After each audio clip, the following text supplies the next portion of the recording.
Hey, come on in. The Baltic Honeybadger is here. Ah, you went to sleep early, eh?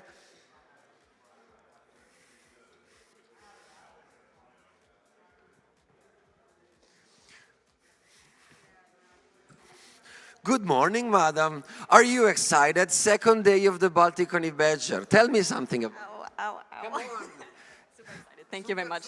You're really intense. Super excited. Super. Good. We are super excited. Please join us on the main stage.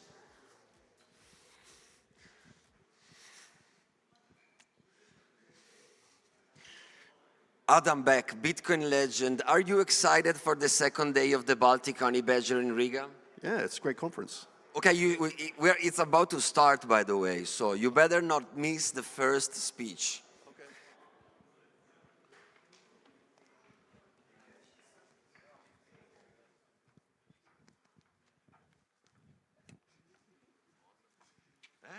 Amazing. Thank you so much.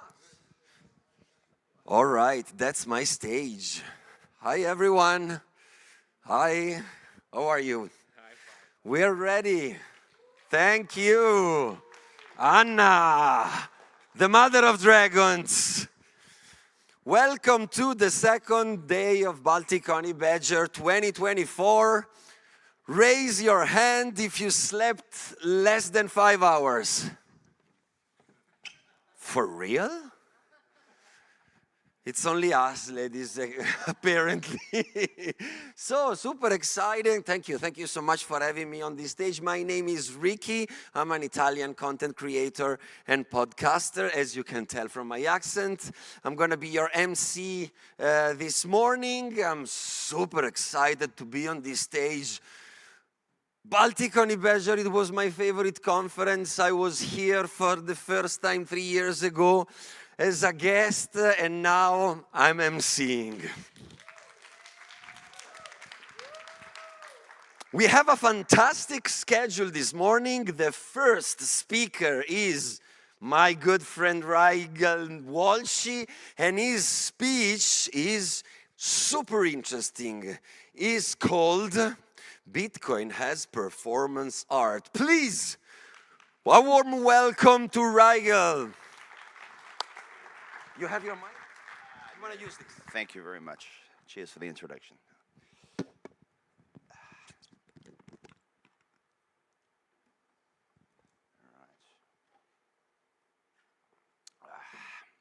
right, good morning, everyone. My name is Rigel Walshe. I go by CoinShareNZ on Twitter and everything else. And my talk today is called Bitcoin as Performance Art. And this is our clicker here, is it? Yeah, cool, great. And I want to start off the talk today discussing the latest hot, sexy new topic in the Bitcoin world, and that is the approval of the Bitcoin ETFs in January this year. And since that time, as I understand, about 1 million Bitcoin have flowed into these financial instruments. Now, I know there's some arguments that this is a good thing. It's like a Trojan horse for Bitcoin into the traditional financial system. It's essential to pump Bitcoin's price to the next level. But I'd like to see a show of hands of the people here who thinks this amount of Bitcoin moving this quickly into these legacy custodial instruments is a bad thing. I'm one of these people. I think self-custody is one of the essential things that makes Bitcoin Bitcoin, and without it, it can quite easily become something like gold, stocks, other stuff of this nature, and easily manipulable and exploitable part of the traditional financial system. But there's a reason why these things have been such a quick and a rapid success, and that's because for the majority of the wealth in the world, money held by high net worth individuals, sovereign wealth funds, institutions, things like that, come and take it is not a viable strategy. For these people, capital appreciation and regulatory compliance are far more important than sovereignty. And I think this mentality extends to the majority of the regular people out there in the world. You know, I don't need to hold my money. I'm quite happy to entrust it to banks where I hold my dollars, my yen, my pesos, whatever it might be. Or at least that's preferable to having to learn how this fucking Bitcoin thing works and be responsible for custody my own money and being responsible for losing all of it if I make a mistake. So if you take that idea and expand on it, I don't think it's impossible that in the not too distant future we could see the majority of Bitcoin held in these sort of instruments. And I think most of us here would consider that to be a failure. So how do we get here? How do we end up at this point? Well, I think how we go about when we want to onboard people into our community, into our wallets, into our businesses, and into our social ecosystem online and in person. What we do is we try and relate Bitcoin to something that people already understand, right? So for most people, Bitcoin has been explained as like digital gold, sound money, a way to protect your money against inflation and things like this. The sort of thing that would make total sense for most people to store in a legacy financial institution like these ones here. But for me, this is completely different to what got me interested in Bitcoin and how it was explained to me. What got me interested in Bitcoin was, and what got me working in the Bitcoin space and as a software developer, was in 2018, I went to the Building on Bitcoin conference in Lisbon. And at that conference, Nicolas Burtey presented BTC Pay Server, and Adam Fiscal presented Wasabi. And before that time, I wasn't a software developer, and I thought to work on code in the Bitcoin space, you had to be some computer scientist genius, like Luke Dasher or Greg Maxwell or people like that, and it was all about Bitcoin Core. But what I saw at this conference was that these guys, you know, they're definitely very competent developers, but they weren't these super scientist, genius sort of guys. They were just people that had an idea of what Bitcoin could be that it was not at the moment, that needed to be done, and they got on and made it. These guys had a vision for what Bitcoin could be and how it could be used that other people couldn't see, that they had in their brain.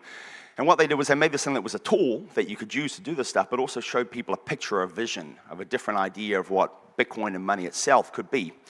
So they created these tools to do that. So I saw, for me, that like Bitcoin was almost like art, right? You know, if you use this magic internet money as a canvas, what you can do is take these things which are not just tools, but also ways to explain and show a different picture of the world than what currently exists. So it's a pretty weird concept, right? Like software is art, Bitcoin is art. Like it's a tool to get things done, and not this thing to talk about while you're sipping overpriced wine or something like that. Well, we should probably look at like what is art if I'm going down this road, right? And it's a notoriously hard thing to define.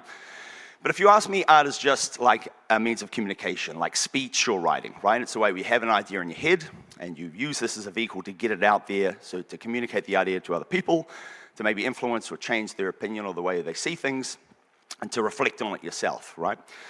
But art, you know, is different and has some advantages over speech and writing and other means of communication, right? There's this idiom, picture paints 1,000 words. And, you know, using art can be a way to get things across in a much more powerful, direct, and emotional way than words, speech or writing can do, right? It's kind of a way to hit people in the guts or in the feels in a way that you can never quite do with speech or writing. So it's a different method of communication, but also the advantage of art is that it engages the imagination, right? So it's a way that you can communicate a message and suggest something without actually telling what it is. You can present it for people, but you can let them decide what the actual meaning of what you're trying to communicate it is. So you can point them in the direction of something that doesn't exist, and you can leave it up to their brain, their imagination to fill in the gaps of what that thing might be. So with that in mind, you know, it's no surprise that art has been quite historically really closely linked to social change, and particularly in oppressive regimes with the resistance movements against those regimes. And that's because art also serves another important social function. So we all know that out there in the world, right, we have the elites, the people with power, governments, corporations that run technical infrastructure, which has a big influence on how our life works, right? And so these guys exert this what we call top-down power, where through laws and regulations, or for corporations through the apps or infrastructure that we use, they subtly encourage or discourage certain things, and they use this as a vehicle to shape the direction of society. And the people who influence these decisions are these guys over here on the right, think tanks, lobbyists, and experts with lots of letters next to their name. But on the flip side of that, you also have what is called bottom-up power, right? The people, the plebs, the masses, they exert influence on governments and corporations and the direction of society itself, right? And the people who, or the means by which they do this are, of course, in a democratic society by voting. But of course, then it can extend to things like selective disobedience or even revolution, right? And the inspiration for these guys is a different group of people over here, activists and artists. And what these people do is they create a piece of art or a body of work that influences people's behavior, you know, that tries to change the social narrative. And if it's catchy enough and it catches on enough, it can have a real effect on the mentality of people and the way that society goes. If you look at back, say, 10, 15, 20 years, there's plenty of things that were at one stage illegal or frowned upon that are now totally normal and legal, primarily because of artists and activists populating a narrative that caught on, and it caught on to such a degree that it changed the direction of society, and now these things are totally normal. So art is a means of communication. It's a way to express things. It's a way to kind of hit you in the guts or in the feels, to speak to your soul, if you like. It's a way, really effective tool to paint a vision for the future and highlight things that need to change. It's kind of like a prop for our imagination. And indeed, art has been called storytelling with objects. Now, stories are a very important information sharing technology. There's something that's common to all human civilizations and cultures, and it goes back as far as recorded history can track. And that's because storytelling is a very effective information sharing technology. You're much likely to retain what I'm trying to tell you if it comes via a story than via pure facts. That's partly because it engages our emotions and our imagination, but also scientifically, if you look at this, if information comes via a story rather than pure facts, it's up to 22 times more likely to be retained by your brain.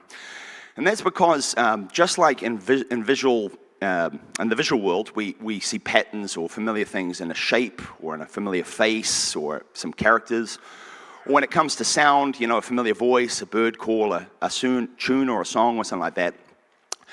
Stories are about communicating patterns and information, and so they're ways that we connect quite abstract connections between ideas and how they're interlinked, and how we communicate those things to other people. In 1944, they did a study where, if this YouTube video is going to work, please, because my slides didn't. So in 1944, they did a study where they showed people a video, and it's the video that's playing on the screen behind me right now. And so they showed them this video, which has, a circle and two triangles moving around a flat surface with a stationary rectangle. And they showed them this video, and they said, what did you see? Explain to me what happened. Now, only one person said, it was a bunch of triangles and circles moving around a flat surface. Everyone else described these really vivid narratives, right? Like the circle and the small triangle, they were these innocent little things, and the big triangle was this evil bully who was blinded by rage and frustration and trying to get at the female circle object.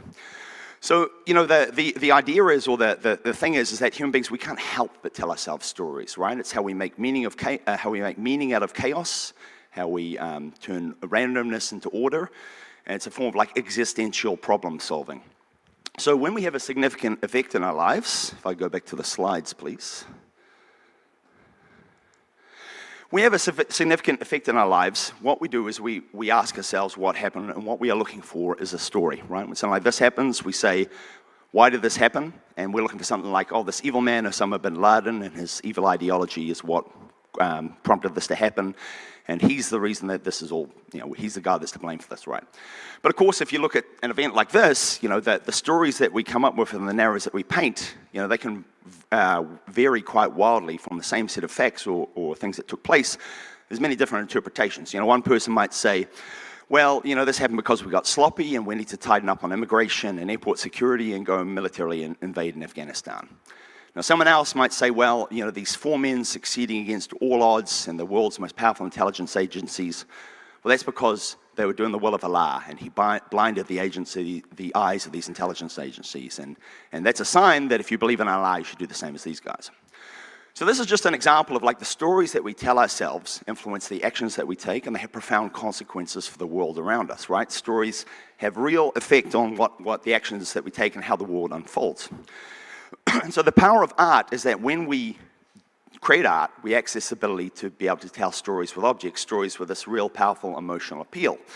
So art is a way for the masses to be able to compete with governments and things like that and tell a story which is going to have a lot more of a direct emotional connection than the words or brute force that governments use to be able to shape the direction of the world.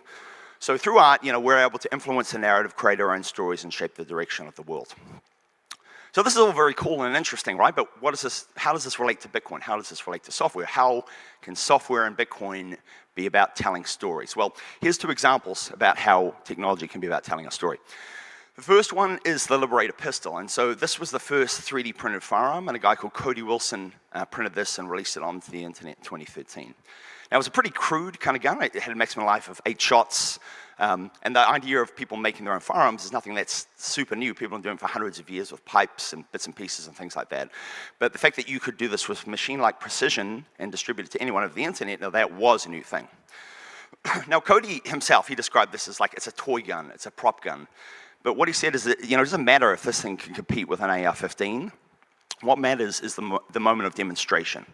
That when you see this, it's this instantly attention-grabbing example that anyone can understand and see the inevitability of code and the internet undermining the ability of governments to limit our access to the most raw tools of power. And if you look at Myanmar today, I mean, you can see that is happening right now. A guy called Jay Stark, who created this thing called the FGC-9, which is a relatively effective semi-automatic carbine that's 3D printed. And he directly cited the Liberators as an inspiration for creating this thing. And these rebels in Myanmar who are revolting against the oppressive government that's taken over there several years ago now, they're using the FGC-9, this 3D printed thing, as a way to directly engage the government on the battlefield and fight back. So, the Liberator pistol, that was performance art. It was a piece of software or a thing that showed people an idea and set off a light bulb on the head and gave them a vision of a different world that could exist.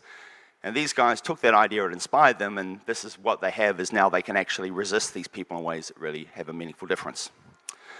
So the next one is the Open Artificial Pancreas Project. And so if you've got type 1 diabetes, this is this medical condition where your body does not produce any or very small amount of insulin.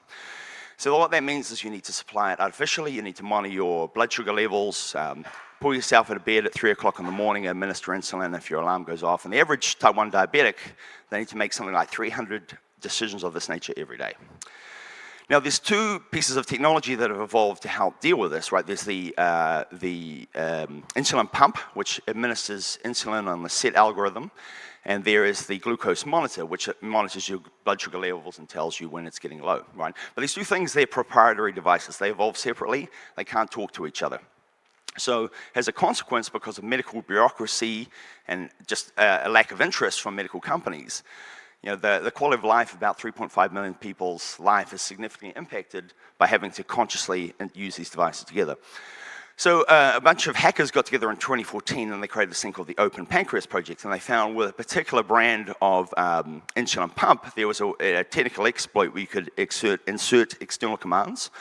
So they put together some open source code, a list of instructions and component list that meant that any type 1 diabetic with a couple of $100 could assemble this rig, which should not only automatically administer their insulin, but also they could adjust or customize in line with their body's personal responses.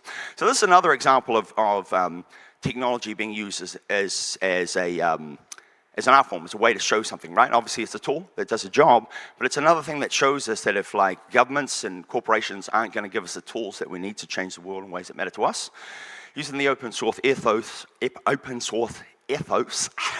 and code, we can work together and create our own problems that, we're going to solve them. There's little that you can do to stop it.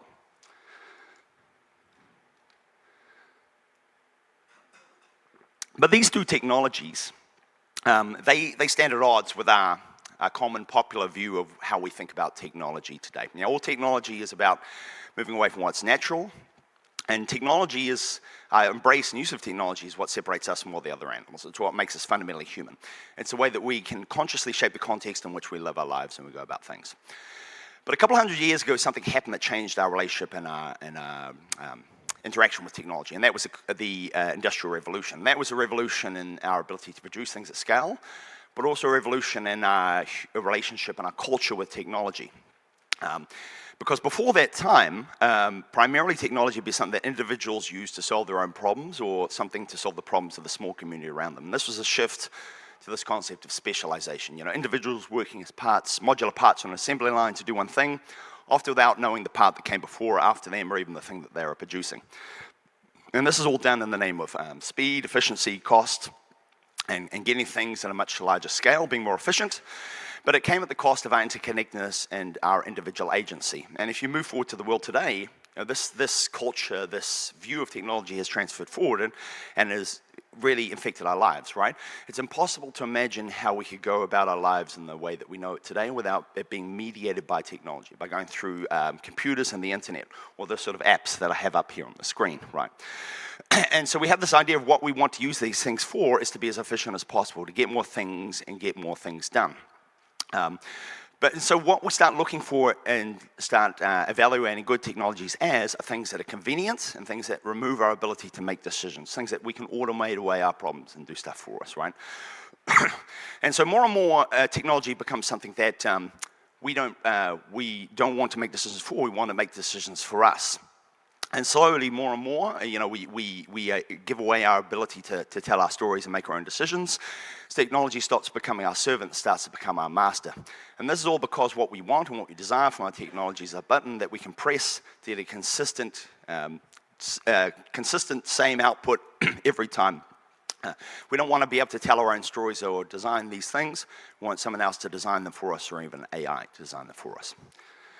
So in that context, in a world like that, if this is our view of technology and we love these instruction manuals and these things that tell us what to do, what sense does Bitcoin make?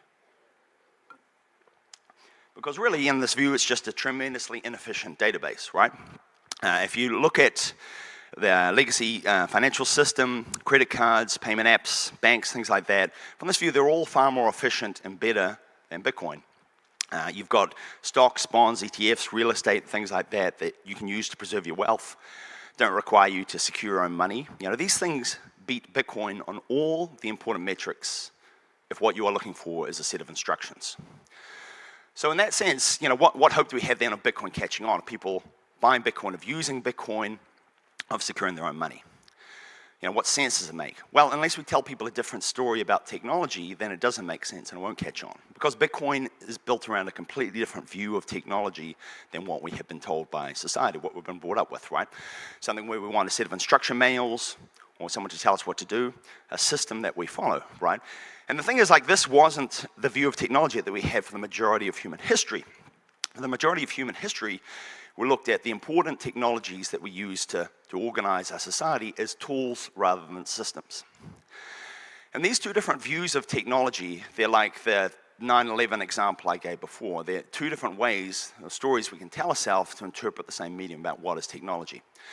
And so the systems view of technology says that good technologies are prescriptive, passive things. They're something that you submit to in exchange for a desired outcome. You let the technology lead you and shape you. They're like a instruction manual or recipe.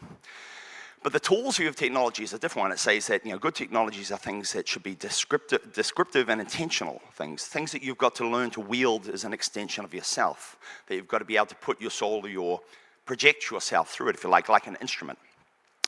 Systems say that good technologies are things that prioritize efficiency, output volume and convenience. They minimize risk and variation. Whereas tools say that good things are things that give us autonomy. They allow the user to be able to customize or fork or change the thing in accordance with their particular desires. They maximize freedom and autonomy. They allow craftsmanship, something that you create, but also that allows you to put yourself in it and reflect your particular desires and your particular will. Systems want to create predictable outcomes from button presses, whereas tools want to combine utility with humanity, something that is a tool to get things done, but also gives people agency and control over the world that they exist in. So, you know, one of these views says that people are the problem, and the way to create efficient technologies is to remove as much of human influence from the process as possible, to let technologies lead us and to guide us. And the other one says, well, people are the solution, that our technologies are not just here to help us get things done, but they're here to ensure our freedom from enslavement. They're here to give us tools and the agency to shape the context in which we live our life and in which our society functions. Because our technologies, they decide who we are, right? We are what we do, and our technologies decide what we are capable of doing. But who decides what these technologies allow us to do? Well, what we want is a set of instructions, then it's a small amount of technocrats and politicians that we become slaves of in our search for convenience, mastery, and possession.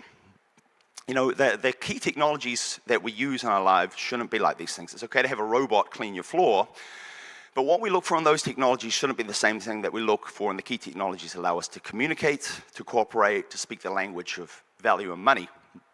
They should be of a different philosophy, and they should be things that require more of the users than following someone else's set of instructions.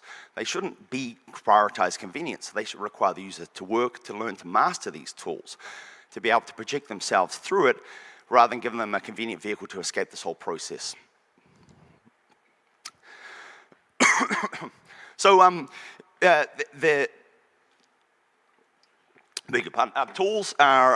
technologies are ways that we change the world around us. They're ways that we make what is hard easy. And one of these things says that the solution that we want to do is to take away human agency and ability to decide these decisions. And the other one says that these key technologies are important to be able to give people the agency and the ability to be able to control their life and come up with their own solutions. Because without that, what we do is we become slaves to these options that the people who write the instruction manuals give us, and we lose our ability to be able to create our own tools and our own solutions. And you know, this idea, this concept of Bitcoin as something like this is a very interesting idea, right?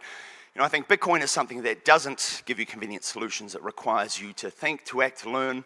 It doesn't give you convenient shortcuts. It's a tool that, like a guitar or a paintbrush, is beautiful and powerful precisely because it doesn't require you to follow a set of instructions, but it instead allows you to project yourself through it. It gives you a tool that you can express your views and project yourself through it, right? And you know, this technology, it's not just about a money or a way to communicate the language of value and money, but it's also a shining example that we can look at of a way that we can organize differently and operate our society differently than the options that we have been given before. And this example of Bitcoin, I think the great thing is not just that it exists and we have this money, but also that it's the artistic inspiration for other freedom technologies. And I think Nostr is one of the first ones that you've seen, right? It's a technology that has been drawn its spiritual inspiration, if you like, from Bitcoin, right? And Bitcoin provides this alternative story. It's the story of 10 years of success of a different way of organizing our technologies and operating them in a way that doesn't prioritize regulatory compliance and convenience as the most important things, and giving profit to a small amount of people. It's like a shining example that inspires other technologies and gives us a different story on which we can orientate our lives. So good art makes people uncomfortable. It challenges them, it forces them to think, to feel, and it engages their emotions in ways that words and writing cannot. And art that doesn't do this, it demands no more of its users than their fleeting passive attention. Well, you know, that's not art, that's just merely entertainment. And if all the art that we have in our world today serves no high purpose in this, then we lose our ability to articulate and aspire towards something more profound than titillation and hedonism. We lose our ability to be able to shape our own tools and tell our own stories, and instead we become slaves of the people that write the instruction manuals. So, you know, it's tempting for people that want Bitcoin to succeed to dumb it down, right? To make some compromises on some fundamental things like self-custody, to abstract away some of the complexity and the responsibility that Bitcoin requires. But if how we design our businesses, how we explain people to a world, how we design our software and our educational materials, if this is all driven by trying to pander to the lowest common denominator, well, then we fail in this fundamental mission to push towards these people to something higher, something further, to use this as an opportunity to encourage them to contribute and take responsibility to designing tools that serve them rather than a set of instructions provided by someone else. So Bitcoin is performance art. It's a tool that we can use, and we should use to tell a different story, not just sound money, digital payments, digital gold, things like that, unstoppable payments, but a tool, a tool in a world of systems, an alternative example, a thing that we can use to demonstrate people that different narratives can work, that we can create solutions that serve us, that we have agency and control in changing, that we can write our own stories and we can shape the direction of society. We can create a world where we shouldn't and we don't have to compromise for anyone. Thank you.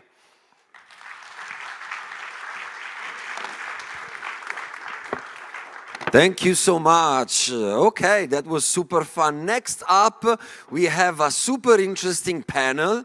While the Honeybadgers here are setting up the stage for the next panel, I'd like to take a few seconds to express my sympathy to Pavel Durov, CEO and founder of Telegram, that yesterday was arrested in France and is being accused of lack of moderation on his platform on Telegram, and with this lack of moderation, helping illegal trade, illegal trafficking, especially of drugs.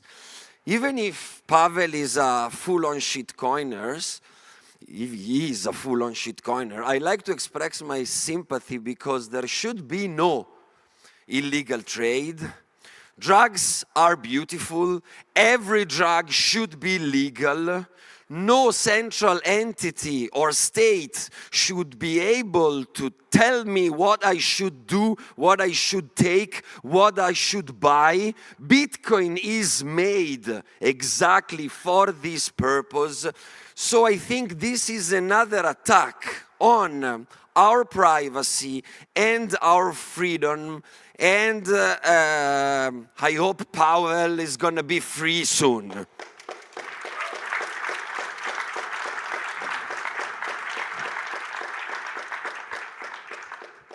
Next up, we have a panel on circular economies, super interesting. I see a fantastic set of panelists here. Please welcome Lee Salminen, Nicolas Burtey, Philip Walton, Giacomo Zucco, and Paul Keating on stage. 1, 2, 3, 4, 1, 2, 3, 4. Gracias, Rikki. Prego, amico.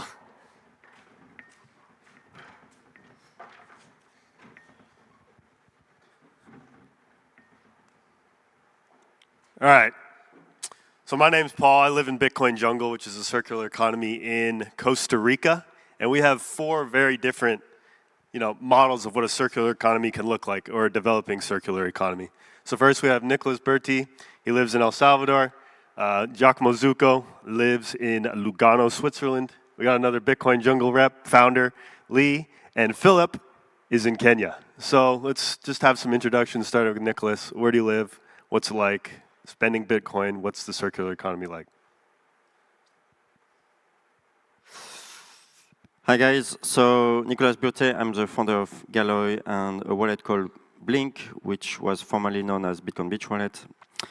This wallet was founded a bit more than 4 years ago in El Zonte, and it was before Bitcoin was legal tender in El Salvador. And so we came to experience, the very early days of introducing Bitcoin in a rural community in El Salvador and see it grow from this rural community to legal tender and now to being used around the world. Hi everybody, my name is Giacomo. I am known for a lot of terminological crusades, and one of those that I still didn't start, but I will start, is against the term circular economy, because it's a term coming from this kind of anti-thermodynamic socialist view that there should be no consumption, and this kind of environmentalist nonsense. But I know what we mean, and what we mean especially the fact that we need economies where there is a high rate of acceptance of Bitcoin, so that people can stay between Bitcoin and goods and services without going through fiat. I think that's important not just for ideological reasons, but mostly for privacy reasons. One of the privacy choke points is exchanges. And if we can stay in a place where we earn Bitcoin, we spend Bitcoin, that's especially better for privacy.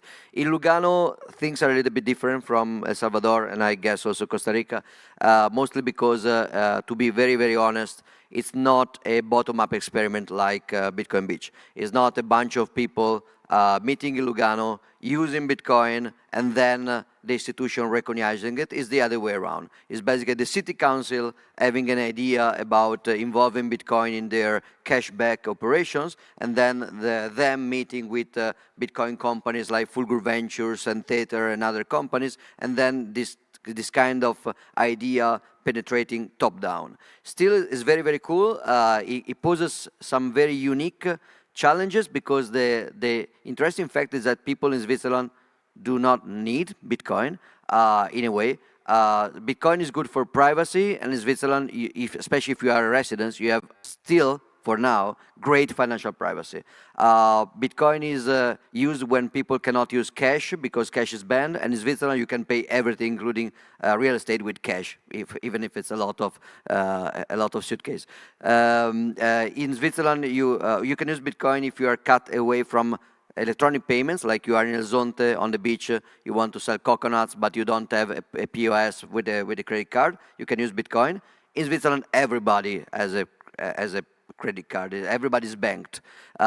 Inflation, Bitcoin is to protect you from inflation, but the Swiss francs was the last fiat currency ever to abandon the gold standard in history, and it was one of the very few ones never experiencing hyperinflation in history. It will happen, but still didn't. So in a way, we are building this kind of circular economy in a place where people have a lot of alternatives, which is very interesting to see why a person in Lugano should do it.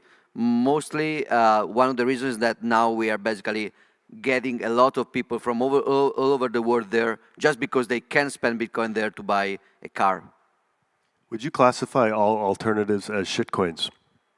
I would classify, in my opinion, everything that tries to emulate Bitcoin but is not Bitcoin is a shitcoin. So even stable coins are shitcoins, and we use them in Lugano. The reason I'm very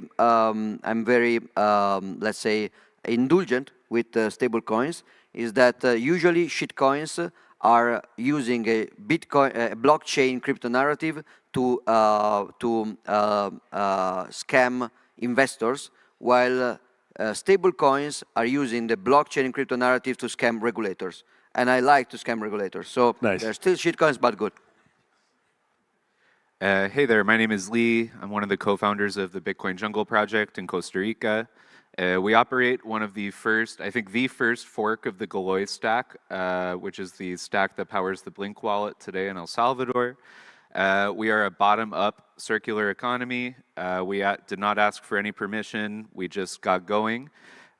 We think our project is successful because it solves a real pragmatic need in Costa Rica, primarily between payments between foreigners. Costa Rica has a really large percentage of their GDP based on tourism, and facilitating payments between foreigners and Costa Ricans can be very difficult, especially for small vendors, which is why we started at farmers markets. Our farmers markets vendors are the soul of our project. They feed at least 80% of my food, I think 100% of Paul's food. And it's nearly impossible for these people to obtain credit card machines, and it's nearly impossible for a foreigner to get access to the local like mobile money system that they're all used to. And so payments are hard. Lightning fixes that for them in a very real and tangible way. So we start with teaching Bitcoin as a medium of exchange, and hopefully over time they become interested enough to learn about Bitcoin as a store of value. At that point, we recently opened a physical office in the heart of our project in Uvita, Costa Rica. We offer one-on-one free sessions. We hand out hardware wallets. We teach them how to use it, how to properly store your seed phrase, and hopefully get people into a store of value mindset over time after they've seen the value of Bitcoin as a medium of exchange. I'm Philip Walton. I'm one of the co-founders of Gridless, the other part of the global south in Africa. And you know, I would actually agree with Giacomo. I mean, I think what we're pursuing is sustainable economies, and I think that, you know, when you look at the global south, and particularly where we're at in Africa, you know, the challenge is often inflation. Certainly it's unbankedness, if that's a word.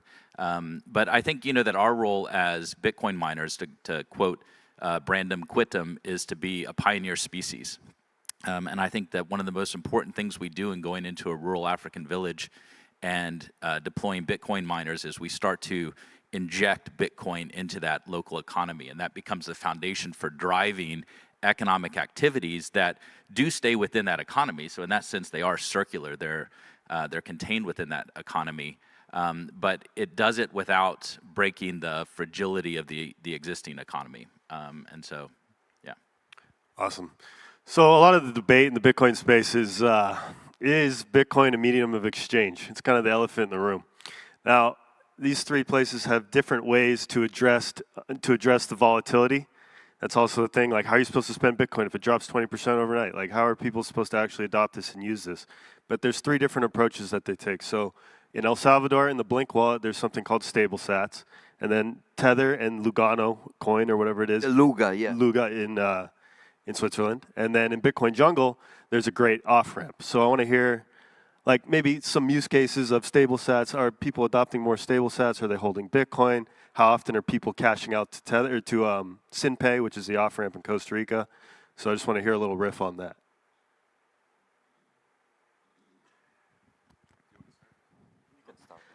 So in Costa Rica, they have a mobile money system called SynPay, which allows any Costa Rican to connect their phone number to their bank account. Anyone else that's in this system, to be a member, you have to be a permanent resident or citizen, so no foreigners, no tourism is able to use it, but it has a 90% penetration in the market. Every Costa Rican knows what SynPay is, they've used it, they're happy with it, it's instant, it's cheap to use, which is great. And so when we first started our project, I literally was the human ATM at our farmers markets. I would show up every week with cash in my pocket and tell all the vendors, look, if you don't want Bitcoin, you don't understand what it is, it's too volatile, don't worry, I'll buy it from you. I like Bitcoin and I want more of it, so I will buy it from you. And over the course of that first month, the vendors started to wonder, why is this white guy buying all this Bitcoin? He's handing me money and he's taking this thing. Why does he want it? Maybe I want it for myself. And that really spurred the kind of the thought process in a lot of people. But that doesn't scale, right? I'm not literally made of money, and I can't go to every farmer's market in the country, let alone every week. So what we ended up doing was partnering with Bull Bitcoin in Costa Rica, and we developed an off-ramp to that system called SynPay, where anyone that has Bitcoin on Lightning can instantly convert that to the local fiat and have it in their bank account in about 5 seconds for less than 1% in total fees. And so that really replicated what I was doing one-on-one with people at a larger scale.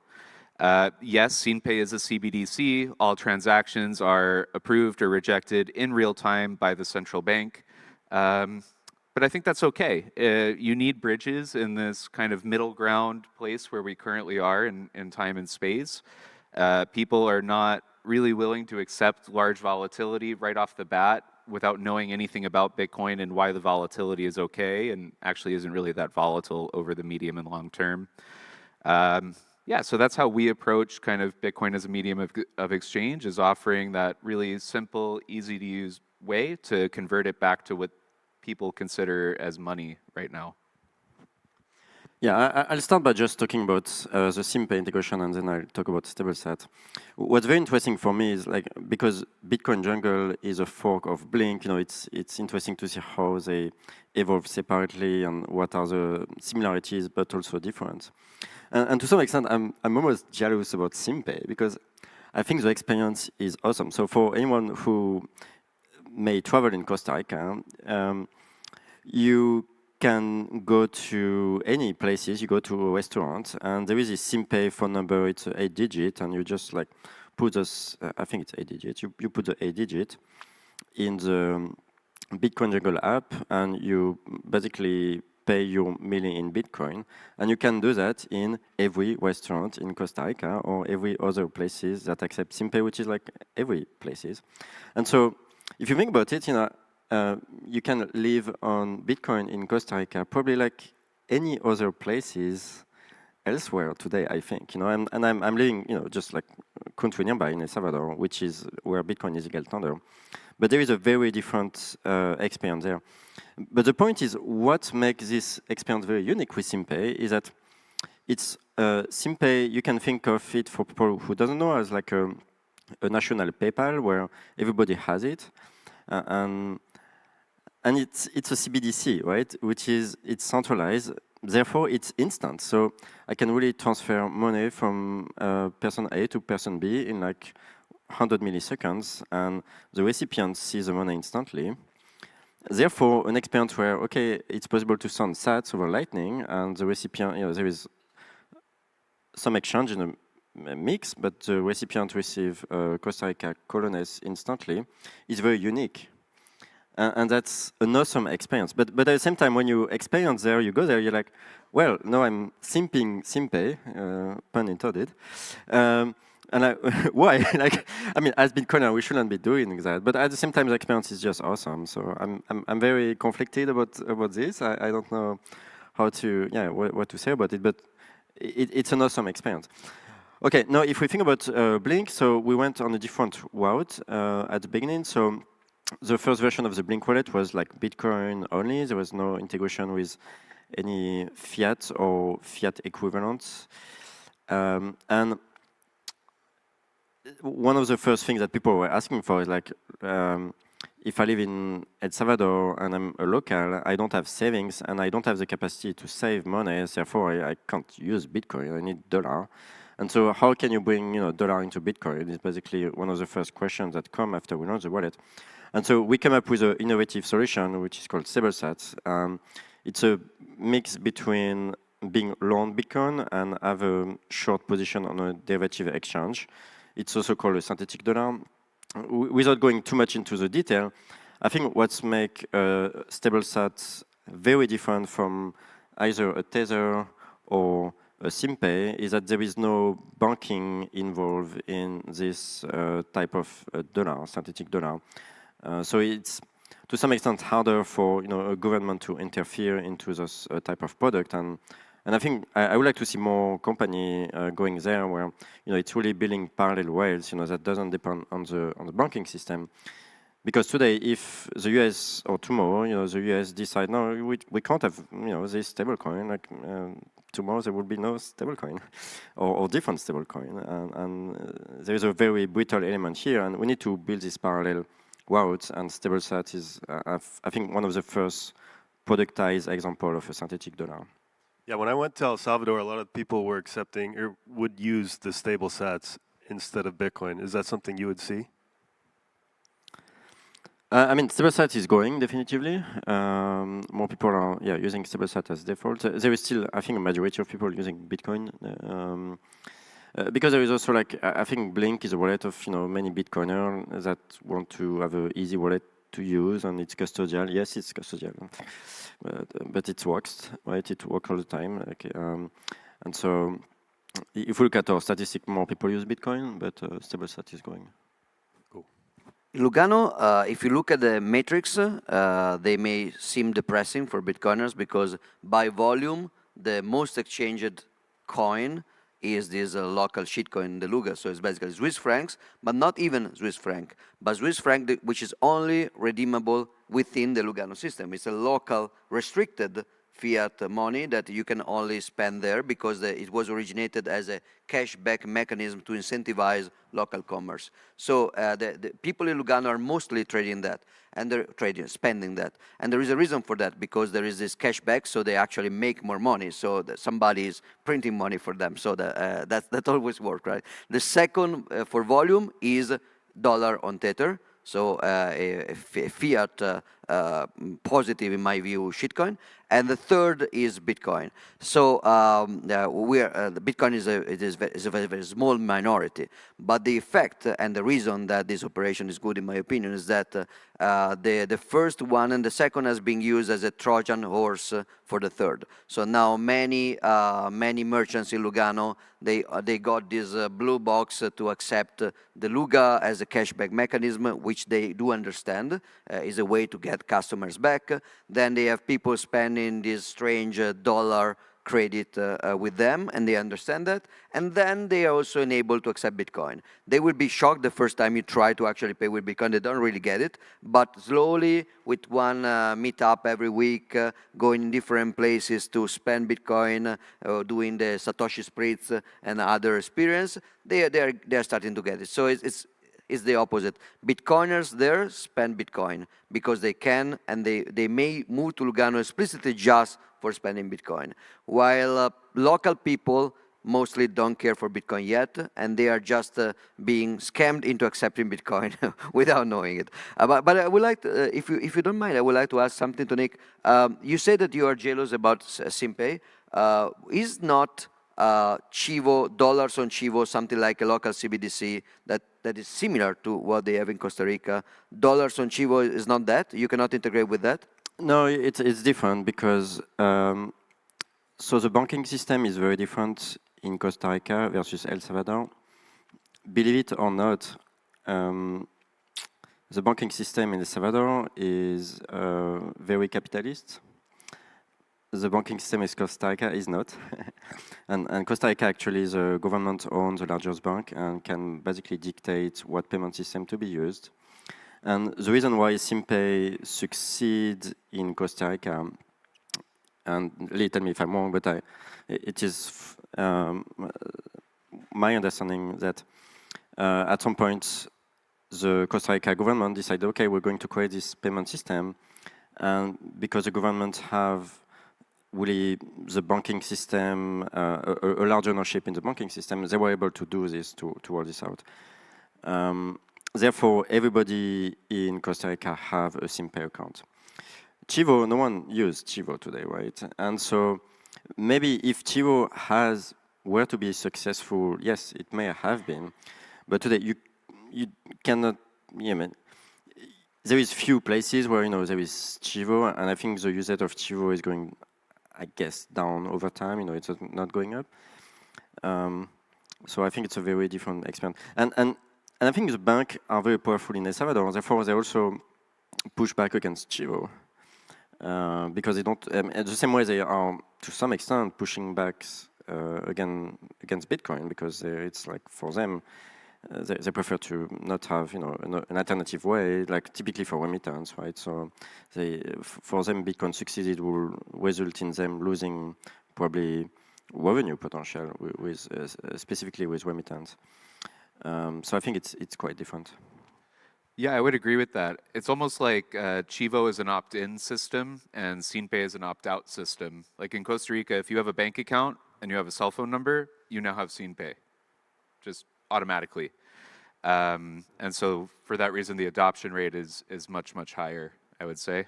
The other kind of interesting thing is in Costa Rica, there's actually two types of SimPay, just to dig in a little. There's one called SimPay Mobile and one called SimPay. SimPay Mobile has a lower daily limit for recipients. Each person can send and receive up to about $250 per day. The catch is, those are basically tax-free. Like the government, it's kind of like this release pressure valve for taxation. The government accepts that these mobile money payments, small limits are, they're not going to go after every 500 colon, like $1 coconut purchase and try and tax that. Whereas the SimPay for higher limits is, goes to your real bank account and becomes taxed.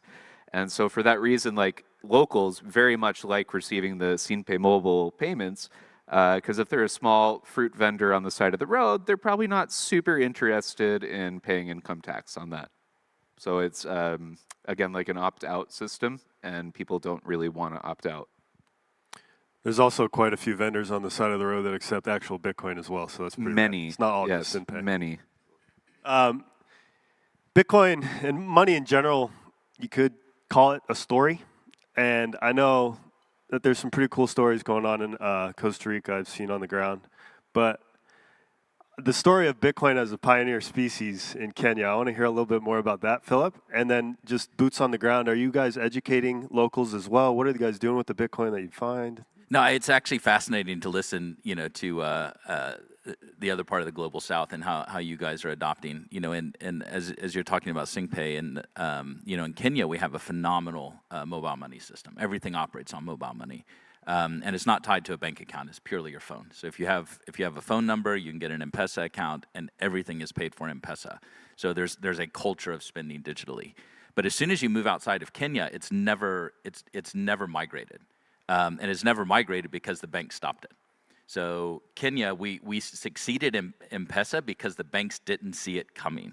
And I think that's a hell of a lesson that we all need to think about, as we're trying to push Bitcoin adoption is, if we're not careful, and we don't get the foundation we need before, the attacks Hype. come, then it's very, very easy. So, if you go to Zambia or Malawi, Tanzania even, they'll say they have M-Pesa, but they don't. Like it's not a ubiquitous form of money. So when we come back to the local economy and what we're doing with Bitcoin mining, I think we're approaching it slightly differently. So instead of us trying to drive the consumers within that community to use Bitcoin, which I think is something that will evolve over time, we're paying the largest employer in that community, which is the energy company, in Bitcoin. So they get a percentage of revenue share from what we mine in Bitcoin. They earn that in Bitcoin. They hold that in Bitcoin. We function as an exchange. So if they come and say, hey, we need fiat, we pay them fiat. But what's been interesting is the economic benefit to them has been so significant that they hire more people, they deploy more electricity connections, they generate more revenue. And we've now started to see, I mean, we're a couple years into this, but we've now started to see employees of that company, senior employees, but employees of those companies come and say, hey, can we get a portion of our pay in Bitcoin? And they see it as a hedge against inflation. We were in Malawi in December of last year, and just before we took off, they published a notice that overnight, no warning, 40% reduction in the value of the kwacha. That's devastating. Like if you think about if that power company was holding their cash reserves in kwacha and now all of a sudden it's gone or it's reduced, by 40%, whereas if they're holding it in Bitcoin, they actually just got a massive increase in the value in local, fiat terms. And so we're starting to see that trickle down.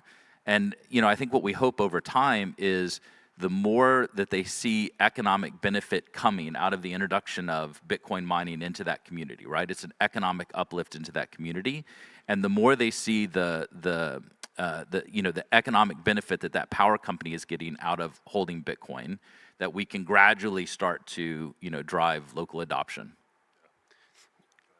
Just to come back on mobile money. So Tigo is a mobile company in El Salvador, and they tried to implement like 5-10 years ago mobile money in El Salvador, and the bank killed it. And the way they kill it is with regulation. Basically, they went to see the regulator and say, no, you can't have this like online mobile thing that have different set of regulations than the banking system. So if you want to have a mobile money account, you should have all the AML, KYC, anti-terrorist financing, whatnot, like apply to those transactions as well. And as far as I understand, like they successfully killed, like probably in many other countries in Africa, the idea of mobile money. Yeah, no, and the truth about M-Pesa is, and it's the ugly truth, is there is a poverty tax on M-Pesa. I mean, there's just no two ways about it. The poorest people pay the highest percentage, in fees for using M-Pesa. During COVID, they did like some smaller transactions were free, but in general, there is an absolute real cost to using M-Pesa. But we're now a cashless society. Like it's almost impossible to do anything, and including buying vegetables on the side of the street. Like you wouldn't do anything in Kenya without paying in mobile money. And this is where I think, aspirationally we want to see something, whether it's lightning based or, some or other, second layer that would allow us to remove that poverty tax. I think that's another economic benefit is if we can offer lower transaction fees for moving money. Can I ask a question? Is there any local companies that does M-Pesa to Bitcoin? Because as far as I understand, M-Pesa doesn't want any integration with Bitcoin. And it was like BitPesa, right? Well, personally, I use Strike. So they have an integration now with M-Pesa. So like I pay myself in Bitcoin. And then if I need money in Kenya, I literally just go sell at spot, transfer it to my M-Pesa wallet, and then, I can pay for dinner or buy groceries.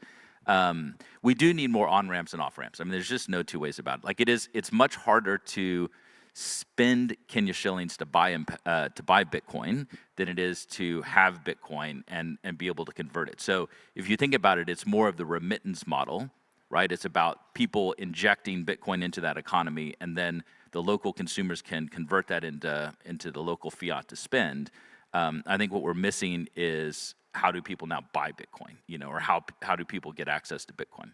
That's the other side of our partnership with Bull Bitcoin is the on-ramp. So just like one can sell Bitcoin to a local mobile money payment, you can also purchase Bitcoin through a mobile money payment instantly for basically no fee, straight to your wallet, on-chain or through Lightning.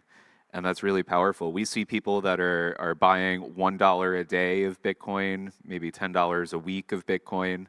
An amount that might be really important to them and might seem, fairly trivial to us.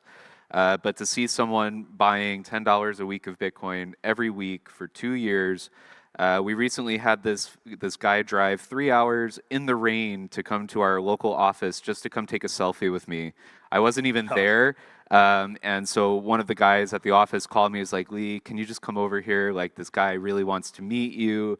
He just wants to take a selfie with you. And he says he's been buying Bitcoin every week for 2 years. So I go over and I meet the guy. Turns out he's a night watchman at a little shopping plaza up in the mountains somewhere. And his bank account got frozen 5 years ago, right before COVID, and he didn't get it unfrozen for 2.5 years. And that was his lesson, that storing your wealth in a bank account in a country in Central America can be full of peril. Recently in Costa Rica, there was a bank failure called Copia Servidores. It was we would call it a credit union. They call it a cooperative. And they were paying 13% interest on USD deposits for like multiple years. And then one day it all went poof. I think 50% of the country's debit cards stopped working for a day or two, while all the central banks, like the central bank, the government, and the government-owned banks, the two largest banks in Costa Rica are government-owned. Of course, they all actually were the debt holders for that cooperative, and so they had a massive freak out, and debit cards just kind of stopped working for the better part of a day. That was a wake-up call to a lot of people. We've seen a big uptick in, like, what is Bitcoin? And how do I get my money out of a bank account? Boots on the ground. We're out of time, but real quick, Giacomo Zucco, does Bitcoin survive if it's not a medium of exchange? Yes, no. We got to go. It is, but it would survive not being a medium of exchange for many people. If it's not a medium of exchange for everybody, for a while it can survive because not everybody needs to spend it right now. The strongest use case for money globally is saving, and spending has a lot of alternative for now. In some places, for some people, spending is the key use case. So it's both, just not evenly distributed. Awesome. Thanks, y'all. Thank you, guys. Thank you so much. Well done, my friend. All these amazing Bitcoin communities. Oh, by the way, these communities are in amazing, gorgeous places, but the next Bitcoin community can be in your backyard. You don't need to be in a special place, or you don't need to have special need. You can start your own community tomorrow. Proof of work, do the work close to your house. Just don't call it circular economy, otherwise Giacomo Zucco is gonna come to you at night. Right, a couple of days ago there was a conference here in Riga, part of the Riga Bitcoin Week, it called Nostr, specifically on Nostr. I wasn't there, but I've heard it was fantastic. Pure signal, so of course Nostr has to be part of the Baltic Honeybadger as well, and has to be on the main stage at the Baltic Honeybadger. And that's the next topic. Please welcome Miljan Braticevic with the next talk called What Nostr Brings to Bitcoin. Come on! Thank you. Do I get a clicker too? Let's see. All right. Yeah, Nostriga wrapped up a couple days ago, and we're still here talking about Nostr. How about that? So today's talk is dedicated to blue check Bitcoiners. Those who are active on X, but not on Nostr. We may call them Nostr deniers or never Nosters. But really, blue checks is a fine derogatory term to use for our Bitcoiner friends who are sleeping on Nostr. Some of them might even go so far to say that Nostr is a distraction, that Nostr is taking developer mindshare away from Bitcoin. The logic being that all those Nostr devs could be building useful things for Bitcoin instead of wasting their time on Nostr. So what I'm going to show today is that this is precisely what they're doing. Fundamental Bitcoin infrastructure is being built on Nostr today. And many Bitcoiners are sleeping on it. So let's see if we can wake them up. Let's dive right in. So first of all, what even is Nostr? Isn't it just decentralized Twitter? Isn't it just a Mastodon competitor like Blue Sky? No, it isn't. As Lynn eloquently put it in this meme, Nostr be like tip of the iceberg, decentralized Twitter clone, but below the surface, the actual iceberg, it's an open source social graph and protocol serving as a foundation for more than you could possibly imagine. Lynn knows what's up. Actually, Lynn recently published a great piece on Nostr. Everyone should check it out. I really like this framing as a foundation for more than you can possibly imagine. It's true because, like, even us, the Nostr developers who live and breathe Nostr every day and we build stuff, even we are still in the process of coming to terms with what Nostr is and what it's going to become and all the things that it's going to cover and all the things that we're going to be able to implement on top of it. Okay, so it's not just a decentralized Twitter clone. So then what is it?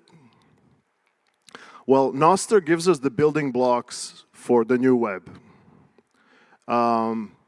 I kind of roughly divided it into the identity layer, so basically a set of cryptographic identities where every user gets a key pair, public key, private key. Bitcoiners are very familiar with that. And then every user can also associate any amount of metadata with that profile. But these are not isolated cryptographic identities. They're actually connected. They connect to each other in many ways through follow relationships and also other lists and things like that. And they essentially form a web of trust. So this is something that cryptographers have been dreaming about for decades. To create to bootstrap a web of trust of cryptographic identities that can then be used to build a bunch of other things. There have been multiple unsuccessful attempts to bootstrap Web of Trust. And it looks like we actually managed to accomplish that with Nostr, just like casually, without anybody noticing, by shitposting on Nostr and kind of following each other and so forth. We have grown this network to maybe about a couple 100,000 human identities, maybe about 50,000 of which are active on a regular basis that form this basis for this new kind of web and the web of trust. And this set of identities continues to grow, of course, as Nostr continues to grow. Then we have basically the Nostr public relay infrastructure that's just there, available for anyone to use. There are about a couple thousand active relays currently, and they can be used to relay messages to each other. So we get the messaging layer. So all of these identities can send messages to each other. And we get the publishing layer. We can actually use these same relays to persist information, to persist notes, to persist documents, etc., etc. It turns out all kinds of data can be persisted. So these are the building blocks that can be used to build almost anything. And here is what we built so far. And this list is by no means exhaustive. I just wanted to kind of give you an idea about the order of magnitude of the different types of categories that of apps and services that have been stood up already on Nostr. So as you can see, it's not just social media, it's all kinds of other stuff that's being built on top of it. And what's interesting is that all of this is being built without any central planning or control. This is the free market acting as free markets do. So essentially, a bunch of independent actors, developers, building things that they think are useful, and then the market reacting to that, the users using those applications and services and so forth. Cool story, bro. But what does this have to do with Bitcoin? Well, the same fundamental building blocks are being used to build a bunch of useful things for Bitcoin itself. Here are some that I identified, and I'm sure there are more. For one, we have the public Lightning directory. Lightning has been around for quite a few years, and it took until bootstrapping a network like Nostr to have a public Lightning directory. So that's interesting.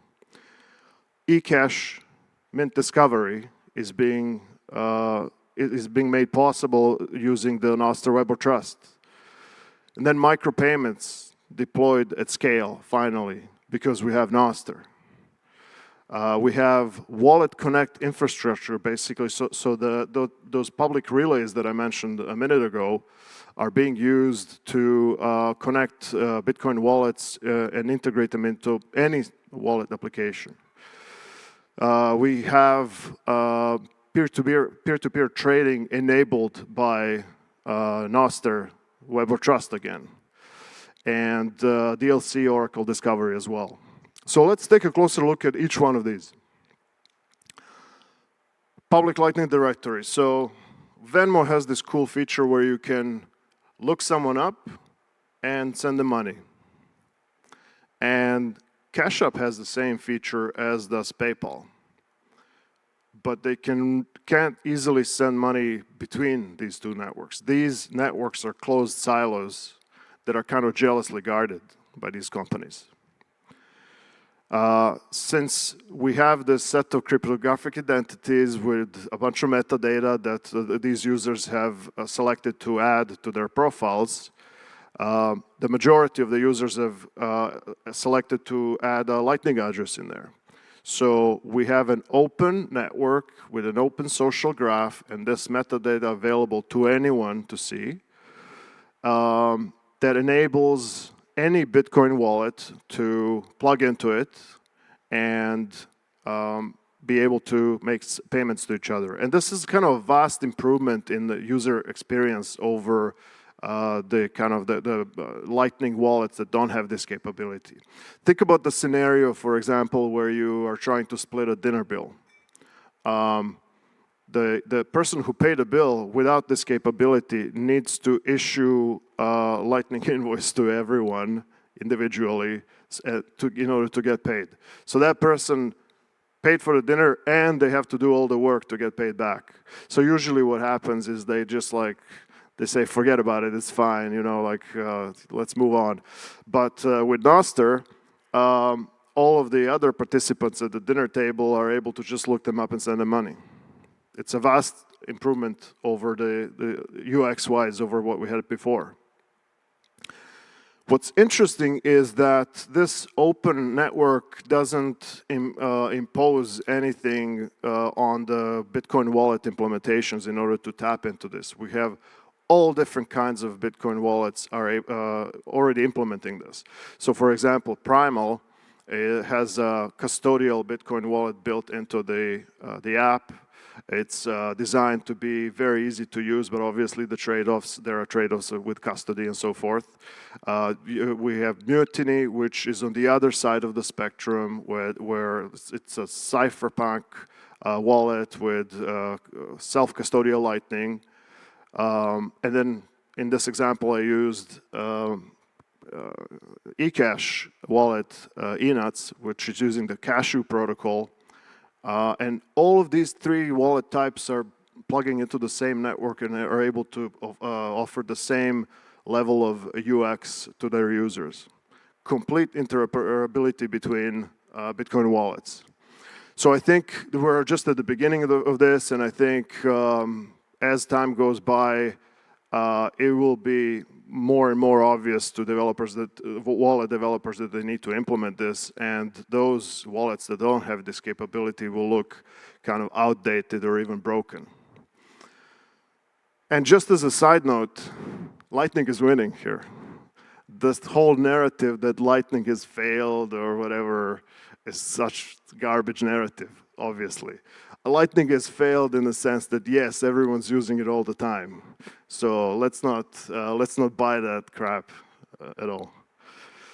All right, eCash mint discovery. So this is kind of an ongoing theme in this presentation, where there are technologies that have been around for quite some time that are now hitting their stride and are able to kind of realize their full potential because Nostr exists. Pretty wild. Chaumian eCash, for example, has been around for a very long time, and I advise those of you who haven't seen Khalil's presentation from a few days ago to definitely take a look. He does a great job giving an overview of how this, of the history of eCash and how we got here today. So after a number of failed attempts, it feels that now is the ripe time for eCash systems to really emerge and thrive on top of Bitcoin. There are some headwinds when it comes to eCash, regulatory headwinds, because it's a gray area whether companies are able to offer financial privacy and kind of host these eCash mints. And by the way, as an aside, people say that we'll have won when Ross Ulbricht gets released from jail. I think that will be a great milestone, but I think we'll have won when the Bank Secrecy Act gets overturned and banks or any company is able to provide financial privacy to their customers. And when that happens, eCash will be the correct technology to do this. So in the meantime, anyone can run these mints. And we're already seeing that, especially with Cashew, that many, many mints are being stood up. So then the question is, well, how do we know which mint to use, and how do we know we're not going to get rugged, and so forth? Nostr comes here to the rescue, where you can use the Nostr Web of Trust to see what the people in your network are using, and have some sort of a reputation system without any central control for these mints. So one of the common criticism of Nostr by those who don't really understand it is that Nostr has a discovery problem, that it's hard to find things on Nostr. Nostr is actually the discovery layer for these things, and the challenges that we have when it comes to finding things on Nostr currently are more of a kind of indexing and UI related, and they're being addressed, and there's been lots of improvements here lately. So that's a great example of how Nostr fixes this. And then micropayments. Again, theorized for decades, since the beginning of the internet, we've been talking about micropayments. And then many years later, Bitcoin came along. We started talking about micropayments. They never really took off. And then Lightning came along.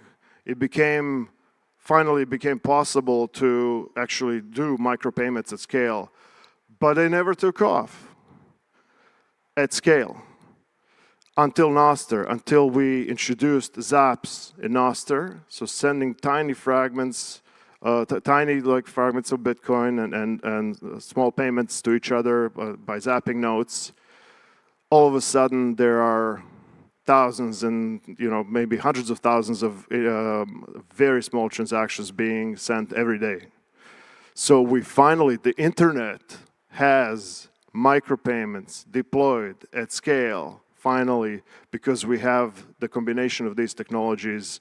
The building blocks were there, but it's Nostr that finally tied it all together. And this is not just us having fun, liking certain shit posts and sending a few sats over.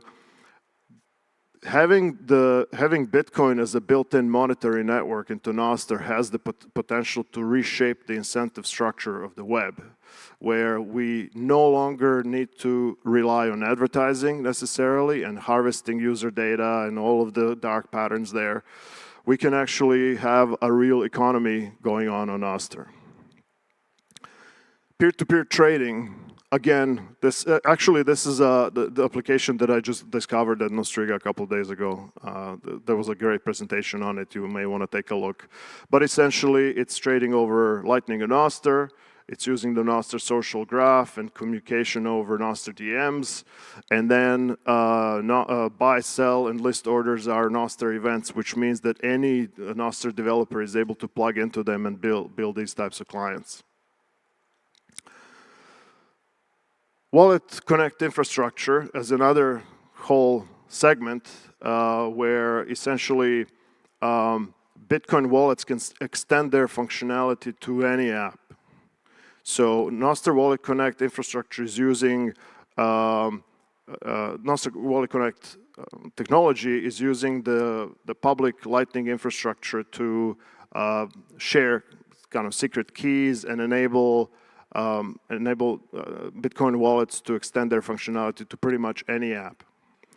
And Nostr kind of acts as a glue here, the type of public relay infrastructure that is just available for us to use and make these things possible. So Nostr acts as the glue, or as Pablo would say, Nostr is the glue that we're all sniffing.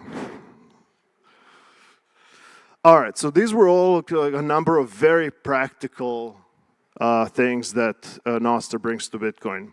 But there's more than this. Nostr is of a strategic importance to Bitcoin in a couple of different ways. The first one is onboarding. We have already seen that Nostr has onboarded a number of new people to Bitcoin that were not previously interested to Bitcoin. Nostr has the potential to onboard more people to Bitcoin than all of our other onboarding methods combined by an order of magnitude. So think about all the apps out there, social media apps, long-form content apps, video publishing, etc., etc., etc.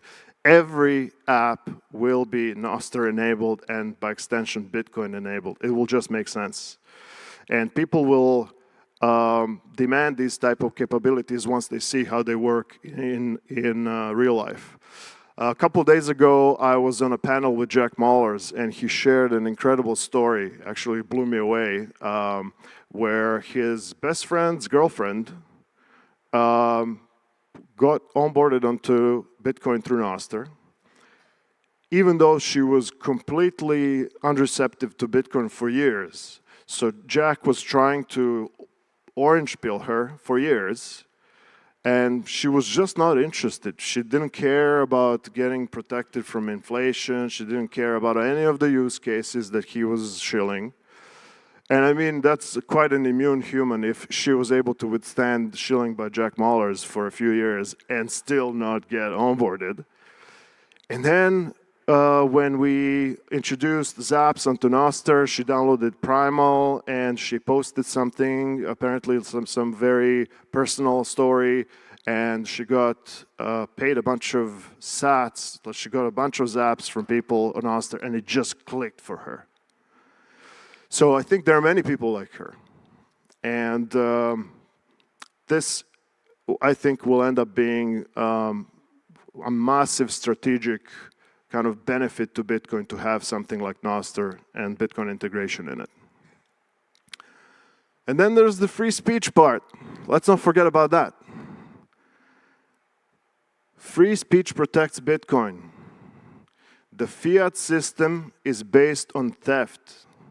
And in order to perpetuate it, the fiat system has to control the narrative. They have to have a certain level of control over the speech. And they were able to do this over the years. But using Nostr, we're able to wrestle this power away from them so they can never have it again. I mean, Bitcoiners should hold the keys to their own speech. I'm surprised that I have to say this, you know, but are you fucking kidding me? You're going to let someone else sign your messages? You're going to let Elon hold the keys to your speech? Are you fucking kidding me as a Bitcoiner? Which, by the way, is my final point and question to my blue check friends, Bitcoiner friends. Are you fucking kidding me?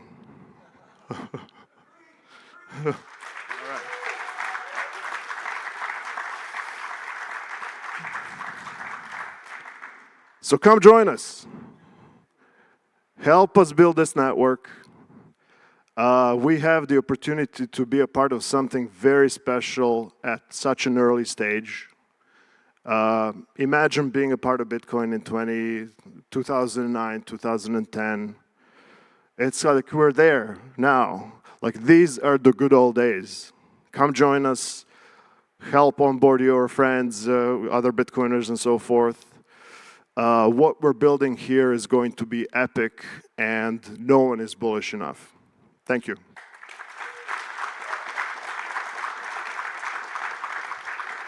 Thank you. Thank you, Miljan. Thank you. Raise your hand if you are on Nostr. The rest of you, what you're waiting for? I am planning to open a Nostr account that every morning is gonna publish an interracial dick pic, and nobody can take that down. How cool is that? I feel you're not that excited about dick pics. It's okay, you do you. Okay, next up. Oh, this is gonna be interesting, super interesting title. The next speech is called The End to End of Bitcoin. Scary, right? Please welcome Alex B.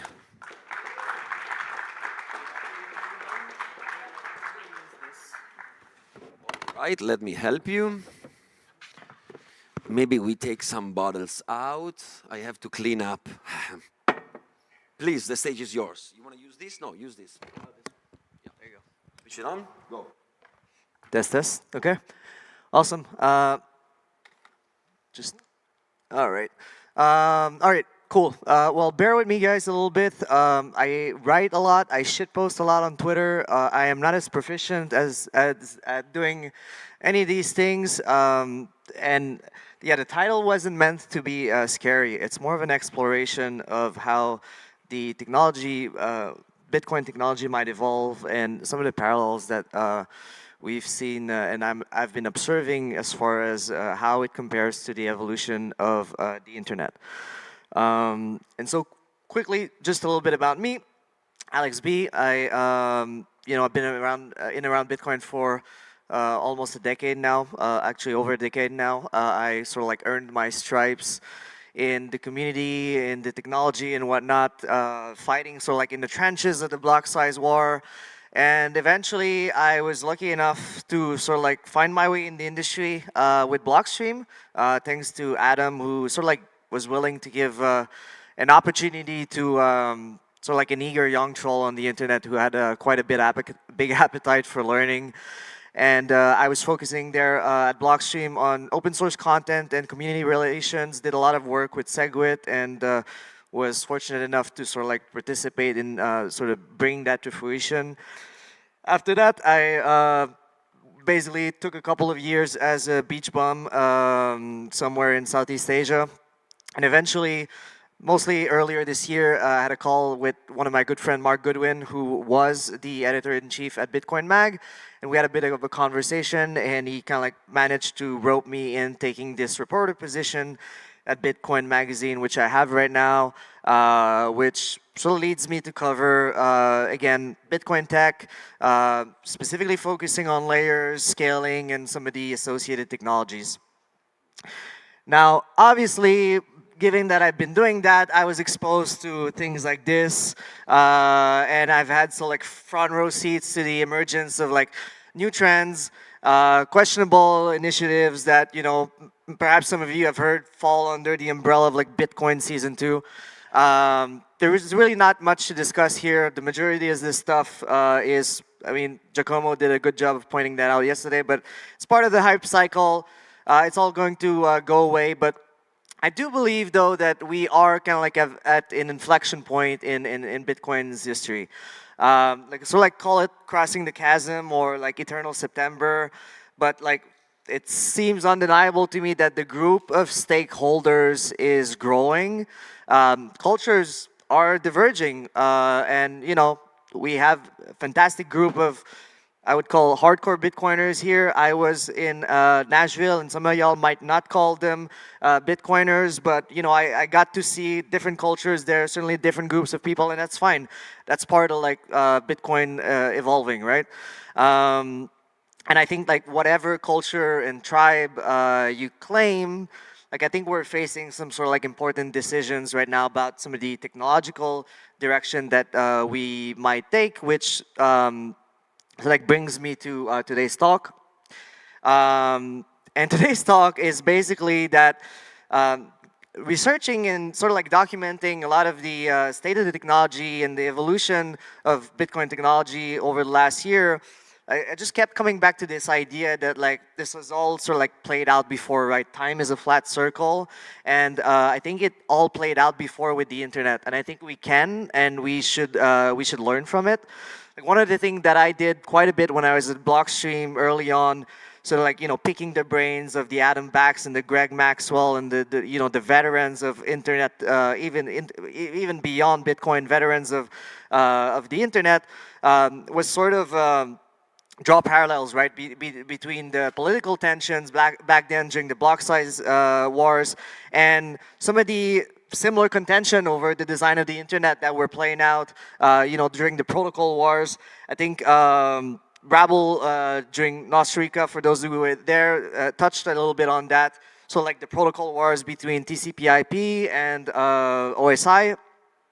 And yeah, one of the key figures during that time, obviously, MIT professor David Clark, kind of like one of the early designer of the TCP/IP protocol, who like coined like this is part of his famous slide where he originally presented the famous quote at the bottom here, where we reject kings, presidents, voting. We believe in rough consensus and running code. And you know, 10 years, well, 10 years earlier, or almost 10 years earlier, when you know the block size wars was brewing, I thought there was a lot of things that were relevant to our situation, right? Where we're talking about, okay, is the future market driven, or is the future kind of like scaling driven? Like we focus on open source and whatnot, and it feels pretty eerie to me that 10 years later, we find ourselves kind of like in a similar predicament, not exactly the same, but like curiously enough,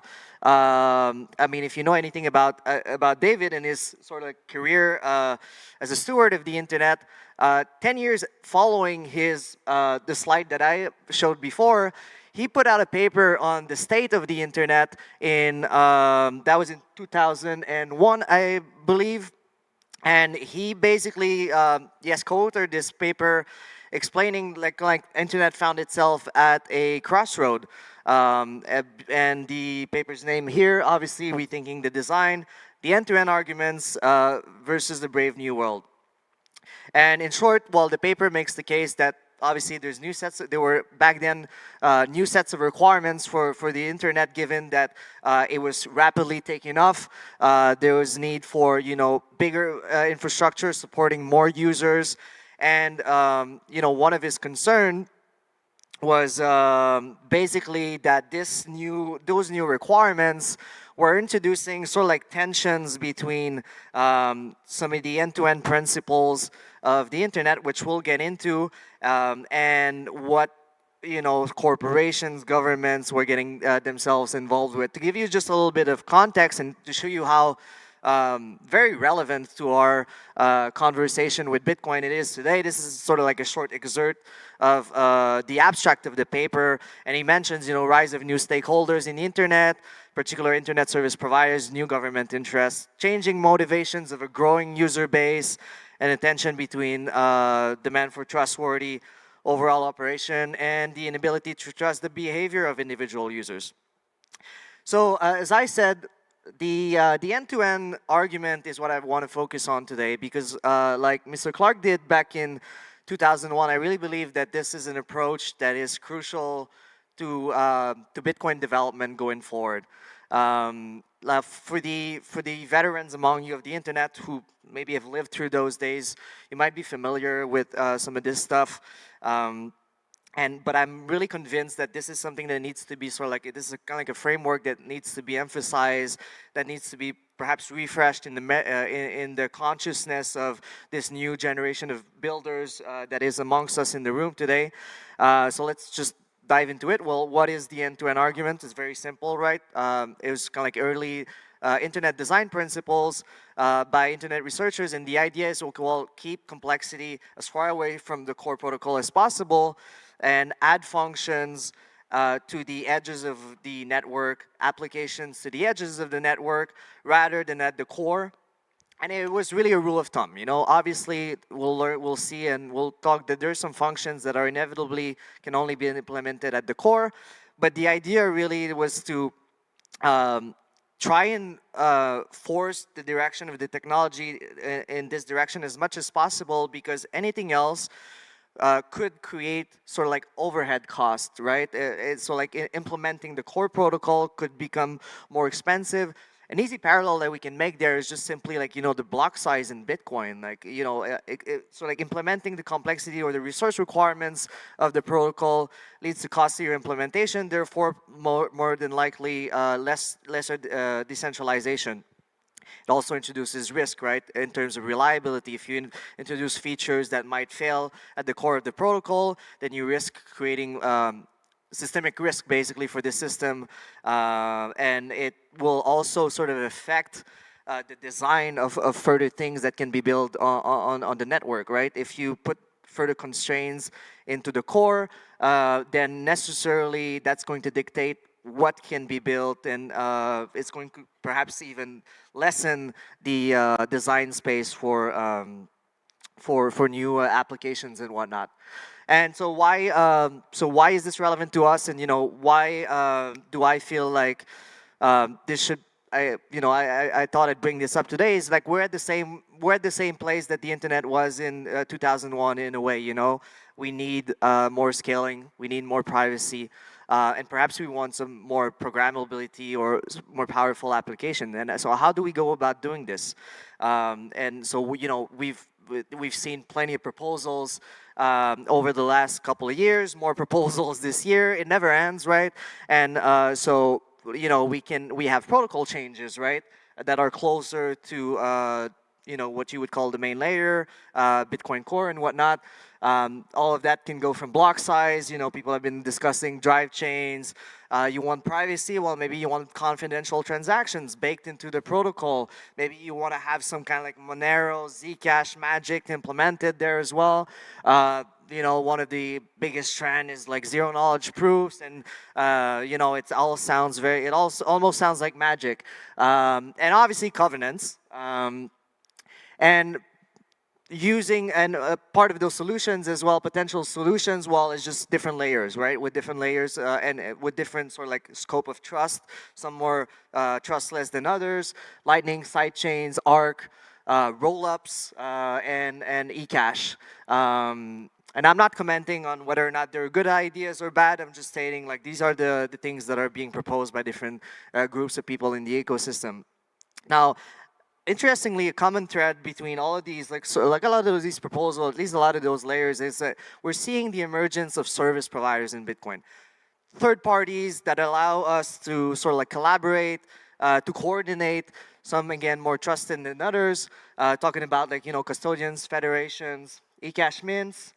Lightning service providers are kind of like a big deal, which I think hasn't sort of like fully been analyzed in the context of the evolution of the network. So I think that's super interesting. Swap providers, if anyone knows something like Bolts that offers, for example, like swaps from Liquid to Lightning and things like that. And you have bridge and roll-up operators as well.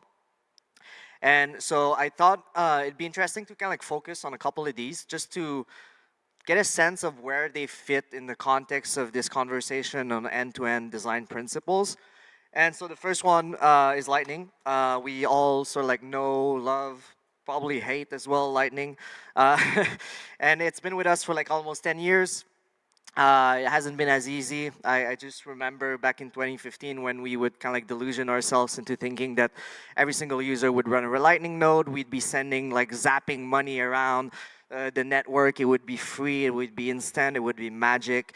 We didn't even understand the concept, or some smarter than us understood the concept of liquidity and whatnot, but it was definitely not as clear and painful as it is to us today.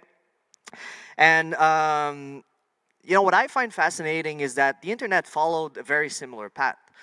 When you look at the early concepts and the early implementations and how people were using it, it's literally end-to-end. People were effectively running an internet node, connecting to other people in the network. There were no third parties. There were no ISPs. And eventually they found out, well, damn, like, that shit doesn't scale. And so in came the ISPs. So I feel like, we've been saying for a long time in Bitcoin, like, Bitcoin's the internet of money. I think Lightning is the internet of money. Lightning is really like this networking interface that allows us to send the data packets, maybe you can say is Bitcoin, but Lightning is the one thing that creates like this neutral, interoperable platform or protocol for us to leverage with different service providers. And so just like the internet did with ISPs, well, Lightning is trending toward LSPs, right? And I think that there's a lot of things to be taken into account when we think about LSPs. Obviously, LSPs concentrate some like the network effect around liquidity on the network. There's a lot of nice work that is being done into sort of like doing open source work in terms of creating standardized processes for LSPs to come on the network and facilitate.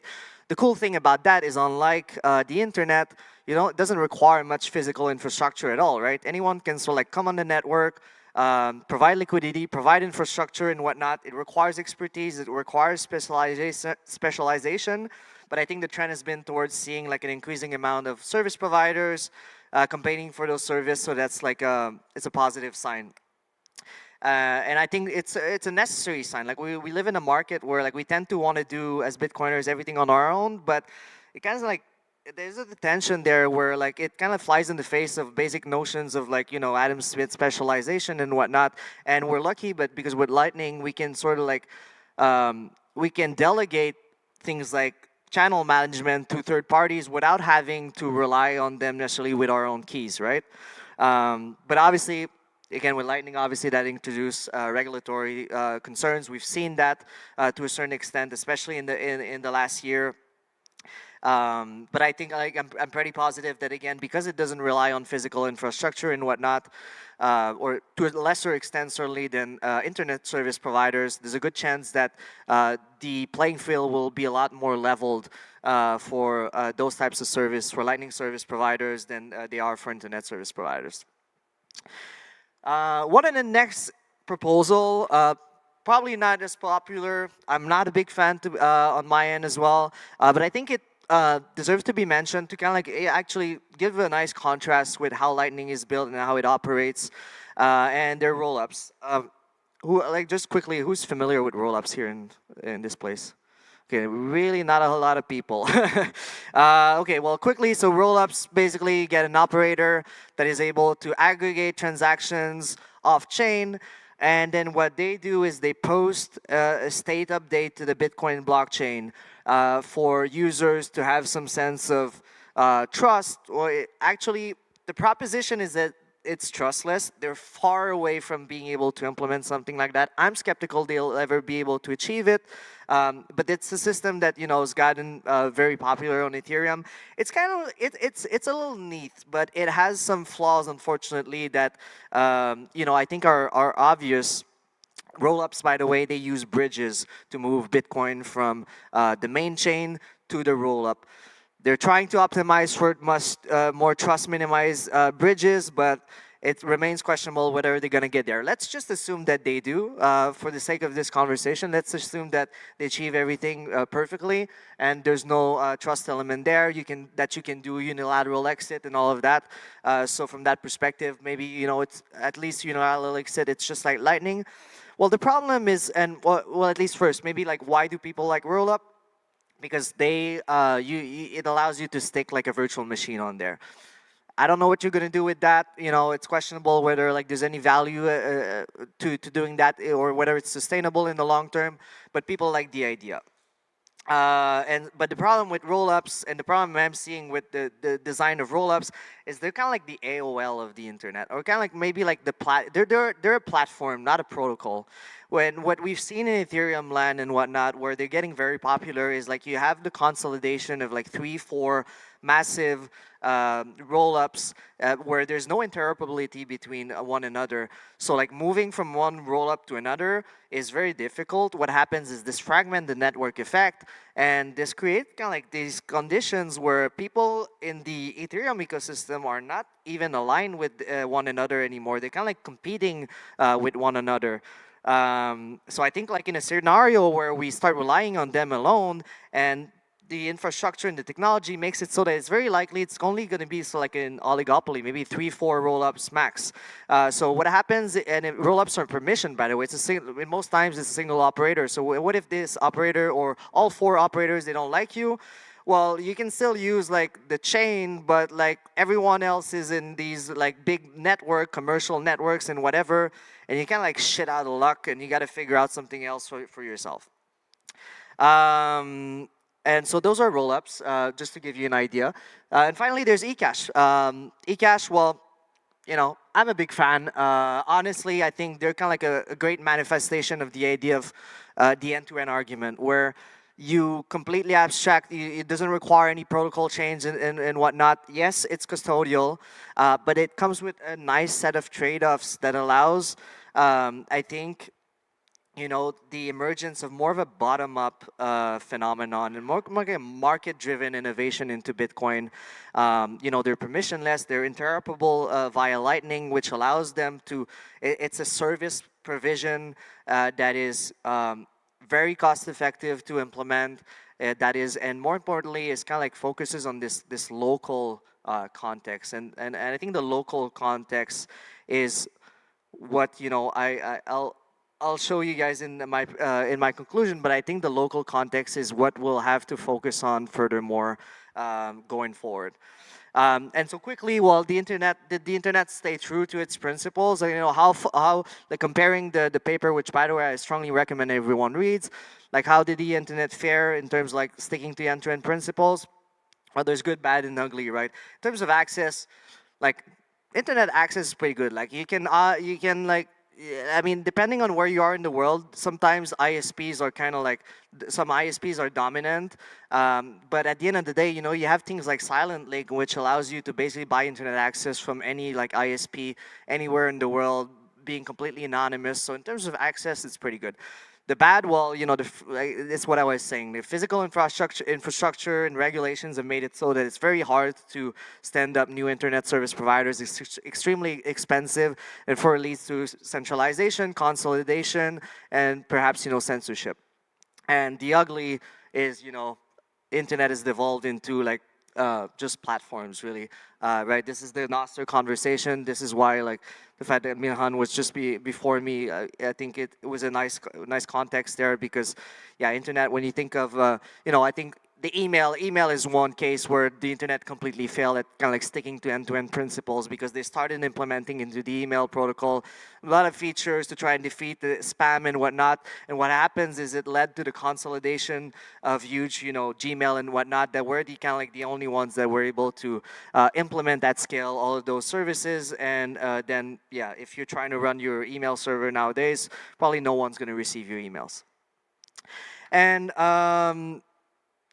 well, so basically to conclude, right? David Clarke's conclusion in the paper was, amongst other things, this one, which is the motto for tomorrow may well be global communication with local trust. I think we should focus on doing exactly the same with Bitcoin. We do global finance with local trust. I strongly believe that fundamentally Bitcoin is there to remove trust in the creation of money, to control the monetary supply and whatnot. But I also believe that trust is an important element of this recipe, and there's a lot of interesting things we can do here. I think for the last decade, we've stand up this massive infrastructure like Lightning. It wasn't easy. It didn't play out as expected. There's still a lot of progress to be done in terms of how we use Lightning, and clearly for like last mile issues and whatnot, we haven't quite figured it out, but it's there, and it's going to be. We're going to be reliant on it for true scaling and true interoperability. And so, one thing also I'd like to note though is all of that. That doesn't mean that we don't want. Doesn't mean that we want to ossify the network. We want to be mindful about the features that we put into Bitcoin. But we want to be realistic about what we want to do that's closer to the network. We don't want to bring features, and I think things like bridges and whatnot, where we're trying to do things that are very close to the core of the network, is more likely to introduce risk, whereas we can perhaps implement features into the core protocol that allows us to perhaps improve, for example, the Lightning infrastructures and things like this. So I propose, or at least I hope, that a lot of the progress and so like the innovation going forward will kind of come in the way of like switching to local networks. And again, like the talk just earlier with the circular economy guys and whatnot, and I think it's a perfect demonstration of how powerful local trust can be. I was in El Salvador, I was in Costa Rica. I used Bitcoin Jungle app, and I think there's context where some of these things are fine, and because focusing on local networks, it allows us to develop market optionality, and so that we can have as many services providers as possible. We have a level playing field for them to compete, and we can only hope and make the best so that the market aligns everyone's incentive.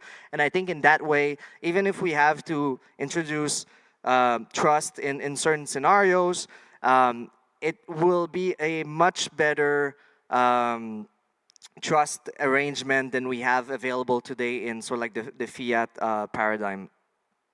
So yeah, I mean, all that to say, I believe that Bitcoin leads us to a more trustful society.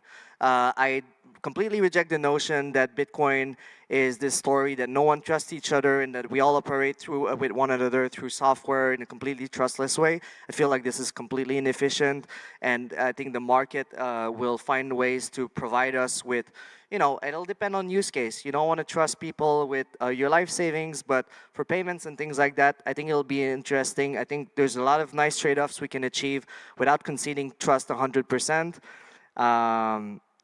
But yeah, I think there's a condition of fiat that's like deceived us into thinking that there's no way for us to work together and to trust each other. People don't trust their neighbors because of fiat. I think there's an opportunity for Bitcoin to change that and to allow us to work together. So that's it.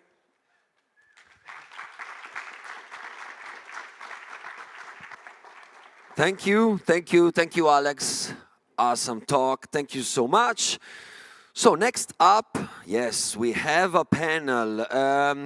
My favorite Bitcoin motto is rules without the rulers. Oh, by the way, if you are watching this, Andreas, you are still the best of us. I miss you. You should come back because Andreas Antonopoulos made this motto. Please, please. The best, still number one.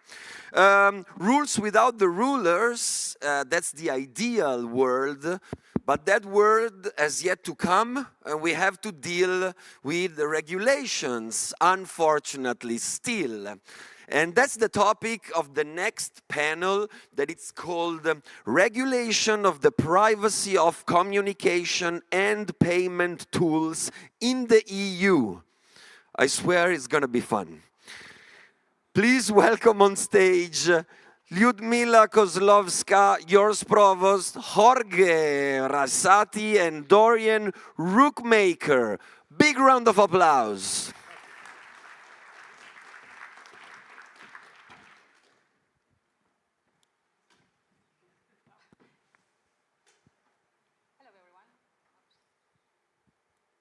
Hello, everyone. My name is Ljudmila Kozlovska. I represent Open Dialogue Foundation. We are a human rights organization dealing with defending political prisoners, freedom technology, and we're doing this important dialogue between those who actually decide how to rule and those who actually end users, those who enjoy or not enjoying these rules, to make it short. And today's discussion is very important, not only because we use freedom technology like private communication, messengers, or Bitcoin as a freedom technology to operate while we were financially excluded, but we also want to bring you voices of activists like Jorge Jraissati, but also regulators like Dorien, and privacy experts like actually Sjors, to share important messages, what we should do together, how we're going to address this overregulation of privacy communication and privacy of payment in the EU. We hear a lot about what kind of attacks happen. In the US, we have quite a vibrant society, a civil society, who resist against this attack. We almost nothing know about what's happening in EU, but we should. Just yesterday night, arrested was Pavel Durov, CEO of Messenger Telegram, just because he was accused of not providing and not cooperating with intelligence of French authorities, giving them access to encryptions, and was accused kind of cooperating with criminals, money launderers, pedophile cases, and so on. So we should address this issue and actually think how we can unite ourselves. But before we will bring to this moment, I would like to ask Dorien and you guys to introduce yourself shortly and go immediately to the discussion. What kind of regulation we right now consider as one of the most important to address for freedom technology fighters? Well, let me start. Sure. Is it working? Yes. Yeah. My name is Dorien Rookmaker. I'm a politician, and I think I'm the only one in the room. I think there should be far more politicians in the room. I see somebody says no. There are politicians in the room. That's nice.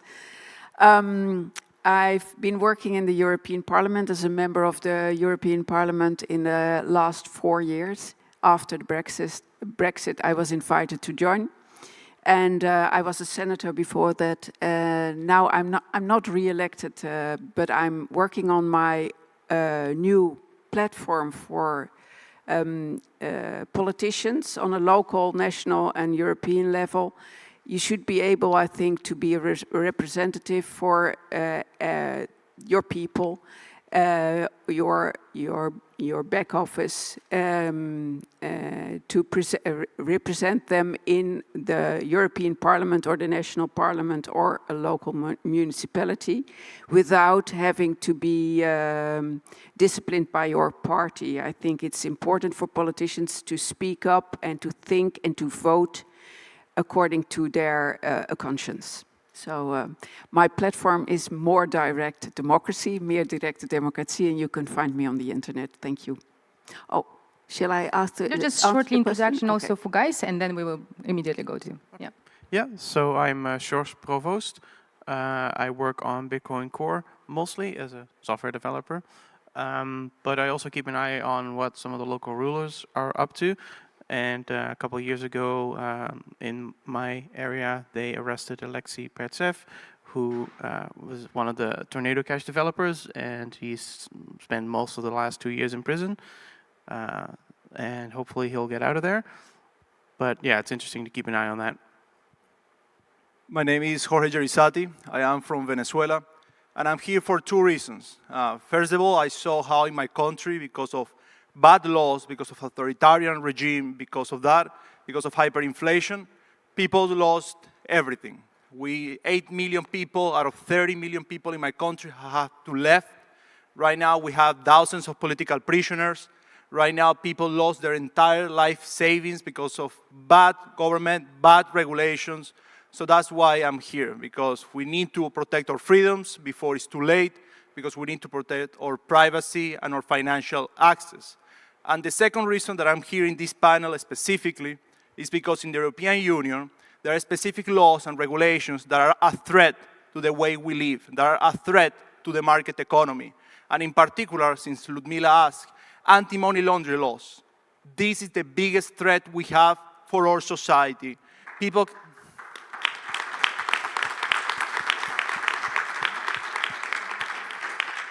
Why? First of all, there are ways with anti-money laundering regulations to threaten people's privacy, because they can block bank accounts, because they can freeze assets, because they can push people away from the financial system without a fair trial.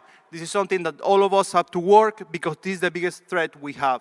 Millions of people from Venezuela, from Colombia, go to the European Union, they want to work hard, they want to be productive, and they cannot even open a bank account. This is unacceptable, and this is something that we have to change. Thank you. Thank you. And it's very hard not to actually agree with this. Dorien, could you please list the list of the most dangerous for privacy of payment and communication laws we right now face? Those which already adopted and also which are going to be enforced. And maybe you have also dangerous example of too broad enforcement, if you can mention. And then we want to discuss with you what tools we can actually use to address it. Thank you.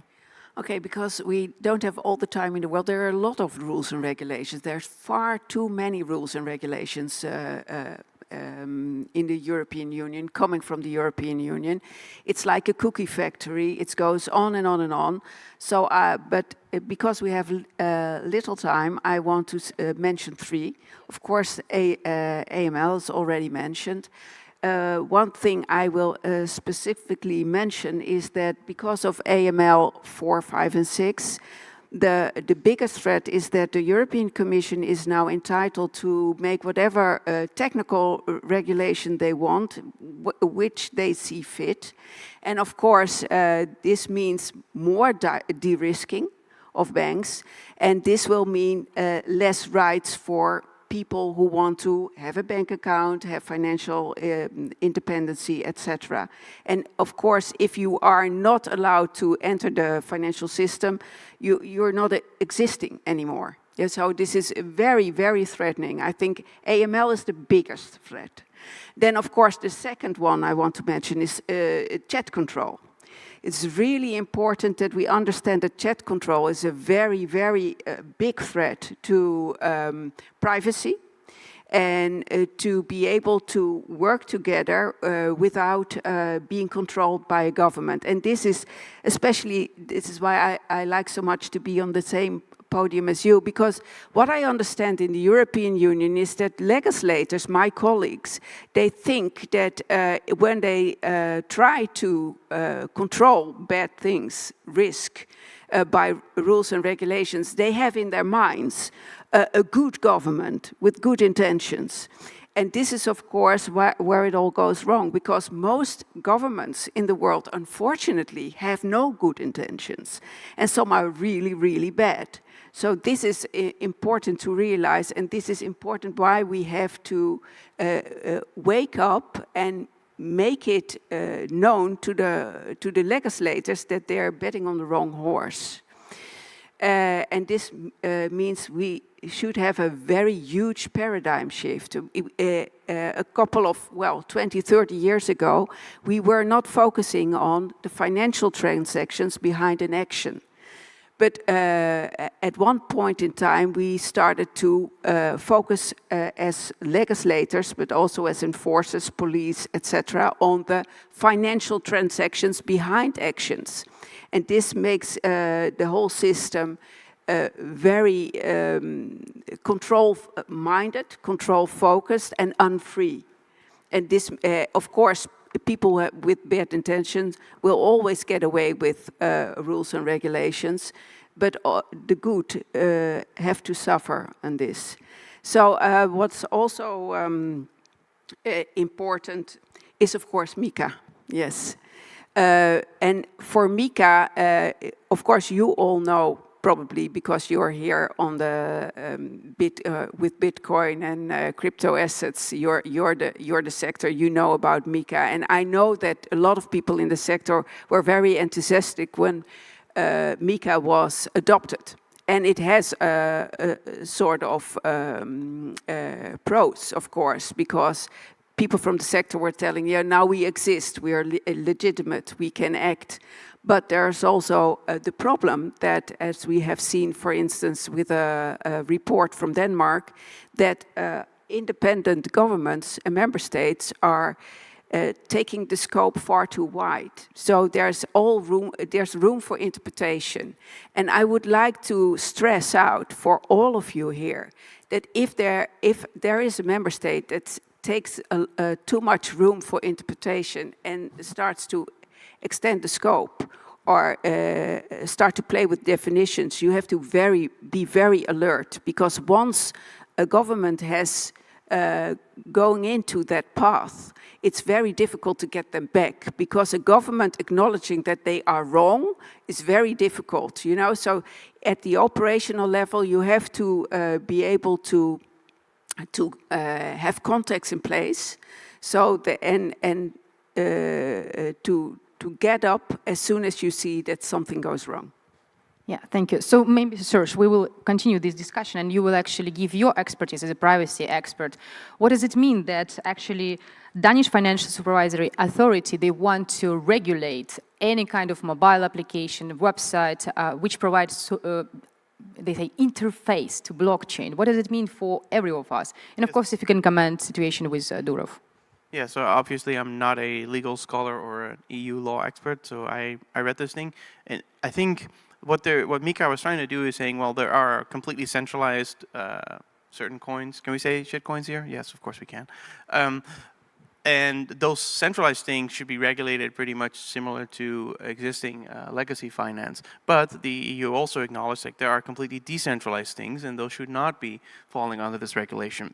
But the devil is in the details, and this devil was pretty big, because if you read the Danish report from how they want to interpret this, they were saying, well, but if there's an interface to a decentralized system, which could be an app or a website, that's the examples they use, well, then there's still, you know, something we can regulate. And so that could be a problem if, you know, you're making an app that controls a smart contract.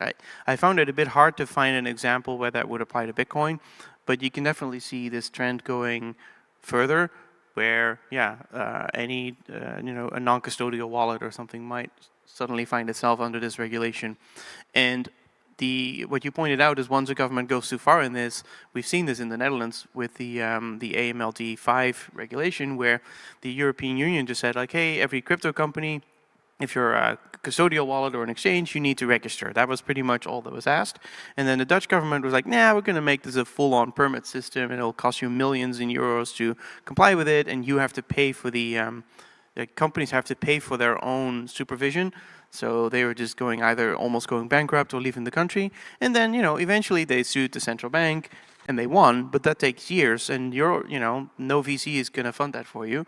So this is indeed important. I wanted to add another thing that's not a regulation, but something I saw in this Tornado Cash court case, where we think, okay, we can fix the problem by building completely decentralized systems, or in the case of, you know, Telegram getting arrested, we just build Nostr, problem solved.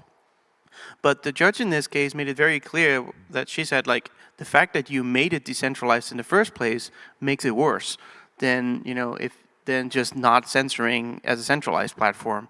So the good news is, you know, once Pandora's box is open, it's open. They can't actually stop it. But the people working on these open protocols will probably get, you know, arrested in France the same way the Telegram CEO would for not stopping these crimes. And then a judge might say, oh, well, you say you couldn't stop these crimes, but you could have written the software in a way that you could have stopped the crimes. So that's a very, very dangerous trend, and it's one that judges, at least one judge, is saying, and hopefully it'll get overruled because it's absurd, but it might not. So it's something to keep an eye on. And what about chat control implementation before it was even adopted in the EU? What do you think about situation with Pavel Durov? Sorry, but Is it message to other developers what could happen? Because one of the main accusations against. Well, if chat control is passed, which it's like this thing that you keep stamping on every time they try it again. You make a lot of noise and they seem to retreat, but eventually they'll probably pass it because they just insist. Then, of course, if you're building an app that doesn't comply with that, I think what the EU will do is pressure app stores to ban those apps because Apple and Google will probably comply with it. Google will definitely comply with it. Apple might, put up a fight, maybe not. Then you're left with web apps, and so the next step would be to block domains for those web apps, to ban Apple from offering Tor on your web app. So the EU has a lot of instruments, especially under what's the social media law, has a lot of instruments to just kill domains that they don't like for various reasons. So this is quite worrying, I think. And the nice thing, though, is that the EU is a bit of a hydra because another part of the EU is trying to force Apple and Google to allow people to install apps outside the App Store, which would mean they would lose control over what is on the phone. But I'm guessing that once they realize that it's easier to enforce these AML laws and censorship laws if there's only one App Store and there is no diversity in App Stores, they might say, oh, you know what, let's not worry too much about the free market and worry more about the terrorists. So, but I can't predict which way that's going to go. I think it's quite worrying, though. These devices are just not yours. Thank you, Serge. So, Jorge, how do you feel? We live right now in a digital world. You, Venezuelan, who actually used to look at your Western countries as an example, right, fighting for freedom. But now we see situation here. Can you explain us, first of all, how you use freedom technologies? What does it role play exactly right now in your country? And what do you think about what I actually said, Dorien and Serge, what's happening also of Pavel Durov, what future you see comparing on your example of Venezuela? Yes, in Venezuela, something that, for people that don't know, in Venezuela we had elections a month ago in which once again the dictator Nicolas Maduro stole the election, despite the fact that 80% of people voted against him, and despite the fact that all of us who are outside the country were not allowed to vote. So something that I wrote this week for Reason Magazine and for the Human Rights Foundation is that people in this room need to pay attention to the fact that right now, digital technologies, digital freedom, is a key battleground in Venezuela. On the one hand, you have the regime banning X from the country, banning Signal from the country, threatening WhatsApp to do the same. But on the other side, you have people like us that we rely on freedom technologies, freedom tech solutions to actually push forward freedom in Venezuela. So right now, we have also the regime bringing from China surveillance equipment, is going and knocking people's doors and bringing them to jail. Using surveillance, they know where activists live. They check their faces on the street, stuff like that. So that's why it's so important. That's why I'm here. I'm here, I'm not an open source software developer. I don't come from the technology space like you, for example. But I come from a place in which if we are not at the forefront of technology, if we are not working together with the people who are creating this privacy and these freedom tools for us, we will lose this fight. We will lose freedom in Venezuela. We already did. We're trying to bring it back, but also in the EU. As you are mentioning, all these laws that are against our privacy, against our freedom, are against democracy. Look, the way democracy was built and a free society was built was under the concept that people should have, must have, and have the right to their privacy, to their freedom.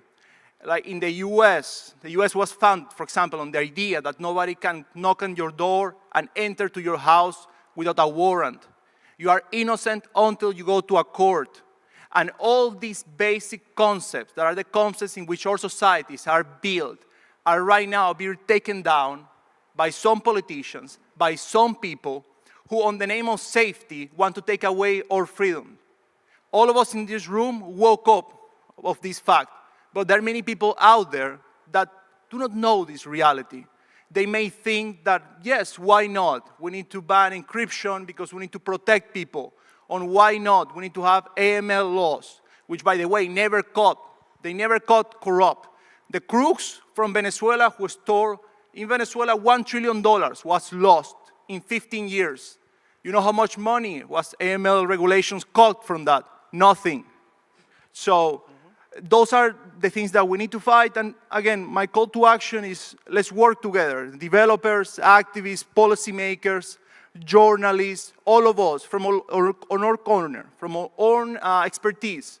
And that's the way that we need to build a free society. And to the people outside this room, the people who do not know about Bitcoin or do not know about these situations, it's our duty to explain to them. It's our duty to explain to them why this matters. Yeah.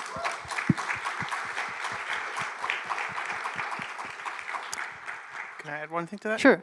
So one difference between Venezuela and Europe and the US is that Venezuela, if they want to get rid of Signal, they have to block the Signal domain, basically. But the EU and the US have much more control over Apple and Google and can actually make them remove it from the App Store. And we see this in China as well, because Apple is all pro-privacy when they sell in Europe. But if you go to China, it's like, oh, there's no VPN apps for you, sorry. This new web browser encryption we have, nope, sorry, it's not for you people in China. So we know that Apple may yield at some point. And that is a big difference because and also, if the EU can force Apple to take down certain apps, well, then these other governments are going to say, well, why are you doing this for EU governments and you're not doing it for us? You know, why are you being mean to us, countries? So these App Store choke points are really dangerous. Yeah, sure. Yeah, that's on the operational level. And I think why you're talking about the operational level is because the EU and legislators are tackling crime and terrorism on the operational level. And this is the problem. They should tackle it on the strategical level. So they have to address the dictator, not the technology that he uses. And this is the problem. We're trying to curb the technology, but by doing so, we need generic rules. And by this, we tackle and we curb freedom for normal people. And this is, of course, this is a bad thing, because all these NGOs that are working and struggling and fighting for freedom, for civilians, for people, they are handicapped by this as well. So we're trying to do the good thing, but we do the bad thing. And I think if we listen to the speech of Ursula von der Leyen, from the head of the EU Commission. We call her Sense Ursula. Yes. But she talked, this is why I want to put something positive in the discussion as well. She said she was all for innovation and for growth, also for defense. But let's leave that out of the discussion now. But she was for innovation and for growth. And what we have seen in her last mandate was that she was for inclusion, and she was a really good communicator, advocate for inclusion. So if she's supporting now rules and regulations that are curbing freedom, personal freedom and privacy, we should address this by speaking about innovation and freedom, because freedom is essential for growth, as you already mentioned. It's very important. There is no growth without freedom, not a sustainable growth. And well, I have to put some negative aspect or some threat, some risk to it as well. You know, we have now, we started with EMLA. So this is the anti-money laundering supervisor that's starting in Frankfurt. And we've seen in the past that these supervisors, that they want to show off, that they want to let people see, and especially, of course, the European Union, that they are necessary and that they're useful. So this is an extra threat, and this is why we should be extra awake and alert, that they don't overstep their boundaries and their mandate. Yeah.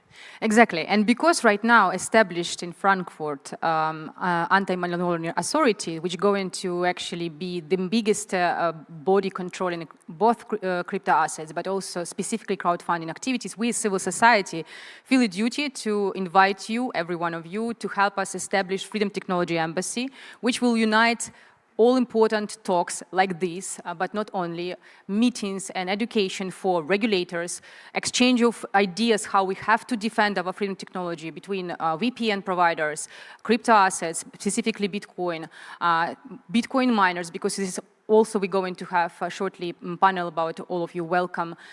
How we're going to defend this freedom technology. The same address to chat control regulations, so messengers.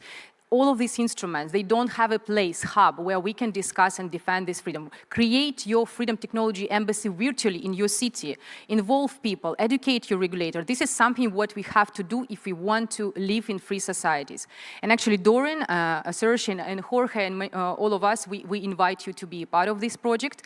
But the most important tools, I would like to ask you also, Dorien, if you can, because we have just 5 minutes, say us what everyone in the room, as EU citizen, can do, where he should knock, how he should hold accountable or follow these rules right now. Okay. First and foremost, the EU has a site. It's named Have Your Say, and you can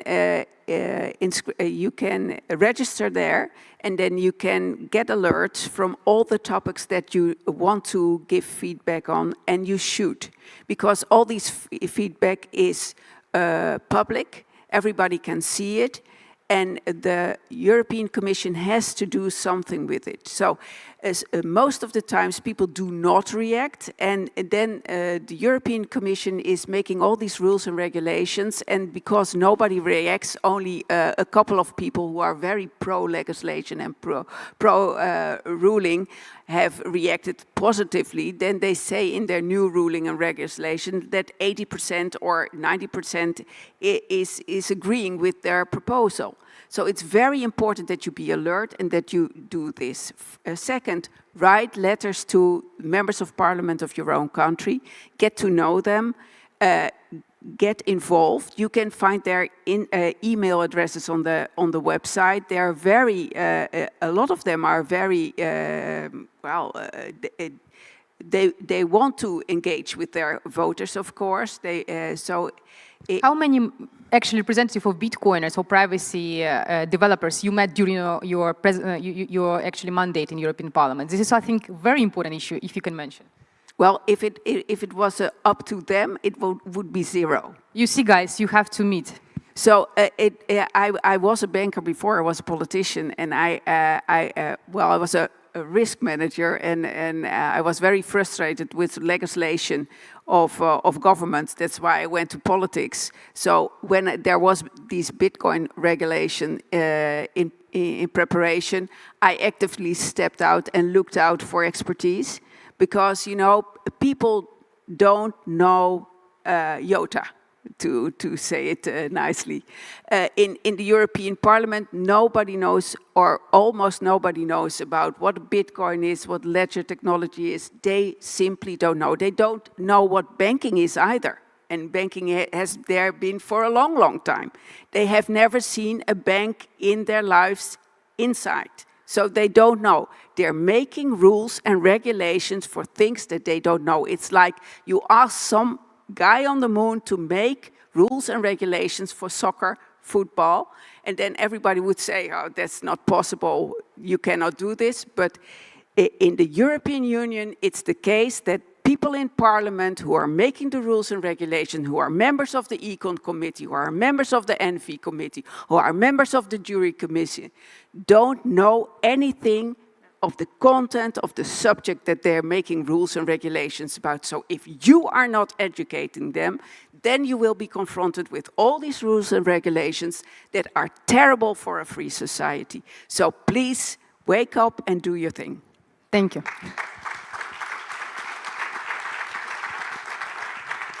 Serge, Jorge, your words. What we should do, how we should address, should we defend Bitcoin and freedom technology or not? Well, I mean, I don't have a comprehensive plan, but I think one thing that helps, because the EU specifically is 27-ish countries, If you see something in your country, make some noise about it in English, so that maybe people who do understand EU bureaucracy can then guide you in saying, okay, this is what you need to do.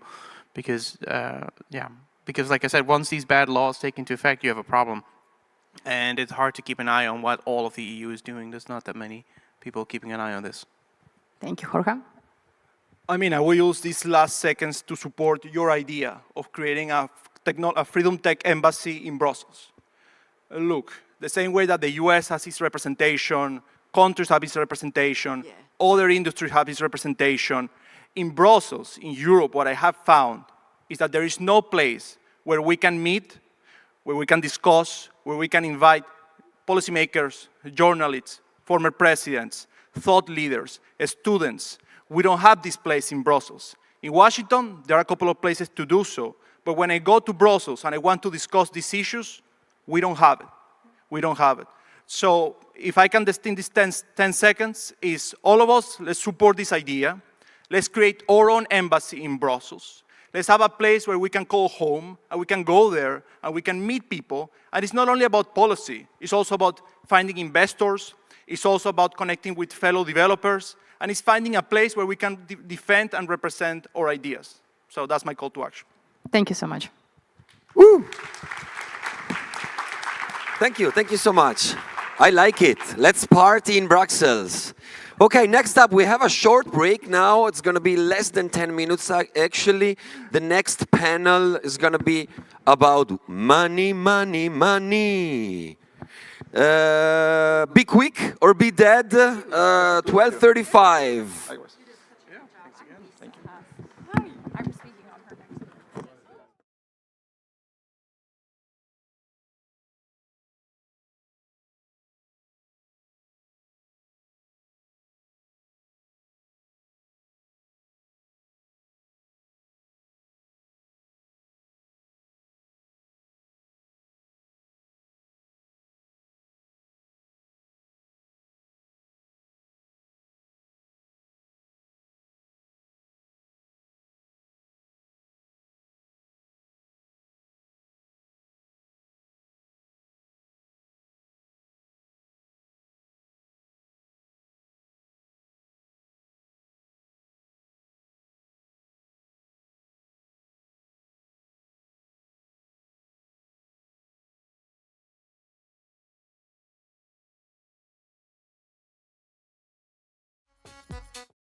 Who needs money? Does Bitcoin needs money? Of course it does, and that's the topic of the next panel, titled Funding Bitcoin. Please welcome on stage Jack Lee, Conor Okus, Abubakar Nur Khalil, Alex Lee, and Grant Gilliam. Come on, come on.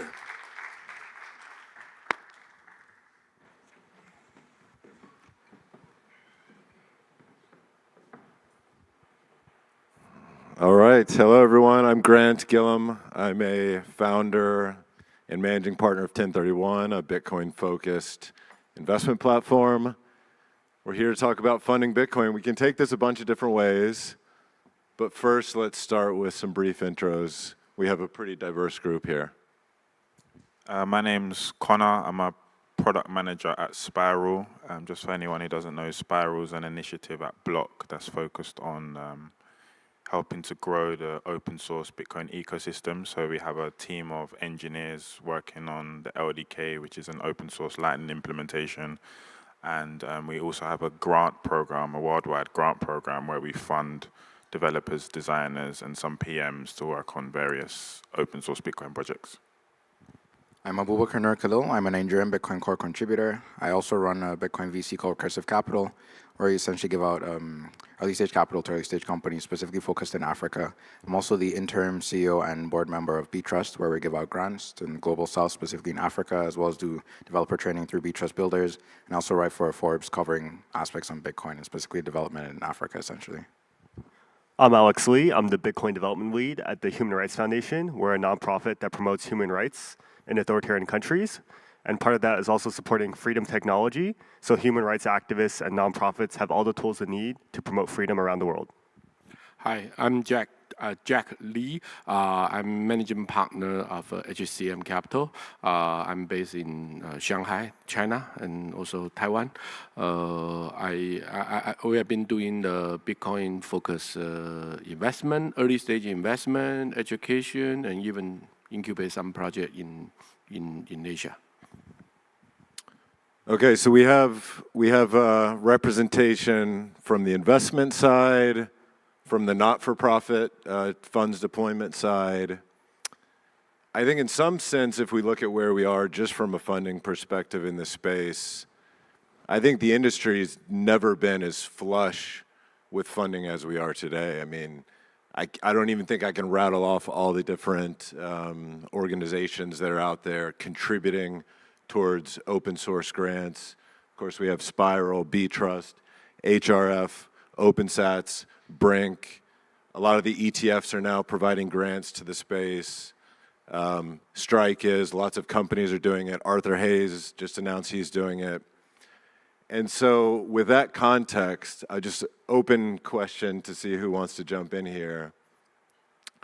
What's your perspective on where do we stand? Are we in a good place because of that?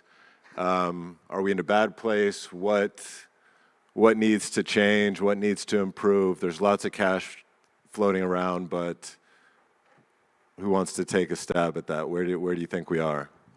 I mean, like you said, we're at a good place in terms of the actual extant capital that's in the space to be distributed both on the grant side or just supporting developers, especially now long-term.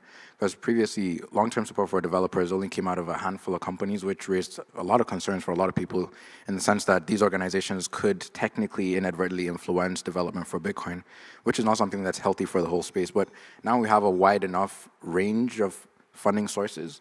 And I think in terms of what needs to improve is, generally speaking, given there's so much capital and there's like a lot more organizations handling this, a lot of it would be like standardizing some of the structures that we have in terms of the terms for the grants themselves, how folks interact with each other in terms of saying, you know, okay, we hit up this organization, but maybe they don't service that region, there's another region. So helping out with developers navigating that space more effectively and kind of putting pipelines all across and like connecting them efficiently and like effectively, so deployment is a lot easier, I think, is kind of things that we need to work on, but things are definitely generally in a good place.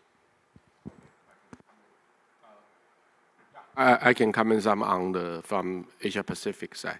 I've been talking to some institutional investor, family office in including Korea, China, Hong Kong, Taiwan, Singapore, at least. I think most of, I would say in the Bitcoin space, it's still a bit early in that region because most people are still more interested in the traditional industry and technology like AI, those new coming, emerging hot topic. And also the other side for the crypto, yes, some capital will like to go into this space. However, it will be more on the crypto instead of a pure Bitcoin. Indeed, that's why we position ourselves. We want to be the pioneer. We want to be Bitcoin, even not only in doing investment, because there's not many investment projects in Asia. So that's why we look at Europe and US. And also, we want to be an educator too, to help people understand, to help those corporate, family office, and institutional understand Bitcoin. I think gradually, when the price keep going up, I think more and more people will realize, yes, we are on the right track, and then they will gradually know Bitcoin is different than the rest of the crypto. Can I just add a few points? Yeah, so I think it's important to note that, when Bitcoin was gifted to us by Satoshi, it was done so without like an ICO or any source of funding, and many of the people who contributed to Bitcoin were doing so on a voluntary basis. And as time has progressed, a lot of these organizations have come to the forefront to support these developers, these designers, these PMs who don't necessarily have like 9-to-5 jobs to support themselves. And so, yeah, we're looking at maybe 10 to 12 organizations who are able to support these individuals across various time spans, but it'd be great if that number doubled or even tripled, because funding should be just as decentralized as the network itself. But generally, I think we're on a good trajectory. I would say one thing that we could improve on is letting developers know that there is the funding available to actually come and work on Bitcoin. We are competing with other ecosystems, other blockchains, who have vast amounts of money, greater than probably what we have in the Bitcoin space. But we do have a level that is competitive, and to get the mind share of developers across just the software industry, the technology industry in general, is something I think we can do a bit better at, and let them know that there is a strong career path here over in the Bitcoin world as well. I agree with everyone that funding has never been more bullish. There's never been so much money in the space available to free and open source software developers. To be slightly more pessimistic, recently the Ethereum Foundation announced they were selling $100 million of their pre-mined tokens to support the open source space. And now a lot of that is going to waste, a lot of that is going to marketing, a lot of that is going to insiders. But the problem is, Bitcoin deserves more money than that, right? Bitcoin is a much more transformative project. Just like Conor said, it's not a pre-mined ICO token project. It was a gift from Satoshi. And we need to find ways to increase funding in the Bitcoin open source space. We need to find ways to make funding more sustainable for developers. We need to find ways to make funding to reduce developer burnout, to increase long-term support for developers. So funding has never been more bullish. I'm very excited that free and open source developers are able to get funding in the space right now, but there's a lot that needs to be done. Yeah, good points. Alex, let me stay with you and just ask you, first of all, Jack, I think your point is right about the Bitcoin price does have an impact. People start paying more attention. They realize, well, maybe there is something to this, maybe it's more legit. But also the people who have already gotten into the ecosystem, they start to see their wealth rise, and then they realize, well, there might be merit to giving back to the ecosystem in different ways.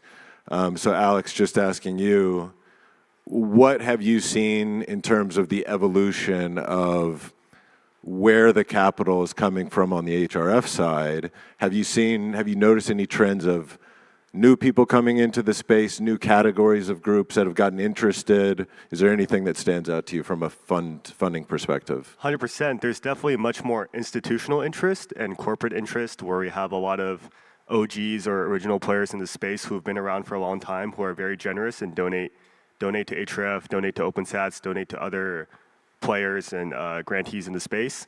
So that's been great. So it has been more institutional and more OG players. There definitely has also been a huge uptick in everyday plebs donating, people who are donating 10 cents, 10 cents, 50 cents, $1 every month via the Lightning Network to Href, so that's been also very generous. So there definitely has been more, ETFs, corporations, OG players in the space who are supporting free and open source development. That being said, there needs to be a lot more support from other people in the space. I feel like a lot of custodial exchanges could do a better job in allocating just a tiny bit of their massive profits into supporting free and open source software development, especially on the Bitcoin side. Yeah, I think good points. Conor, you alluded to this just in terms of, well, there's funding, but we need to make developers and builders aware of that. How much of a bottleneck do you think we have just on available places to deploy capital in interesting ways, provide funding to builders? Is that where the bottleneck is? Do we need more people to give the money to versus having more money come in? Probably a little bit of both.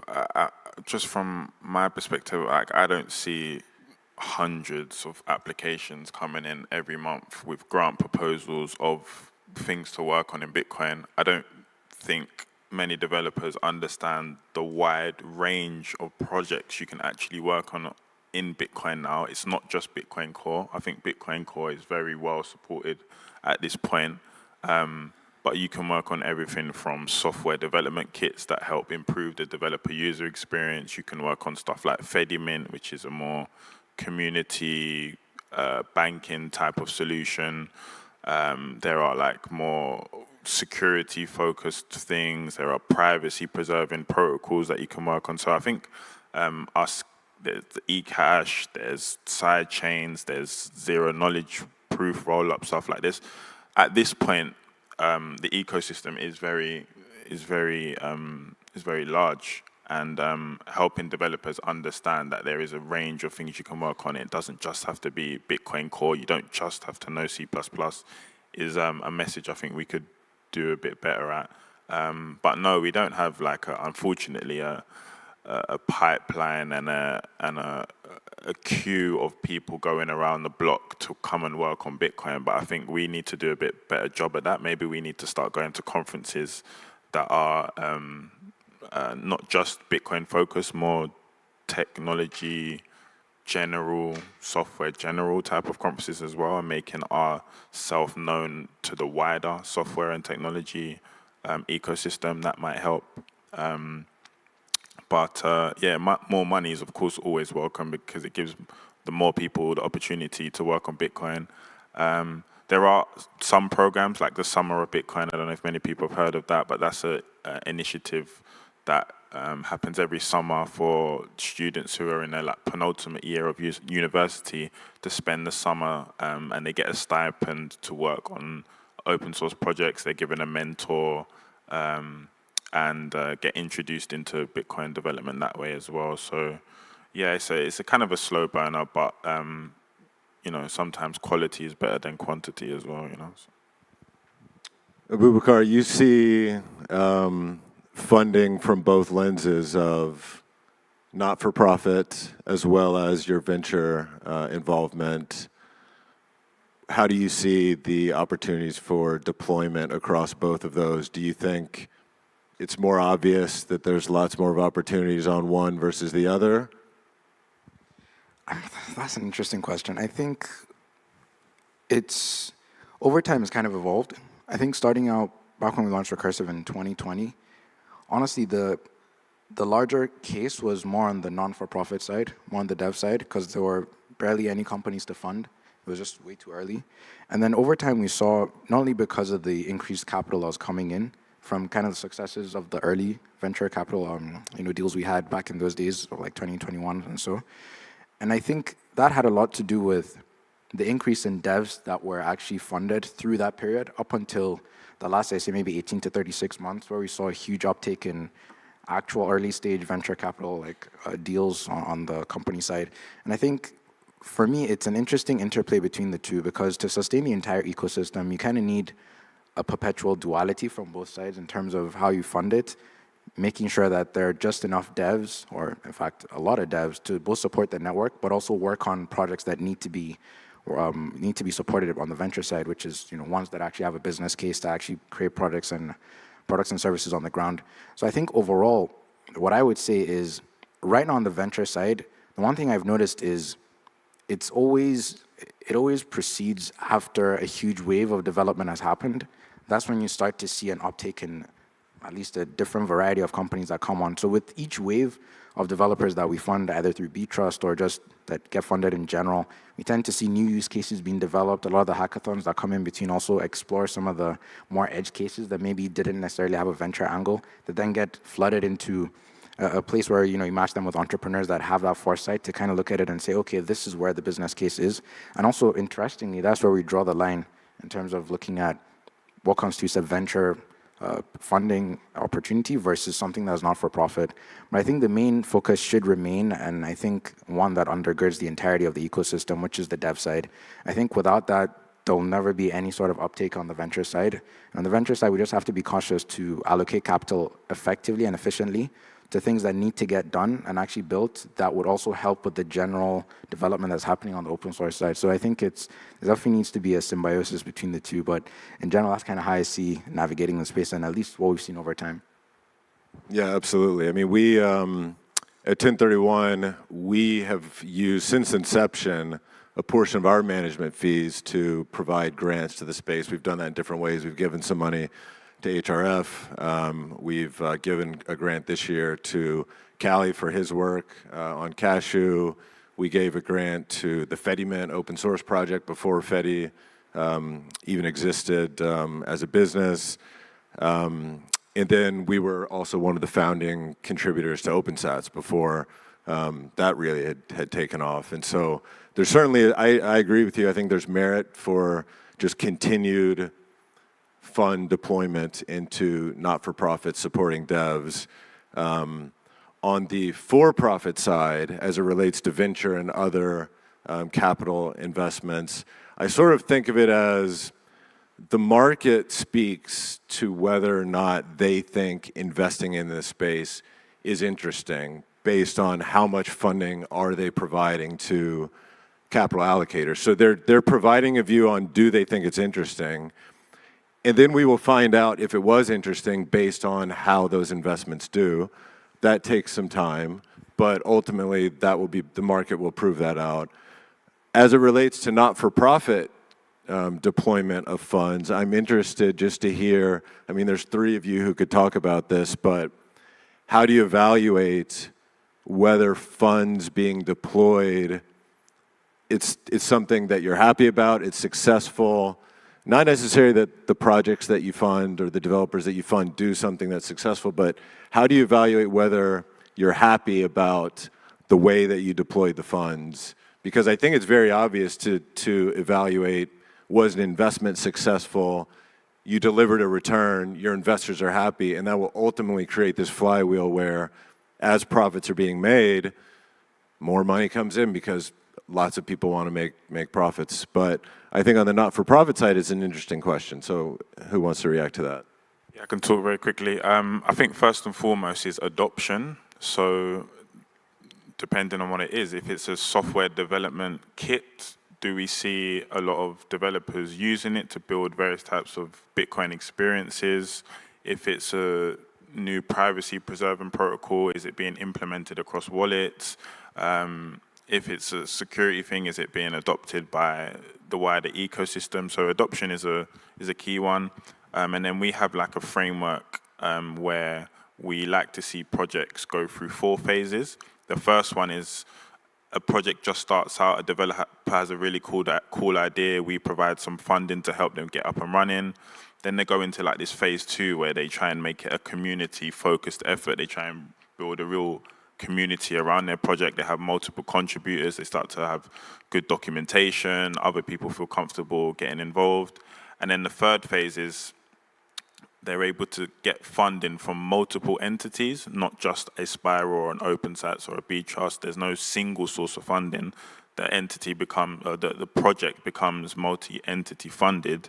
And then the final phase is like, if Spiral can or any of these organizations can step away from the project and not provide any funding, the project is still sustainable in and of itself. So if a project can remove any single source of funding and still operate and still see adoption and still grow, we tend to deem that a project that's on the path to be successful or already successful. Yeah, and I think so there are a variety of ways you could look at success metrics.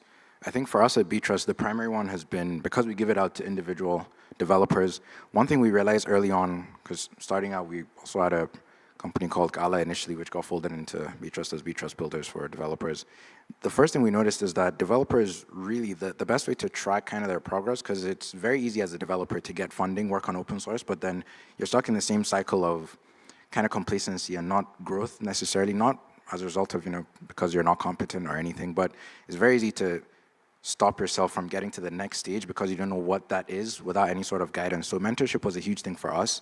And I think pairing that mentorship over time, what we realized was there are certain attendant benefits to that in terms of how you measure their success in their placements, which is one, is their growth from that developer. And the way we track that is we split our grant process into two. So we have starter grants for people that are just getting into the open source space.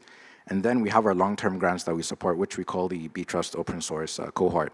Now, the idea behind that is we're able to give key metrics that are measurable from the starter grant by looking at, okay, what has the progression been like for the developers? Because it's a 6-month program, essentially, where we give them continued funding on a monthly basis. The success metric there is if they're able to, at the end of the 6 months, provide a proposal that could guarantee them 12 months of work in the open source space. And that is dependent on looking and identifying pain points that are relevant to, especially the region of operation, which is technically Africa for the majority of the folks that we're supporting. And if they're able to get that, that is already considered a successful placement on the starter grant side. We have examples from that, like Abubakar Kelvin recently, who we announced as part of the Q3 grants. And then for the long-term support, the idea there is, now that they have 12 months, they've already proven themselves 6 months. So the idea is to make sure that they're still continuing that and finding ways in which that they could further entrench themselves. Because again, a part of that process is finding a niche within Bitcoin itself that needs to be solved, like silent payments, for example. Because remember, the entire space is built on open source tech. And the good thing with open source is challenges are openly available. It's not a case where a private company has like a listing board of things that they think is a priority. No, the entire ecosystem knows what should be prioritized. And I think for us as grant givers, what we need to do is also align with that priority and also highlight other things that maybe are not necessarily being prioritized that need to be prioritized, like let's say silent payments, for example. And then in doing that, again, for the long-term grants, the idea would be, are these individuals actually meaningfully contributing to that, or is it a case where they've just been, more performing janitorial roles? Is it a case where they've actually progressed that? And then at the end of the day, we're able to see, okay, now can we renew those grants from like 12 months to, let's say, two years apart and things like that. So I think those are the ways in which we look at the success metrics and kind of how we tend to navigate between the space, making sure that it is effective and efficient allocation all across the board. As Grant said earlier, it's very easy, it's much easier for a VC to evaluate a project's success, right? Did you get a financial return? Did you get a 10x, 100x, hopefully 1,000x? At the Human Rights Foundation, we're also like VCs, but we're trying to look for a return on human freedom. And that can be much more subjective and harder to evaluate. When we support developers, it's a little bit easier. You can look at a developer's GitHub, you can see what updates they've made, what progress have they made, has their app added a new functionality or a new integration, has their, you can see what PRs they've been reviewing, et cetera. So that's a little bit easier for a developer. At the Human Rights Foundation, we also support community builders. People are building circular economies and safe spaces around the world where people can learn about Bitcoin, free from noises and distractions. We also support educators who are building content in non-traditional languages and local languages, so people have access to resources in their native language to learn about Bitcoin and Nostr. And we also support activists, nonprofits, et cetera. And those can be a lot more subjective and hard to evaluate. For those projects, it really is finding ways to see proof of work, right? Are you hosting regular meetups? Are people attending? Is there growth in the meetup? If you're an educator, are you actually producing educational content on a regular basis? Are there people viewing that content? Is there growth, et cetera? And at the end of the day, it really is, you can see a huge contrast in the before and after, right? Before funding, what were they doing? And then you can see after funding and during the period of funding, what have they actually produced that is tangible? So a lot of it is just looking at what grantees are up to, seeing their proof of work, seeing what they're doing, and then making a as rational analysis as possible after you've given them funding. Yeah, I think in the future, at least in the near future, the value proposition of what we call the venture capital, of a Bitcoin venture capital, need to be redefined. I recall a very successful technology, Silicon Valley VC, like A16Z, for example, of course, it's been 3 decades. They also have done a lot of this kind of education, this kind of teaching, that kind of thing. I mean, beyond their, return IRR for their LP. So that also like what Grant said, I think in the Bitcoin space, because there's a lot of open source, there's a lot of non-profit thing, especially in the current stage. So I think even though if we still call it venture capital for Bitcoin, so I think the VC need to do more this kind of, the metric, or even the, I would say, LP to evaluate the GP, the metric need to be redefined, because there's a lot of this kind of social work, this kind of non-profit work and contribution to need to get done first. Because we got to think about, because the topic of a Bitcoin, versus AI is a different, or other technology, internet before is different, because Bitcoin is money. Bitcoin is not a project. Bitcoin is not a single technology. So we have to make this money work, the best money work, to the entire new ecosystem to be more decentralized, censorship, those kind of things, and then have some project built on top of that. So at least I think in the next 5 years, 10 years, the Bitcoin VC, this kind of funding, need to do more this kind of non-profit work. That's my view. We've got a few minutes here, so I'll just have one more question. We can just go down the line, but curious in your thoughts, and what's the single most important thing, or what jumps out to you as one thing that could be most impactful to positively impact this topic, whether it's funding coming in or ways that you're deploying funding? What would be the one thing that jumps out that you would say, you know what, if we could really do this, that would really make a big change for the better?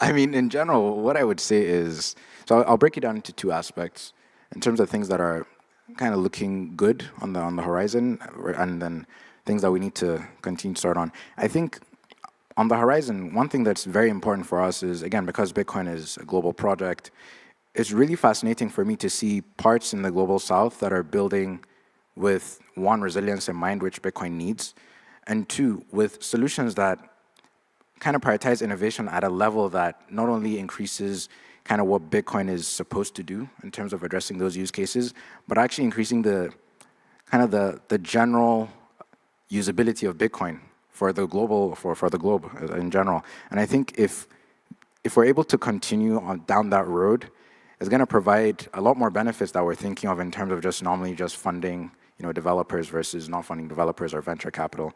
But I think in terms of, on the flip side, on the other side, things that we need to continue to do, I think on the venture side, it's, again, I totally believe that it needs to be reevaluated, because the metric essentially is, are you a better investment than just hodling Bitcoin, which from the venture standpoint, there are other funds that are kind of testing this out, like Early Riders, which is having the capital in Bitcoin. That way, materially, you actually do have to think, okay, is this a lot better for me to invest in versus just holding on to this Bitcoin? And I think that shift kind of forces you into more of a long-term thinking and horizon, where you're evaluating projects not just on, can it make a quick buck? It's a case of saying, okay, can it do all of that and make this new money, actual money for generations to come, still having all that benefit on the venture side? And then on the not-for-profit side, I'd say evaluation has to be looking at, where do you serve? What communities are you looking to serve? How effectively can you deploy the capital that would trigger changes that would last 5, 10, 20 years into the future? And how are you able to kind of link all of that in a way in which Bitcoin, at the end of the day, comes out on top? So I think those are the ways in which we need to continue to kind of double down on. And before I know it, we have like this proper global effort. If there's anything I could change, I would like to create a culture where individual people donate to the developers for the free and open source software they use, right? If 10,000 people could just donate $10 a year to the open source developer of their choice, that's $100,000 a year in funding for the open source developer. And if worse comes to worse and all the centralized entities that we work for or operate disappear, we could still have a place where everyday people donate and support the developers they love and use. So hopefully we can come to a point where it's normal for everybody at a conference to be zapping or donating either via the Lightning Network or via Bitcoin on-chain to developers that they like, and to create a much more decentralized, sustainable, open source funding model. I fully agree. I think everyone, not only in the VC, not only in the corporate, not only the institution, everyone can, we can, I mean, more or less, right, support this kind of open source, like what you mentioned. I think we need more of this input to make it, make it work. I would just say maybe an organization, an open source organization solely focused on providing fundacy for privacy-focused efforts, probably for obvious reasons. I'll say no more. All right, I think that's all the time we have. Thank you.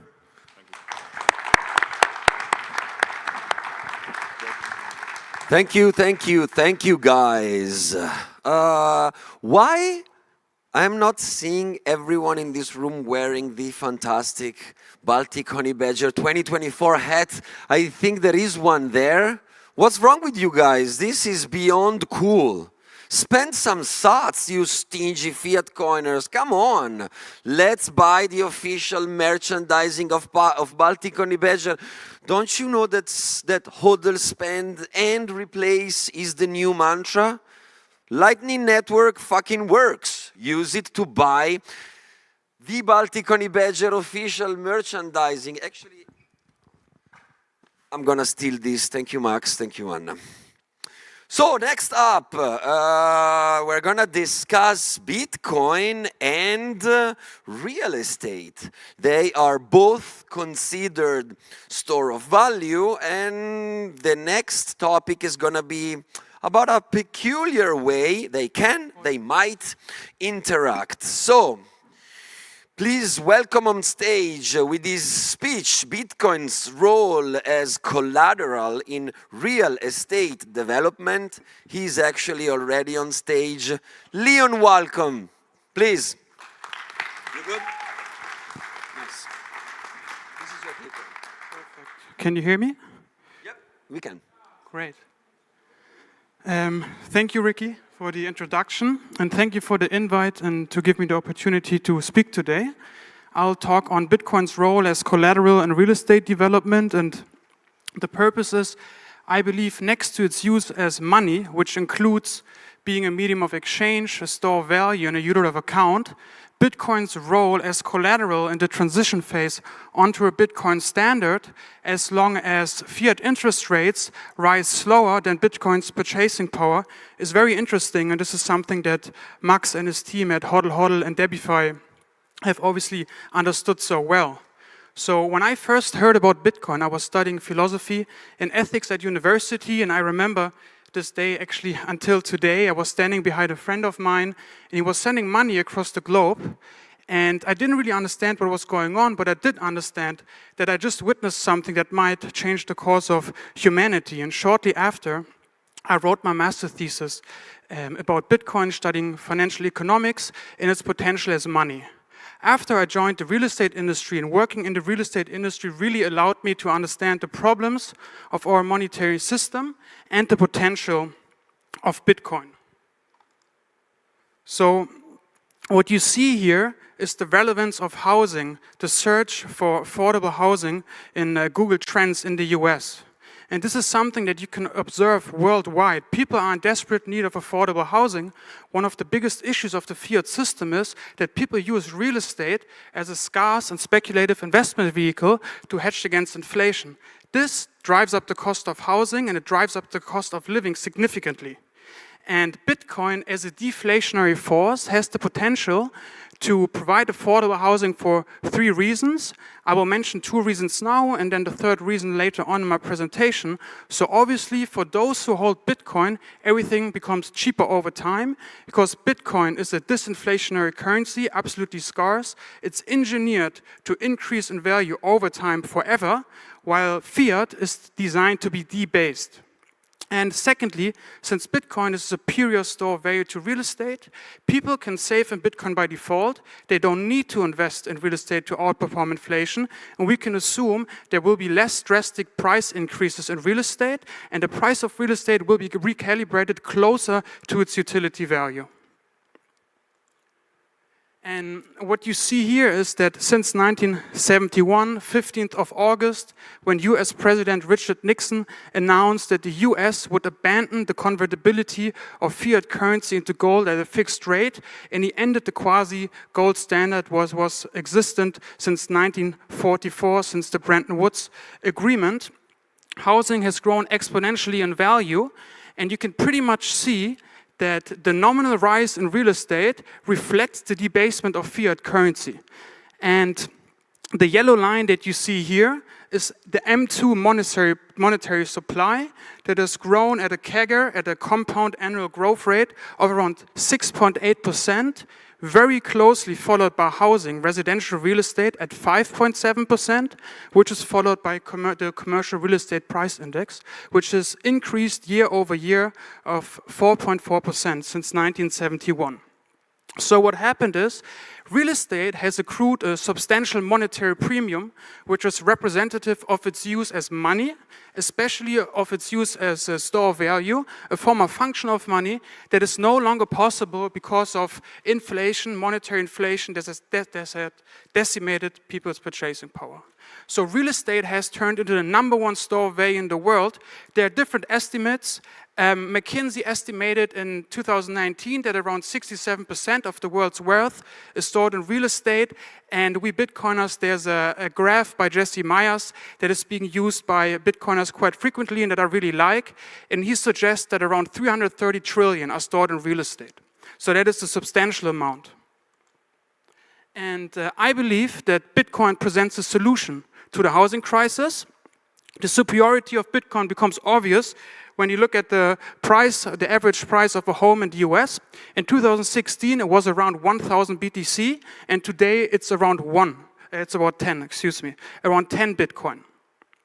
That's the average price for a home in the US measured in Bitcoin. And within the scope of the fiat system, in the past, real estate has been one of the best options to preserve wealth. But if you really think about it, it's actually a very bad store of value. It's inaccessible, it's illiquid, it's very easy to destroy, easy to tax, and it's immobile. So in German, real estate is translated into Immobilie, which literally means to be immobile. Whereas Bitcoin is a purpose-built money for the digital age. It's absolutely scarce, it's permissionless, it's programmable, it's liquid, and it's highly mobile. So we can assume that people will prefer saving in Bitcoin rather than having to invest in real estate, which should mean that real estate will go to its utility value, especially for those individuals that hold Bitcoin. And what's the conclusion? What can we draw from this? Basically, this is a great process for the market, especially for consumers and for tenants who have been burdened with increasing living expenses. But it does pose a problem for the real estate development sector because whatever you think about it, the increase in nominal value of real estate pretty much represents the profit margin of a real estate developer. And as the speculation that is currently happening in real estate will move over into Bitcoin, real estate and real estate development will become a business again. You need to provide a service to the market, like housing, and you receive rent in return. But in order to survive and thrive for a time where real estate may no longer dominate, I believe that real estate developers have to adopt innovative production methods like 3D printing and pre-manufactured housing parts to drive down the cost of construction, but they also need to utilize Bitcoin, and especially as a store of value. And for some of you that have listened a few weeks ago in Prague, I gave a presentation on Bitcoin strategies for real estate investors. And today I want to focus on the last bullet point here on the left-hand side, include Bitcoin in financing. I quickly explain what I mean by it. Then I go to the theoretical to its theoretical benefits, and then I show a practical example that we backtested. So the idea is the following. Let's imagine you're a bank and you give out a $10 million loan to a real estate developer. What you could do, instead of giving 10 million, you give out 11 million, and the real estate developer uses the extra million to buy Bitcoin. So 9% of the loan are directed towards Bitcoin, and 91% of the loan are directed towards real estate development. And what this means is, now I'm starting with the third point of why real estate can become affordable through Bitcoin. By using Bitcoin as a store of value, landlords and real estate developers, they are not slowly dependent on raising rents to counterbalance inflation. The increase in the purchasing power of Bitcoin works as a natural inflation hedge. And quite frankly, it also protects against a scenario where the monetary premium that sits in real estate flows into Bitcoin. And generally speaking, it acts as an inflation hedge to counterbalance the increased capex, maintenance costs, and construction costs. It obviously also increases the creditworthiness of a company. By introducing Bitcoin on the balance sheet of a real estate developer, you introduce a novel form of capital that increases over time, because Bitcoin is an absolutely scarce digital currency, disinflationary, that increases in purchasing power over time forever. Forever as humanity stays reproducing and productive. That creates more resilience within a company. Bitcoin is an extremely resilient system, and it's anti-fragile, and it's proved its resilience over time. And it also allows you to protect yourself against property confiscation, because the past has shown when we go through a scenario of hyperinflation, the state usually tries to capture available value, and it does so through taxes, and it also, as we have learned in Germany, it does so through confiscation. So if you keep possession of the Bitcoin keys, you are able to leave a country in case you're a minority that, for example, is persecuted and needs to protect its productivity. And for lending purposes, you can use multi-signature solutions like Debify. And if you're a company, you can use multi-institutional custodians like OnRep that give you some geopolitical arbitrage. And lastly, something I would like to talk about is default protection, because if you think about it from the perspective of a lender, if you give somebody a loan and you include Bitcoin in the loan, you hedge yourself in that business going bankrupt, because if the Bitcoin are properly secured, even if the business goes bankrupt, the Bitcoin will increase in purchasing power.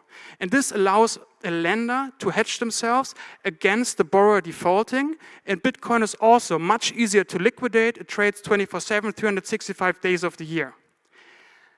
This also holds an advantage for the borrower, and I quickly want to give a real-life example of a friend of mine that I think was extremely smart. So he bought a furniture company in Germany that went bust. Because of the interest heights, recently the real estate industry in Europe is in a crisis. The business was worth around 2 million euro, and the bank said you can buy it for 300,000 euro, and we'll give you a loan. He took a $350,000 loan, he bought the business for 300,000, and he took the rest, the 50,000, and bought Bitcoin to hedge himself against that business going completely bust. And I think that was a pretty good idea. And the dynamics that I'm describing here are relevant in most industries, so I can really imagine that Bitcoin is going to become part of credit products for every industry. And now I'd like to run you through a practical example. I quickly explain what we see here, and then I explain the differences here. So for purposes of simplification, we took a $10 million residential real estate project, and then we took a $10 million investment project, of which 9 million were directed towards the acquisition of real estate, and 1 million directed towards the acquisition of Bitcoin. And the purpose of this is I want to show how the addition of Bitcoin into business structure, rather it's real estate development or generally speaking actually doesn't matter, increases the financial resilience and the creditworthiness of a company. So on the left-hand side here, you see we started in the year 2019, and we took the US Bureau of Statistics numbers for Q4 of each year, and then we added the incremental decrease or increase to the previous year. And you can see in 2019, We started with a $10 million project that increased to 2021 to 12.9 million. Why did it increase so much? There was COVID, where about 25% of the US dollar in existence were supplied to the market. And then we have a slight increase until the year 2024 to 13 million. So the total value increase is 30%. And the year-on-year growth is 5.4%, slightly less than the average growth since 1971. Even though the data set is very small, I do believe it somehow shows that real estate has completed its adoption cycle as a store of value, and you will see that Bitcoin is a much superior store of value because it's an engineered monetary savings technology. So now I'd like to compare it with a $10 million investment project, of which 9 million were directed towards real estate and 1 million towards the acquisition of Bitcoin. So in the first year, you can see we have a $10 million project that quickly grows in the second year to 13.3 million. So it's already worth more than the real estate project in the sixth year. Towards the end, in the sixth year, it is worth 20.4 million, which we compare to just a real estate project worth 13 million. And which is also interesting for you guys to know is, obviously the year 2024 is not over. So we took the year growth of real estate in Bitcoin until 1st of July. But if we would wait till the end of the year, this would even look a bit more favorable towards Bitcoin because we are currently in the early innings of a bull market, even though I believe potentially because of the macro conditions, this bull market will not be as great as we want it to be. We can expect Bitcoin to increase slightly more till the end of the year. And the total value increase here is around 105% in the sixth year, which is 3 times as much. And the year-on-year growth is 15.4%, which is made of 54% growth in Bitcoin and 5.4% in real estate. And as you can see in the sixth year, the Bitcoin and the company structure already make up 43% of the whole investment project. So if we would continue over time in the 10th, 12th, 13th, 4th year, at some point you won't even see the gray part which represents the value of real estate because Bitcoin grows in value much faster. And I believe this is a good thing because this will allow the real estate developer, the landlord, to not be dependent on increasing rents all the time and then increasing living expenses for the tenant.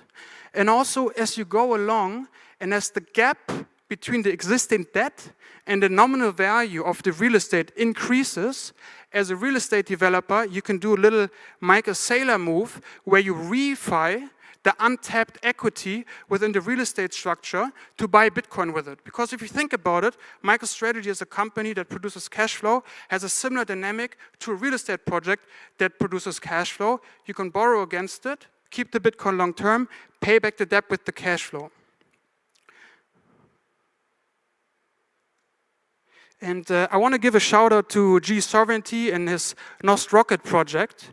And as a concluding point, I'd like to emphasize that Bitcoin not only enables the separation of money and state, but it also allows the separation of business of the state.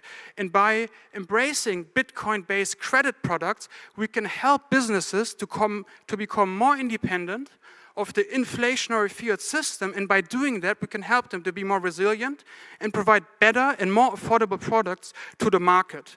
And something else that we will allow is, if the system will continue as it does right now, I don't want to be a doomsayer, but when 20 or 30 years' time, we will see a lot of societies collapsing, we'll see more war as we do right now, and as a societal collapse maybe occurs, and the nominal value of all the assets in the world will collapse as well because the currency is going to be inflated to an extent where a real estate project might be worth nothing, but it's going to be nothing in fiat, but it's going to be repriced in Bitcoin. And if you already hold Bitcoin in the same entity that holds a business, you hedge yourself against societal collapse, and we can allow businesses and entrepreneurs to continue to provide services to the market. And I believe that the role of the entrepreneur and the role of businesses in this transition phase onto a Bitcoin standard is very, very important.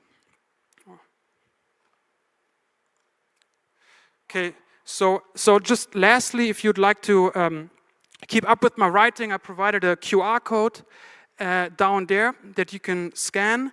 You can find me on Nostr at Wankum, and I also write a newsletter on leonwankum.substack.com, where I share my writing. Predominantly at the moment, I write about real estate and Bitcoin, but I also write about philosophy, ethics, and Austrian economics, generally speaking.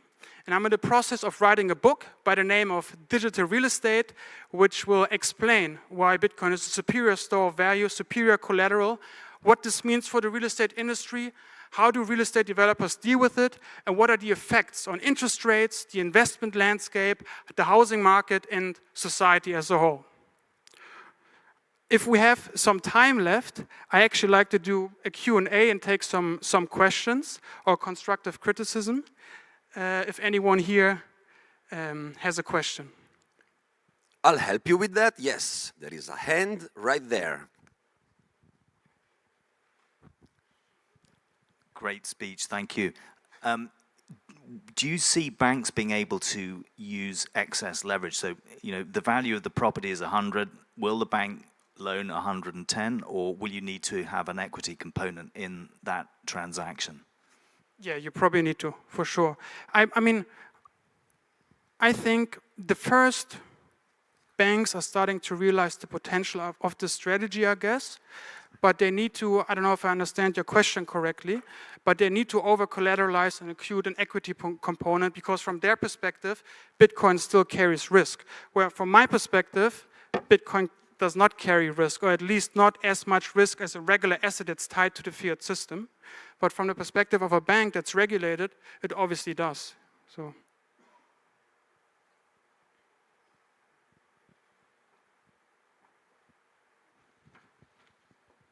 So instead of, like you gave the CAGR for Bitcoin investments being like 54%. So instead of just relating it to, like if you see that 5.4 and 54%. Yes. So instead of putting collateral of, say, 10% in Bitcoin, why not increase the numbers? And is there any other way that you have analyzed, apart from real estate, where a business can be structured in a way that Bitcoin completely goes in profit and the CAGR of the company becomes higher with that? Because, yeah, 15% sounds great, but it's not 54%. And is there a way where you can structure a business which would give probably 40, 50, 70% ROI? And that's sustainable, because we all know like 40% CAGR, like if someone buys $10 Bitcoin every day, they would average around over 45 to 50% CAGR for 5 years. So is there a way which can be structured? Yeah, first of all, thank you for your question. It's a very good question. This is a very oversimplified example in order to help people and also banks understand the idea behind this and the potential of including Bitcoin in financing, generally speaking. But to answer your question, I believe yes. And the way to do it is that you also create cash flow that is connected with Bitcoin. You either sweep the cash flow right into Bitcoin, or you create a business that generates cash flow in Bitcoin. I think that would be the way to do it. And you could ask people obviously to pay rent in Bitcoin, but it's very difficult. I mean, personally speaking, we don't have a single tenant. We have a couple of hundred apartments that we are managing that wants to pay in Bitcoin, at the moment at least. Yeah.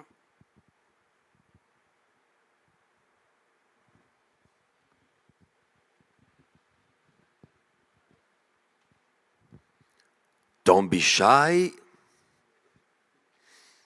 I guess that's it then. I think there's one. Oh, there's one more? Yeah.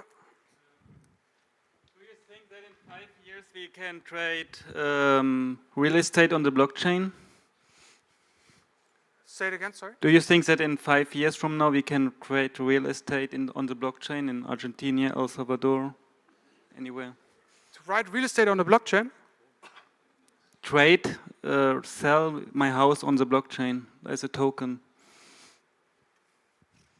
I mean, I personally, like, technically is one point, but personally I believe rather than buying a tokenized asset that has third-party risk, I would just buy Bitcoin. So I think from the perspective of a bank, this whole, or like, let's say that I take the position of BlackRock. The tokenization of real-world assets makes sense because I can exercise control and I create another revenue stream.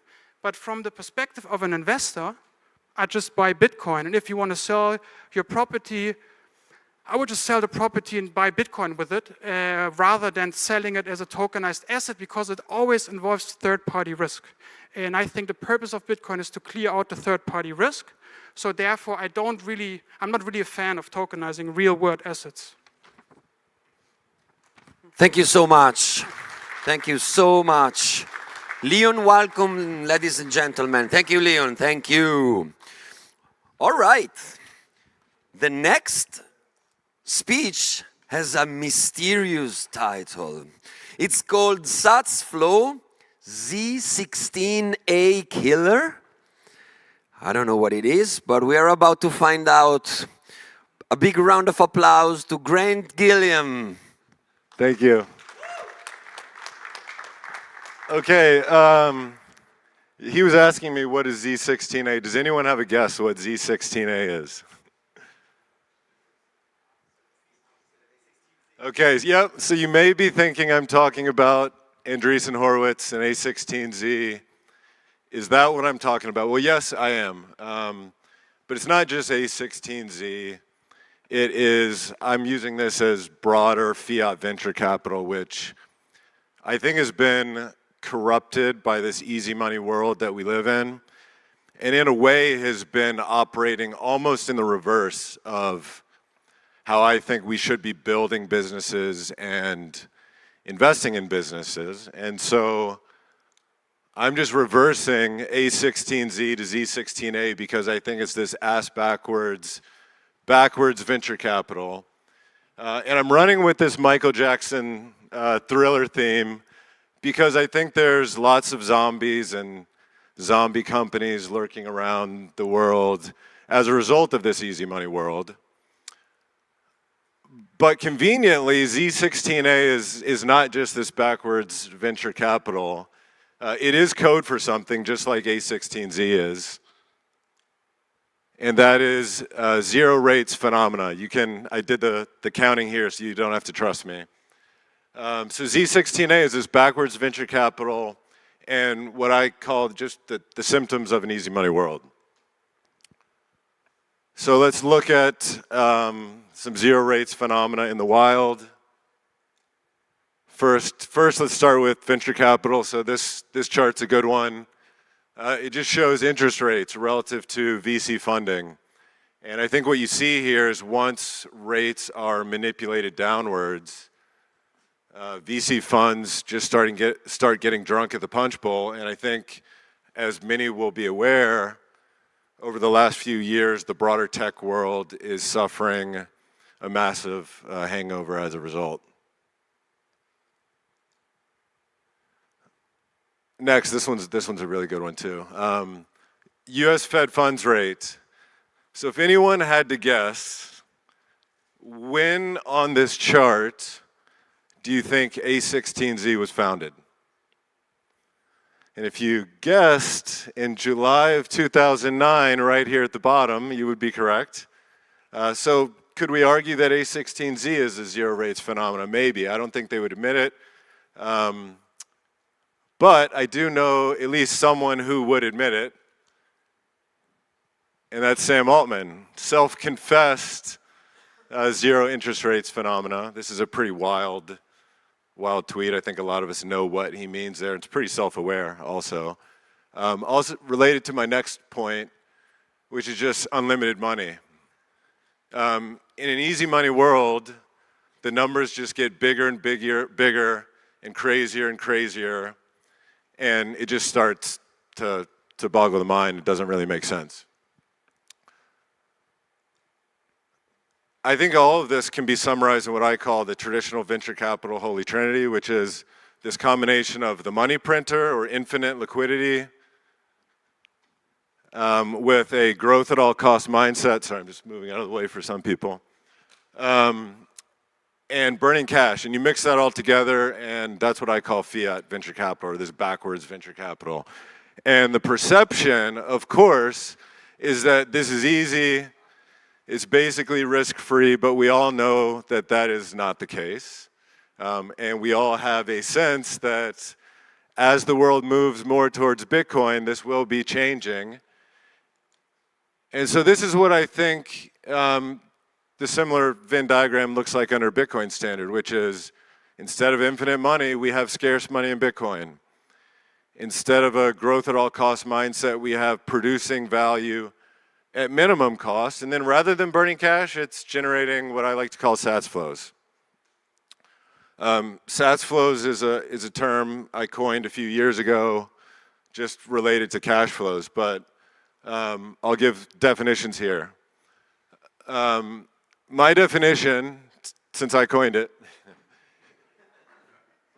is the generation of Bitcoin denominated, now that's the key word there, Bitcoin denominated profits earned by providing a product or service.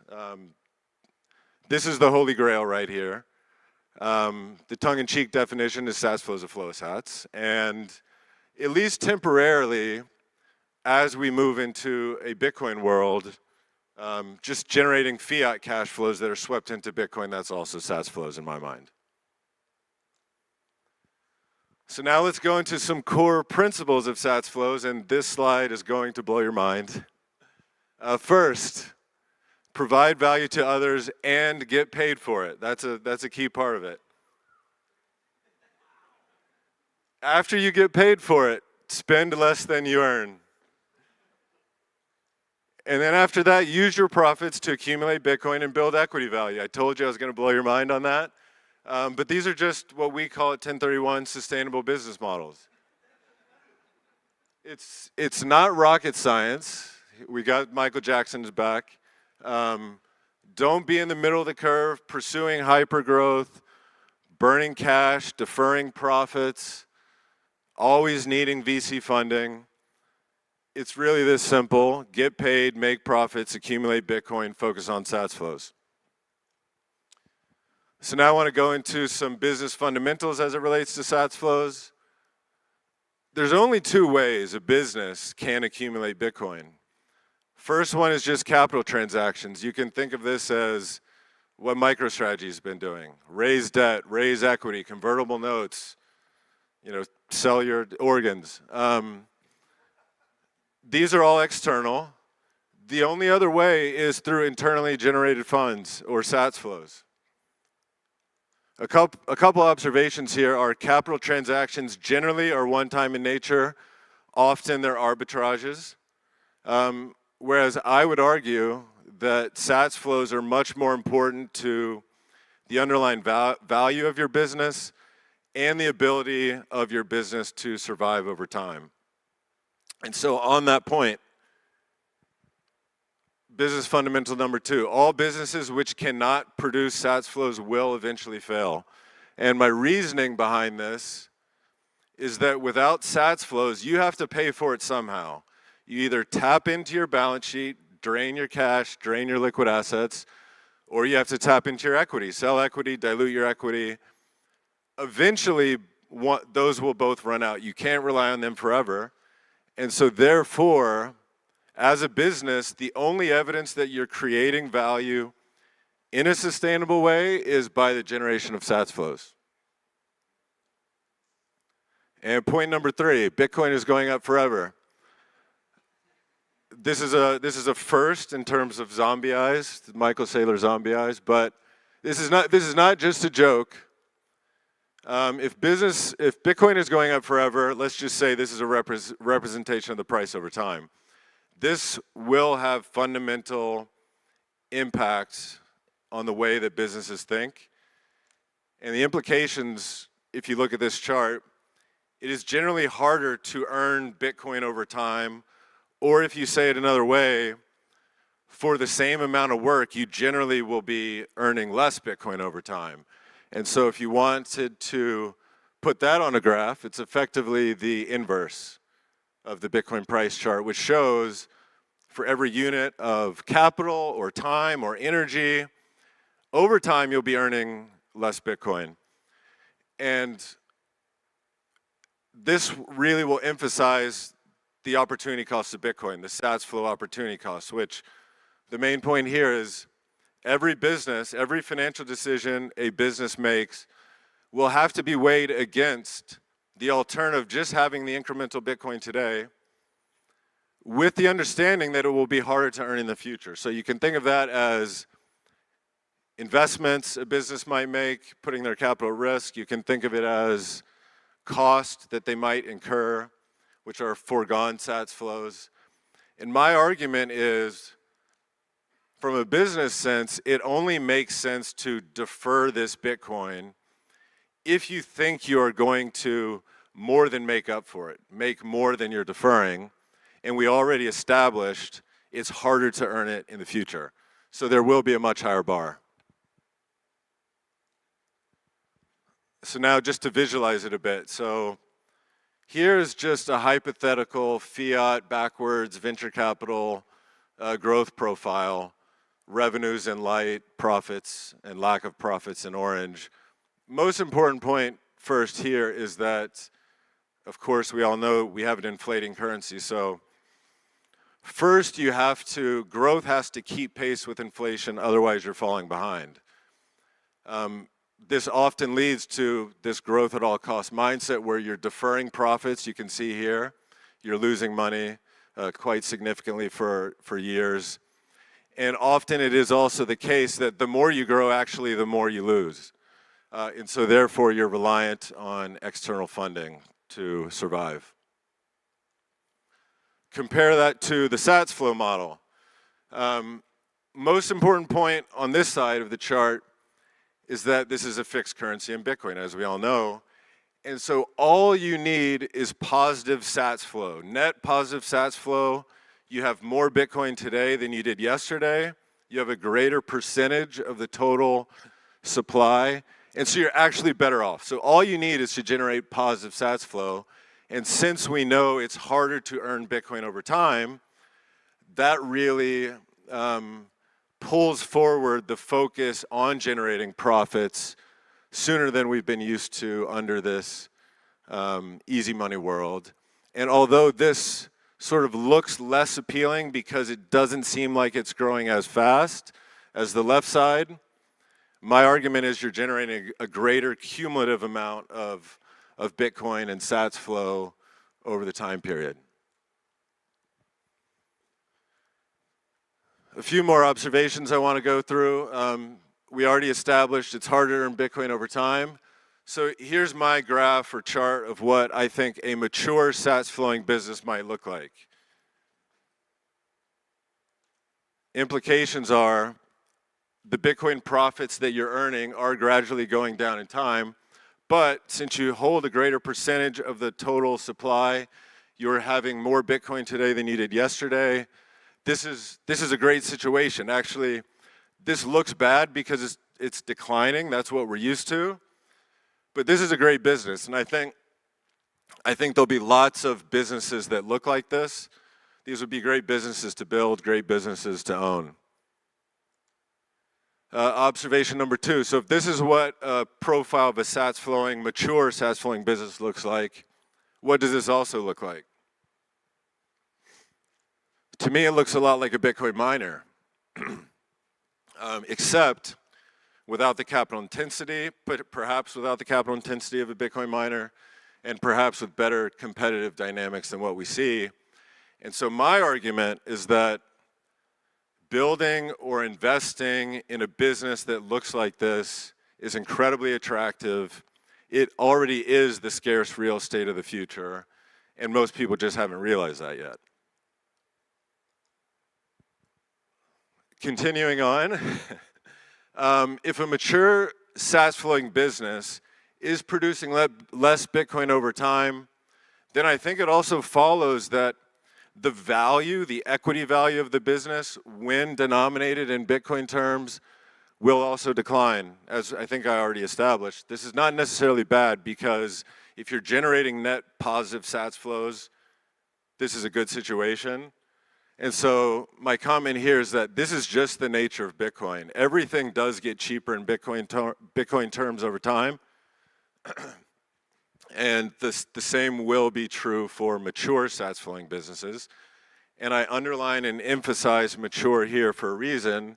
which ties into my last point, you can easily imagine that a growing SaaS flow business can actually outpace the appreciation of Bitcoin, or said another way, be worth more in Bitcoin terms over time. And it may reach an inflection point where the value of the business peaks in Bitcoin terms and then gradually declines thereafter. So the easy way to conceptualize it is, as a business is having user adoption and monetization, its equity value is growing in Bitcoin terms. And so then the implication is, if you have a maturing SaaS flow business and you want to grow or maintain the value of your business in Bitcoin terms, quite simply, I mean, this is another mind-blowing point, you have to figure out ways to be more productive and generate more SaaS flows, whether it's new offerings or improved profitability. So I'm almost done here. The future of SaaS flows, just a few comments on some predictions. I hope it's become clear that a focus on SaaS flows will bring us more quickly to a Bitcoin standard. I think as more people come to appreciate SaaS flows, that they will become the dominant financial objective for businesses and the way that we evaluate businesses over time. And SaaS flows will help rid the world of these backwards venture capital and zero race phenomena. And this was not AI generated, I did this myself.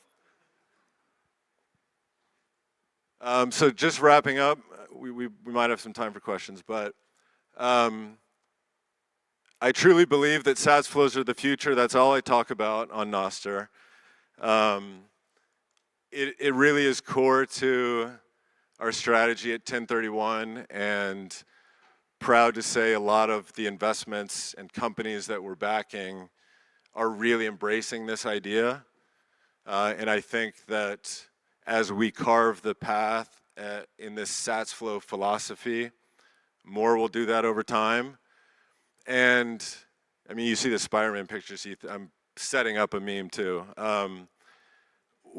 What I've said in this presentation, you can actually say similar things in lots of different ways, so you can choose the one that works for you. I like to say, focus on SaaS flows. And that's it. Woo! Thank you. Happy to. There is one any questions? Back there. I don't. Yes, let me run. I'm too old for this shit. Thanks, Grant. Brilliant presentation, and as you and I have talked about before, SaaS flows are super important. Any Bitcoin business that's not thinking in these terms, I'd agree, is not going to survive. Back to you had a couple of sort of observations. Can you just clarify whether your graphs were about revenue and profitability, or were they about treasury? Because I think there's an important. Yeah, all of those bar charts I showed were basically profits, generating SaaS flow, positive Bitcoin denominated, or fiat cash flows that are swept into Bitcoin, but not treasury generating profits through the sustainable business models. Yeah, so I guess the follow-up to that, which you probably guess is coming, is if the profits, some of the profits are being swept into Bitcoin and retained as treasury, I suspect the business valuations will be very, very positive, and those businesses will be able to be, their equity value will continue to increase dramatically. Yes, that's a very good point. I didn't get into the complexity of that in the presentation. Certainly we know that there's a number of public companies right now that hold Bitcoin on their balance sheet. And if you look at the valuation of the businesses, the implied benefit that's being attributed to their business based on their treasury is actually a multiple of the Bitcoin that they hold. So theoretically, yes, like as you're building a Bitcoin treasury, even if you're a mature SaaS flowing business and the profits that you're generating in Bitcoin terms are declining over time, it's not necessarily the case that the equity value of your business will also decline. You may get an outsized benefit from the valuation of your treasury, or you just might have a flat valuation because if you just think about it from a finance perspective, everyone likes to, I mean, it's pretty traditional valuation method, discounted cash flows.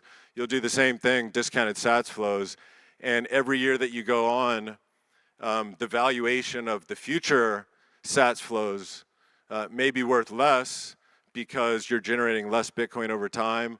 But if the amount of Bitcoin that you generated in prior periods is still held on your balance sheet, then theoretically maybe the valuation stays the same, or if you get an outsized benefit, it could go higher.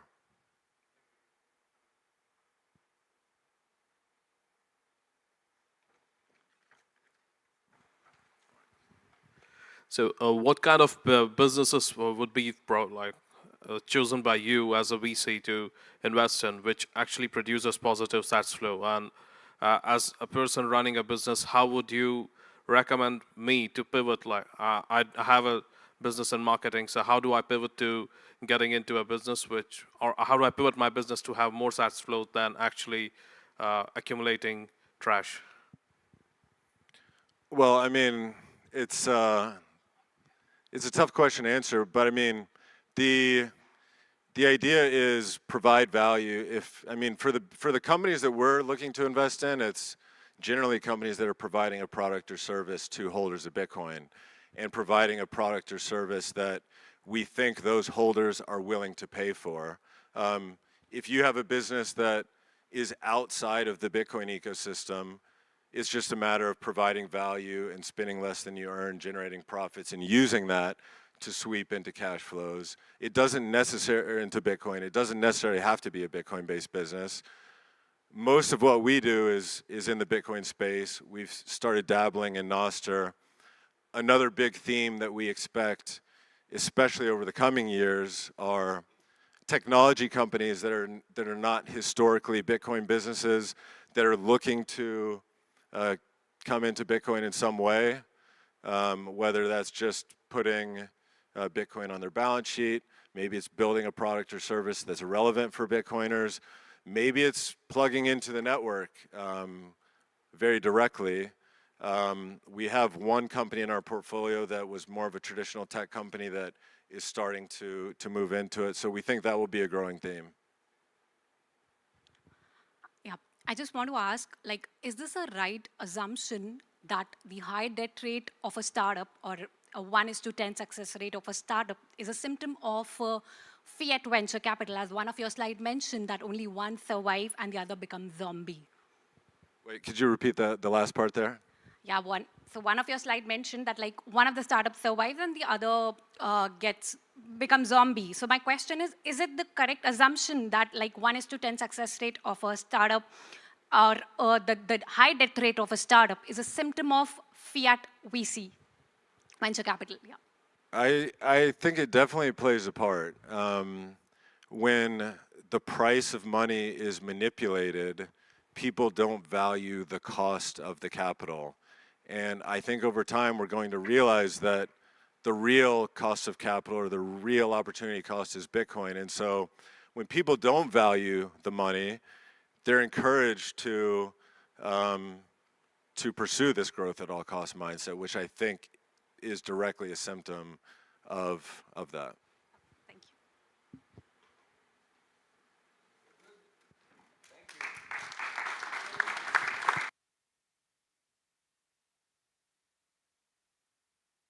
All right, up next we have a special announcement by Braiins.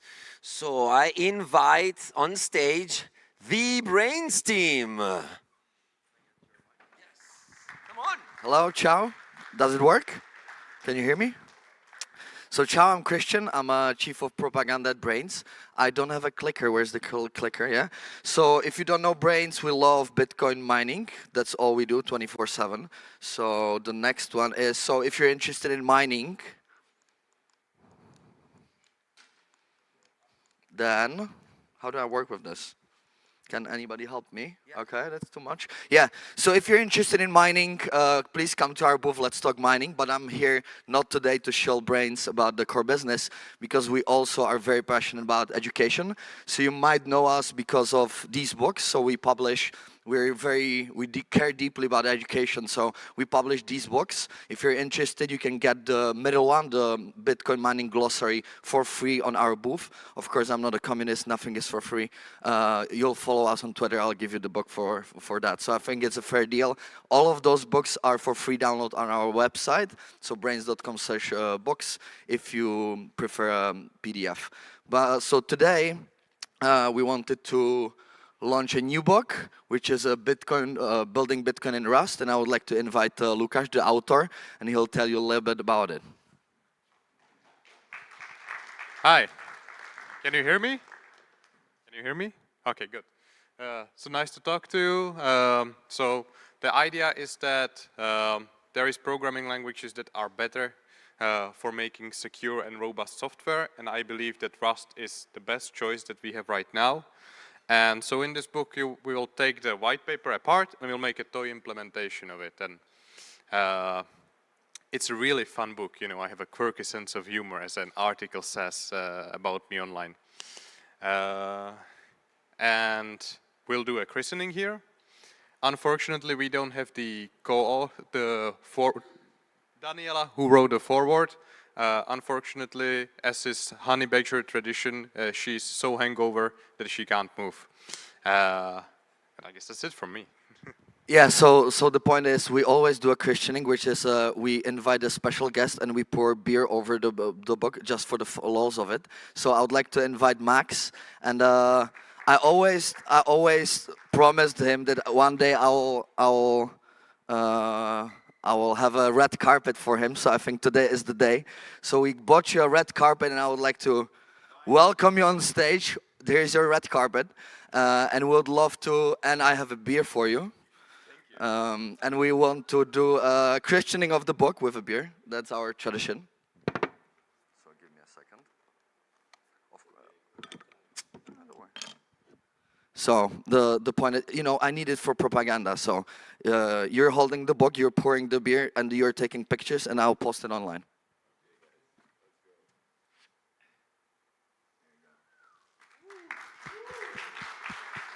Nice. Thank you very much. If you want to get one, this is literally the only one left. So if you want to get one, go to shop.braiins, use Riga24 for 5% off, and get also our mini miner. Thank you very much. Come talk to us about Bitcoin. If you want to get educated, braiins.com/books. And thank you very much. Riga is awesome, and thank you very much. You're awesome too, Max. Woo! Thank you. All right. Thank you, Max. Thank you, guys. What you did to my stage. I have to clean up now. Oh, look. Oh, come on. Another big round of applause. Thank you, guys. Braiins. Also, thank you for sponsoring this gorgeous conference. Okay, in case you are asking why every single woman or man in the crowd, in the audience, finds me extremely sexy, it's not because of my Italian accent, it's because of this hat, the Baltic Honeybadger hat. There are a few on sale still, so guys, buy one, your sexual life is gonna thank you. Have one, seriously, they are gorgeous. All right, next panel, actually. Are we ready? Yep. Next panel is called Mining. Please welcome on stage Scott 9000, Philip Walton, Ian Norton, and Marty Bent.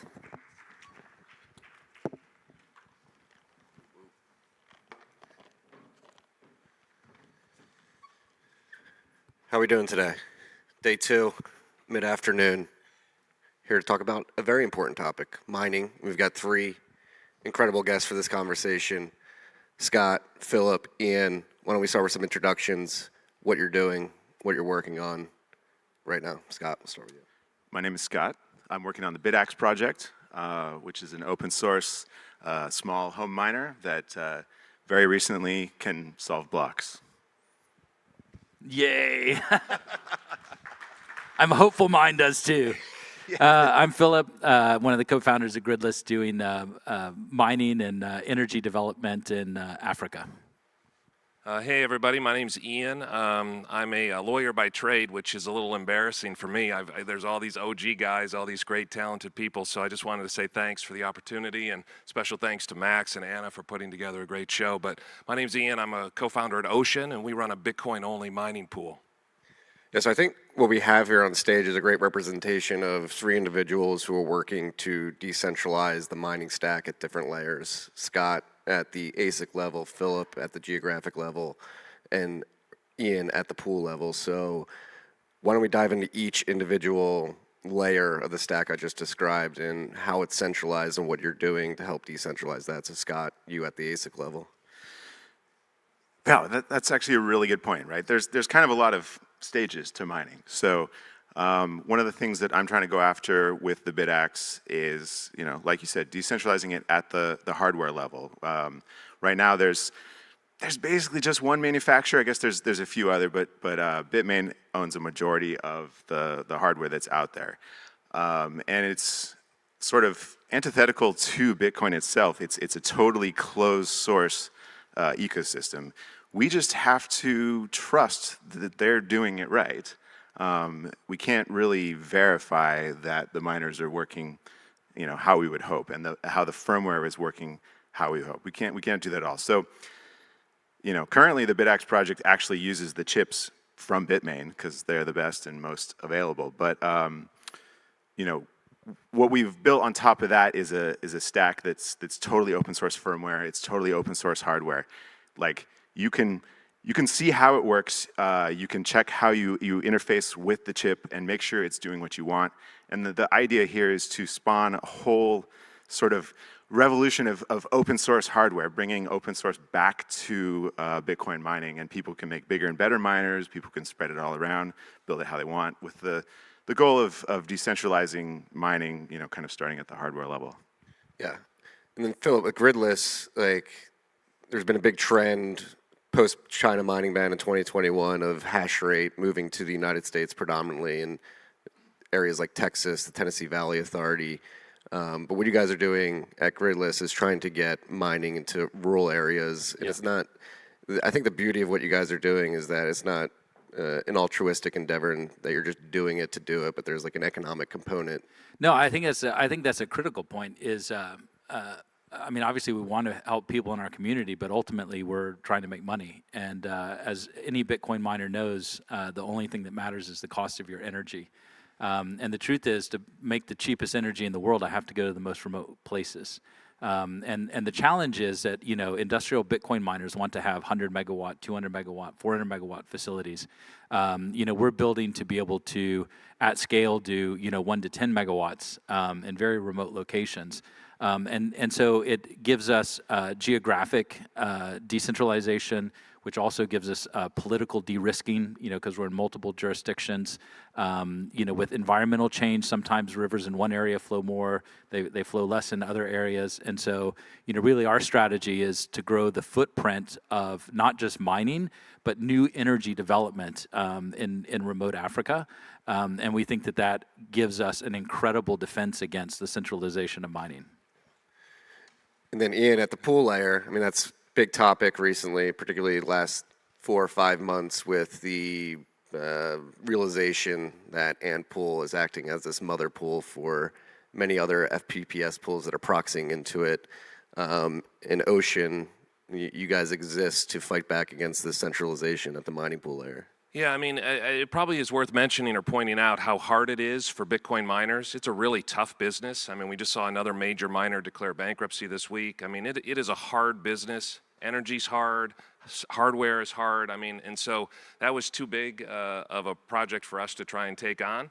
So we said, well, what can we do in some small way? And so for us, that was trying to get Bitcoin pools back to being a pool and giving the miners themselves the most revenue and sharing those economics as broadly as possible. But that also means, the miners having to kind of take back some of the old-fashioned things of running a node, making sure they're doing the intelligent parts themselves. So our goal is to have custom templates for the miners. But beyond that, when we launched, 7 months ago, I think 90% of the world's Bitcoin was going to 3 addresses. And, if you run the math, it's like 96, 97 was going to 6.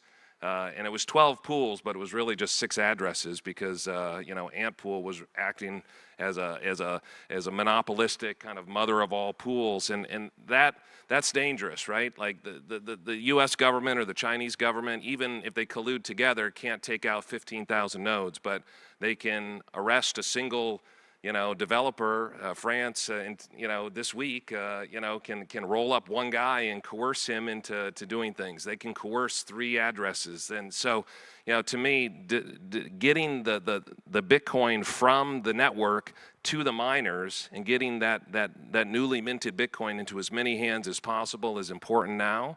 But it's going to be even more important as transaction fees become a bigger and bigger piece of the network. So that was why we started. And we're limping along, but as I was coming into the talk, I looked at some numbers, and since the first of the year, all the new Bitcoin in the world went to about like 199 addresses, like 200 addresses, including a BitX, right? Like so, it's like but the vast majority of that, like well into the high 90% was just going to a handful. You could count them on one hand, and that's not good for Bitcoin.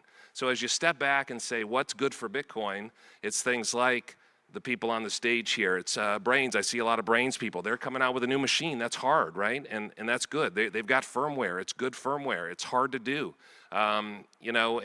Jack's working on a project with Block to come out with chips. We can't do that. We can help on the software side. We can help on that communications later. So again, our goal is simple. But at the same time, we think it's an important piece of this overall effort, and I just wish more people would. I went to church this morning at a cathedral in town. It was from 1250, 13th century church. And when you're building things, that took like 400 years to build. And families in Riga would build. A father would build on it his whole life, not see it to completion. His son would be in the same trade, build on it his whole life, not see it to completion. But they had the sense to build for the future. And I'm hoping that with so many talented people here, you can say, I love Bitcoin. Bitcoin's great. I want to use it for peer-to-peer money. It's wonderful. But you still have to just take a step back and say, what can I do to help build Bitcoin for the future, for the long term, like a cathedral or something else, right? We want it to be here to stay, so you have to just, it's proof of work. You got to just put in the time and do the work to make it work. And the talk we just heard from 1031, it's got to work. It's got to be profitable. You got to, spend less than you make. And, you just have to do the hard things. And so we're trying to do that one foot in front of the other, Yeah. And for Scott and Ian particularly, I think what you guys are working on really highlights a form of action necessary by an individual to make a conscious decision to work to decentralize the hash rate. And so what is the pitch you would give individuals to interact with both your products? Like, why should they do it if they care about Bitcoin? It's interesting, like, especially lately, we've been selling lots of BitXs and getting them out there and finding out like why people are getting this. Because especially with the BitX, like it's not a profitable miner. Like you cannot make money running a BitX. So it's like at a loss. You're basically doing it because you are interested in how Bitcoin and Bitcoin mining works. You're doing it because you want to contribute to the network, to help the network security. I'm finding out lots of reasons why people are getting these, but I think that there's just, especially, with mining, like it's something you can touch, it's something you can hold, it's a real thing that's associated with Bitcoin, and it does good and it helps support the Bitcoin network. And then also it's potentially something that you can hack on and learn and hopefully be a gateway drug towards maybe getting some more machines and really getting involved.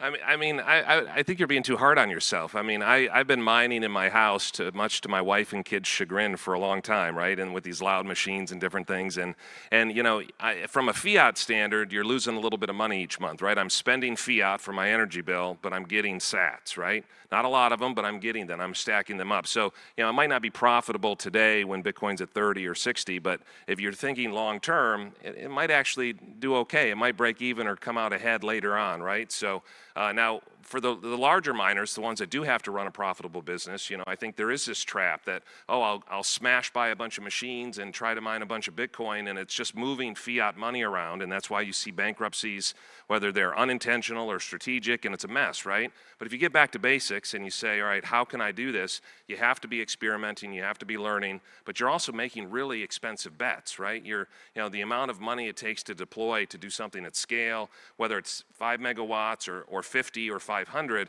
these are huge dollars, and so you have to be smart about it, you have to make sure that it works. And so what we try to do is, you know, a lot of the other pools were running basically a money lending service. They set themselves up in the middle, they set themselves up to take all the Bitcoin, but they were providing a short-term lending service. And so that was good for a lot of miners, because that was, you know, you could get a float, a loan, a short-term loan from a pool for a lot less than you could go to a bank, or if a bank would lend you the money at all, because most won't, right?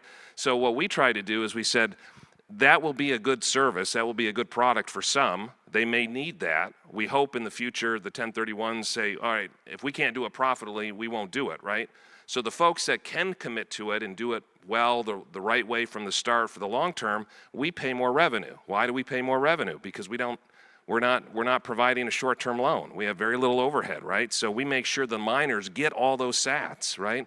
We go into a very deep level of detail in terms of them getting their full share, and we don't shave, we don't average, we don't edge, right? And to me, that's going to be so much more important. If you're trying to do this profitably long-term, revenue is more important than cash flow, as long as you have enough cash flow to survive, right? I don't want to be unrealistic about it. You have to survive. But if you're thinking, how can we do it? It's about generating sats, generating revenue, and that's going to drive innovation and other things to make, you know, machines more efficient, or whatever the case may be. I'd like to jump in because I'm a customer of both of these fine gentlemen. So I have a BitAxe sitting on my desk. As a miner, nothing makes me happier than the sound of air-cooled mining fans going. I call it my symphony. And like your wife, my wife cannot stand that sound in the house. So I get to have a BitAxe sitting on my desk at my house, just reminding me of like what we're doing and why we're doing this. And you know, obviously, I'm hopeful that I'll lotto mine a Bitcoin one day. But if I don't, I'm just super excited to be actively engaged, like in my day-to-day activities. And you know, at Gridless, we think a lot about how ideologically important decentralization is to us. I mean, we're going to a lot of effort to try and physically decentralize mining. It only makes sense, you know, for us to look at on the pool side. And so we haven't transitioned all of our hash rate, but we are starting to transition our hash rate to Ocean, and it is solely based upon the fact that it removes us from participation in that, whatever that terrible, you know, global conspiratorial mining pool is. So, well, on that note, let's build on this. Like, what are some of the lessons you've learned building out Gridless, like in the areas that you are? Like, what are like common problems that you run into, solve them? Is it education? Is it infrastructure? How could, like, what advice could you give anybody watching this in the crowd or the live stream to help them better understand how they could apply this in their rural area? Yeah, so I mean, and Ian said, like, mining is hard. I mean, anybody thinks that mining is a get-quick-rich scheme is completely out of their mind. Delusional. You know, I think some of the things that we've learned are, you know, that the machines, quite frankly, are shit. I mean, it's some of the worst designed computer hardware on the face of the planet. And so to think about putting that, you know, on a 2-day trip from where you live through the African bush is really daunting. And you know, because of the challenges with air freight and duties and customs, you know, for machine breaks, we can't send it out. So we've actually been developing the skill set in-house. Thankfully, we had a background in developing computer hardware in Nairobi, so we already had access to a great team. But you know, starting to be able to essentially repair our own equipment, not be dependent upon somebody else. That's been a critical lesson for us to keep it up and running. The other, you know, we're pushing ourselves beyond just mining into energy development, because what we've realized is that, and I hope this doesn't shock anybody, I don't know that standalone mining is a viable business in the long term. I think mining has to be integrated with other aspects of the ecosystem. And so, you know, we see that vertical integration with energy generation is the obvious direction. And what's interesting about that for us is, you know, I think about the Bitcoin network as, you know, a buyer of electricity. I can sell a kilowatt hour 24/7, 365 days a year, and they will pay me for it. And then that becomes the market maker for a value of electricity, no matter where you're at in the world. And so now if I own the generation, I can also sell to the community for marginally more than what Bitcoin is paying me. And so now I'm able to make revenue whether I'm selling to a consumer or I'm selling to the Bitcoin network. But either way, every single unit that I produce, 100% guaranteed, gets paid for. I have a customer to buy it. And that's just a revolutionary concept in energy development. And I think, you know, obviously for us it works great at the scale that we're developing, but there's no reason that that wouldn't work at, you know, the scale of larger energy development as well. I mean, there's no reason that we ever waste a unit of electricity now that we have Bitcoin mining. I mean, one of the biggest lessons we found was how hard it was for miners to navigate what's, you know, people talk about regulatory capture and all these risks and things, and you know, so when I was helping to organize Ocean, we made some specific choices to do things, you know, be transparent, be non-custodial, right, from our perspective, but how hard it was for the miners themselves. Like, so for example, we had our first customer was you know, on a river in the Carolinas, an old hydro plant, and you know, he had to make the choice to detach from the grid because the regulations that came with it, right? So then he was like, well, now I have more energy to use to not waste it. Instead of selling it back because of all the strings that came attached, he had to detach from the grid. You know, we have Canadian miners that are getting jammed up with double taxation and all these wild schemes because nobody in Canada, bless their hearts, understood what Bitcoin was, right? And so, you know, so it's like, how can we work with them to help navigate those waters and do it in a compliant way, but also to avoid some of those quicksands and those traps that are out there. So that was been the lesson for us. I mean, we've launched, we've grown kind of slowly, organically, but for us is to try and listen to the customer, figure out what they need, and then help them navigate those waters. Because in some respects, like, everyone's kind of in it together, and you're trying to figure it out in real time. You know, the Nostr guys were talking about programming live in real time, right? Let's do it live.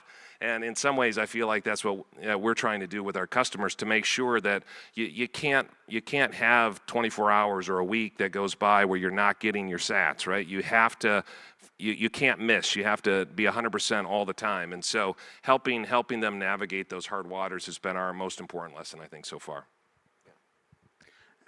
You just remind me of an important point. You're talking about how you don't think in the future you can just sort of like plug in miners and chug and just like be profitable. Like, you have to go after stranded energy, cheaper energy. I think that's exactly right. But one of the things that we need to work on now is both the hardware, the equipment, the firmware to support that. Because current miners don't want to just scale up and down or turn on and off instantly when you know, the river's flowing or when the sun's out for solar power. And so we need a lot of innovation, I think, in the hardware space, in the firmware space, and in the pool space to support this, because, you know, that might look like a different revenue model, a different payout scheme, like how you need to get paid to support this sort of intermittent mining when you have intermittent power. And so that's one of the exciting things I think about open sourcing Bitcoin mining, is that we can start to see, you know, this is a smaller market right now. It's not, you know, the biggest miners run in data centers 24/7, but so these are smaller markets right now. Bitmain's not going after that target audience, but, you know, maybe someone in their garage working on an open source mining project would want to go after it, and that's the, you know, the new paradigm. And I think with with these things being open source is we can see an exponential increase in like the application and the utility of Bitcoin mining, and it just grow it so much faster. Yeah, it's going to look very different. I'm going to give a shout out to Ian from Braiins. We were having a discussion, Ian, because we do abuse our machines. So we respond to the energy network in real time. So we're constantly turning our machines on and off, and we've seen some odd failure that's a result of that. And thankfully, Ian was willing to share some of his wisdom. Unfortunately, we're micro BT, so he currently doesn't support that, but maybe that will change in the future. But to give a shout out to one of our investors, Block, I'm really excited about what they're doing, and in large part because they spend a lot of time with me on the phone talking about the real problems that we're dealing with, and then trying to engineer that into the next generation of miners. And so I think that when we are sitting here 5 years from now talking about Bitcoin mining, it's not going to look anything like the shoebox, angry hornets sitting in a container. We're going to move in an entirely new direction that's going to increase the security of the network and more efficiently produce Bitcoin while being able to be an integral component to every energy network on the planet. Yeah, that's what I'm particularly excited about with Block's chips is, number one, form factor, number two, hopefully with the firmware, you can play with it easier. Because that's historically been, as Jan knows, very hard to do with Bitmain and micro BT firmwares. They make it very hard for individual miners to basically set up the firmware in a way that's conducive to their particular environment. It's an adversarial relationship, right? It really like, is. They're constantly, as sure Jan knows, like they're constantly, changing the secure boot on the control board. So you cannot change it. You cannot load your own firmware. And so people who are trying to go after these applications, like what industry would accept this poorly designed hardware with this much obstruction from the manufacturers, and yet we still give them our money and depend on them? Like, it's actually shocking. Because we have no other choice. Exactly, but it's shocking when you step back and think about like how badly they abuse us, and yet we still give them our money. Yeah, and I mean, this is talked about a lot, but there is certainly a cultural divide with the individuals producing the Chinese producing the machines and the Westerners who are buying them. And I do think there's like a communication lapse happening there. I think we should put some effort in. I don't know, we've tried it. It's happened before, the Hong Kong agreement, all that stuff. But I do think the manufacturers do need to start listening to their customers more, because it'd be better for Bitcoin and better for them at the end of the day too if they do that. But shifting gears to like go back to the pool problem specifically, I think a lot of the centralization that is materialized at the pool layer is driven by the fact that particularly here we're Riga, in the United States, you have a lot of these large publicly traded miners pointing at these pools for a number of reasons, but the number one reason being their FPPS, and that allows them to produce consistent financial reports to the markets. They have to basically, they don't want to spook equities analysts if they're on PPLNS and one quarter the revenue is significantly different than the previous quarter or something like that. And so with that in mind, I'm just curious, because I've been thinking about this, like, does the industry need to go to like Wall Street and say, hey, if Bitcoin is to be sufficiently decentralized in the long run, we may need to change the way in which we do the payout scheme, and that is going to create like a financial reporting reality that is different than what we've had, and like communicate like there is variance if we go to this payout scheme.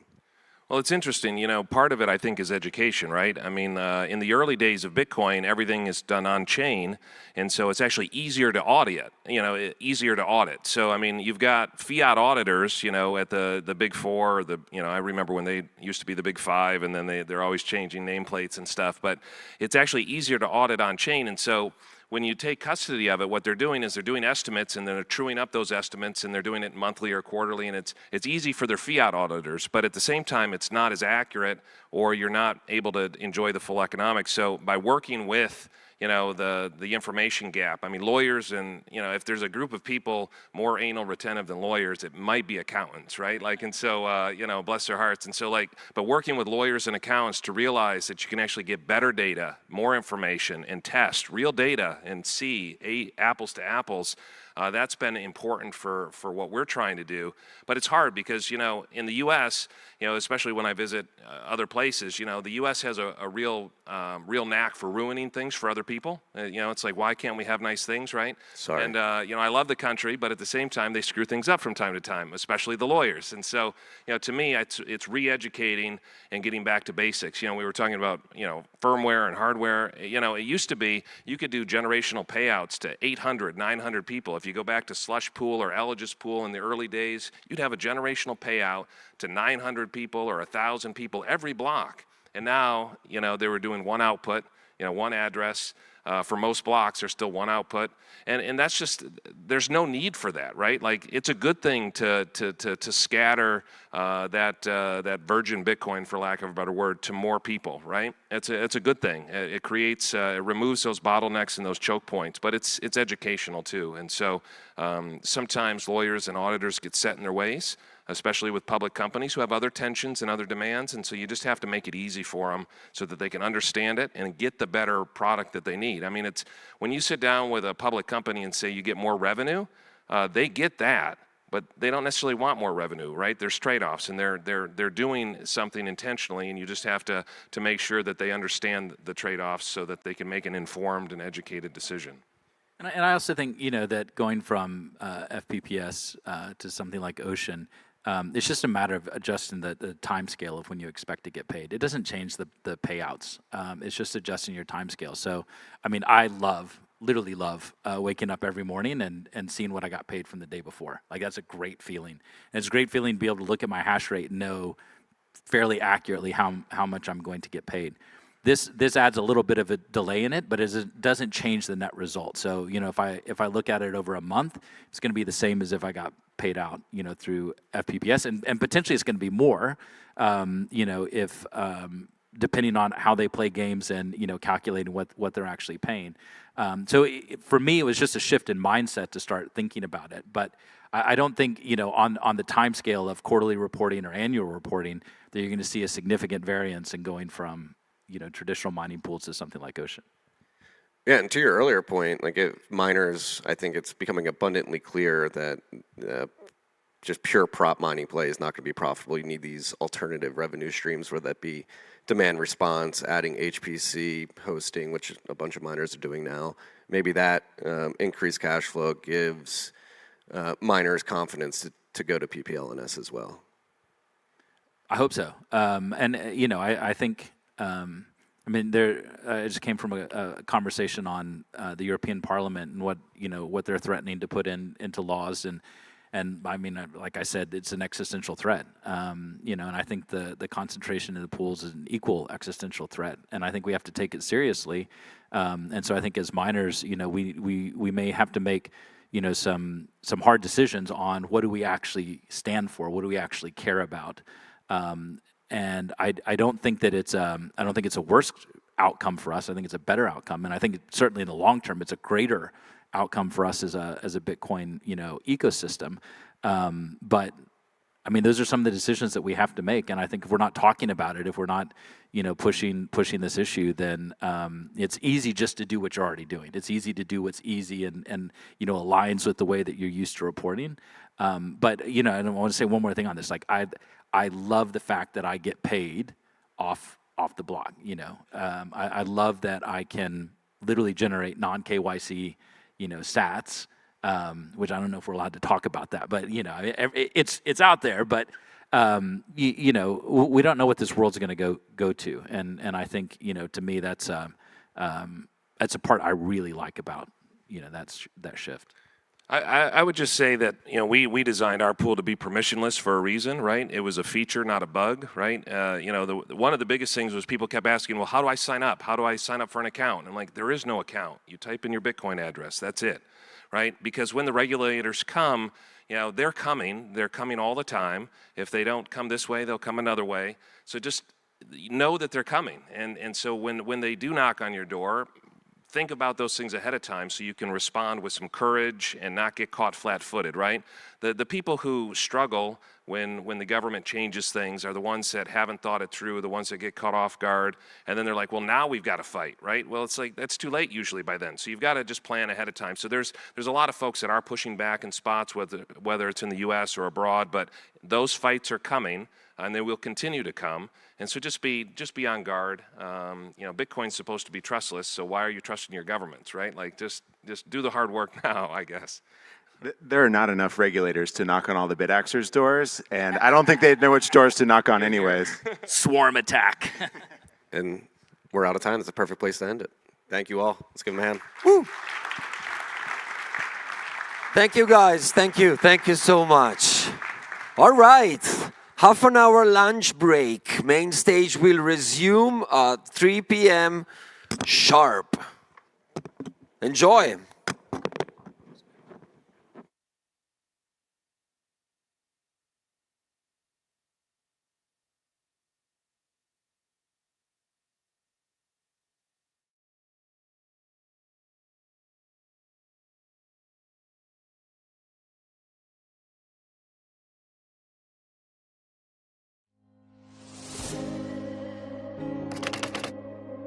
Chaos isn't necessarily a bad thing. All of nature is chaos. Every 10 minutes, Bitcoin seems to have governance because a new block comes out. You know, when I first got into this space, I thought that Bitcoin was an interesting kind of proof of concept thing. After being swatted a year ago, I set out on a mission to start my life over with a renewed focus on privacy. You know, I think we have a good handle on how to send money on Bitcoin. As Bitcoin comes and becomes a more prominent part of everyone's lives, this is one of the things that we have to get used to. We have to get used to having more personal responsibility over our stuff. Finally, 4th edition of Baltic Honeybadger. After 3 years, we're fucking back. So 3 years ago, I gave a talk here, how Bitcoin changes accepted. Speech is a fundamental right. That now is a great time to build. That's not going to happen without privacy. How do you guys make money? This is a special event for us. This is a fifth one. Keeping the people poor is also a strategy. Online is great. We all know that from Zooms and all that bullshit that happened for the past few years. Meeting in person is the That's the key.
Bitcoin to boomers.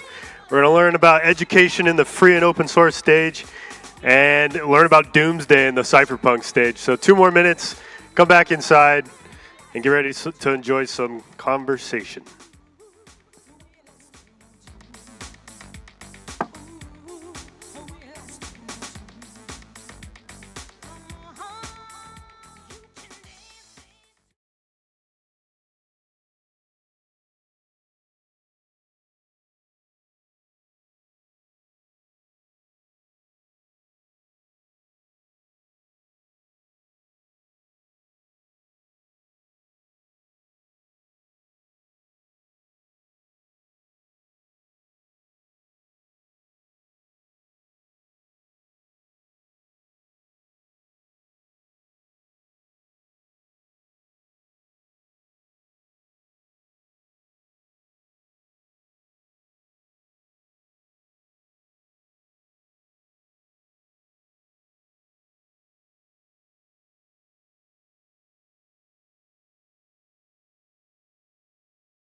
Bankers all day, and he's going to tell us how to pitch Bitcoin to boomers. Welcome, Pascal.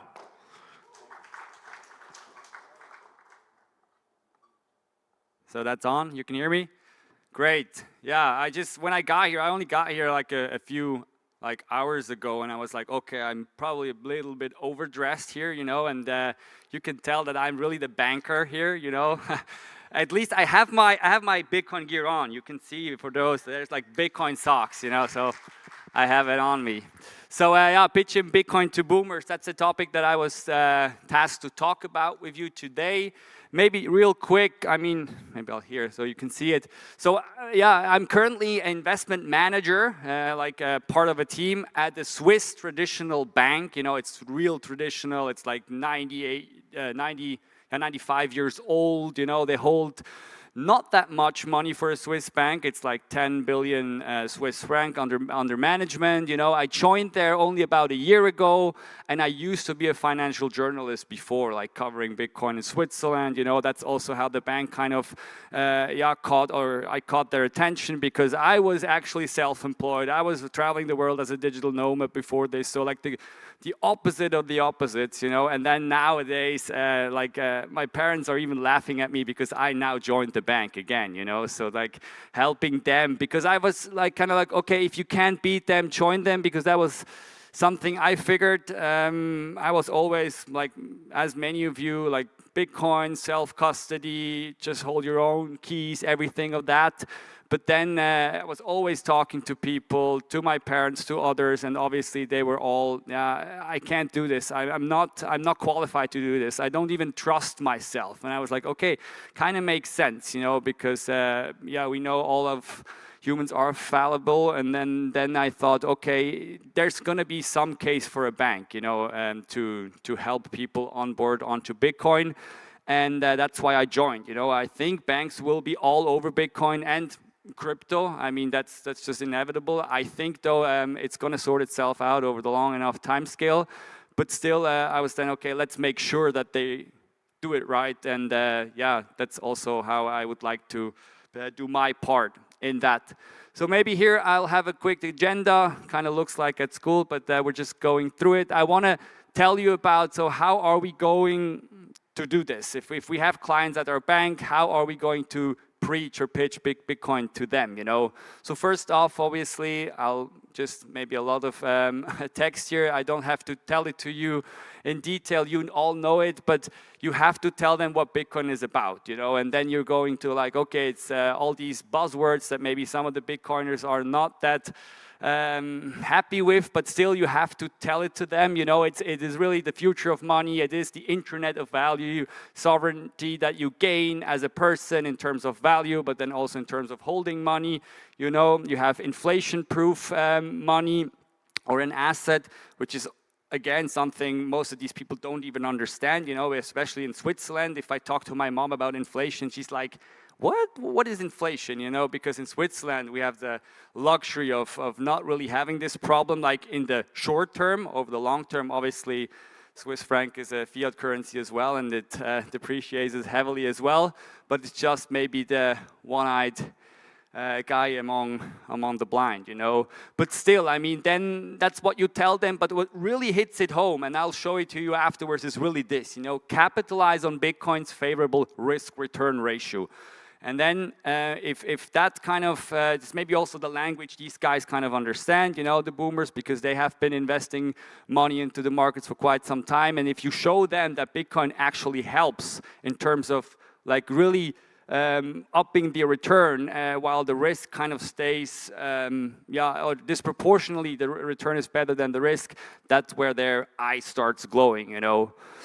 Yes, so let me see, this is our approach then. I mean, we are a really traditional bank, as I said, you know, they are 95 years old, I said, and they are like their mantra is sort of really safety before return. So that's why we then go about and talk to the clients and tell them, okay, if you have a risk appetite, you know, and it needs to be big, as we will show afterwards, you might want to add Bitcoin to a diversified portfolio.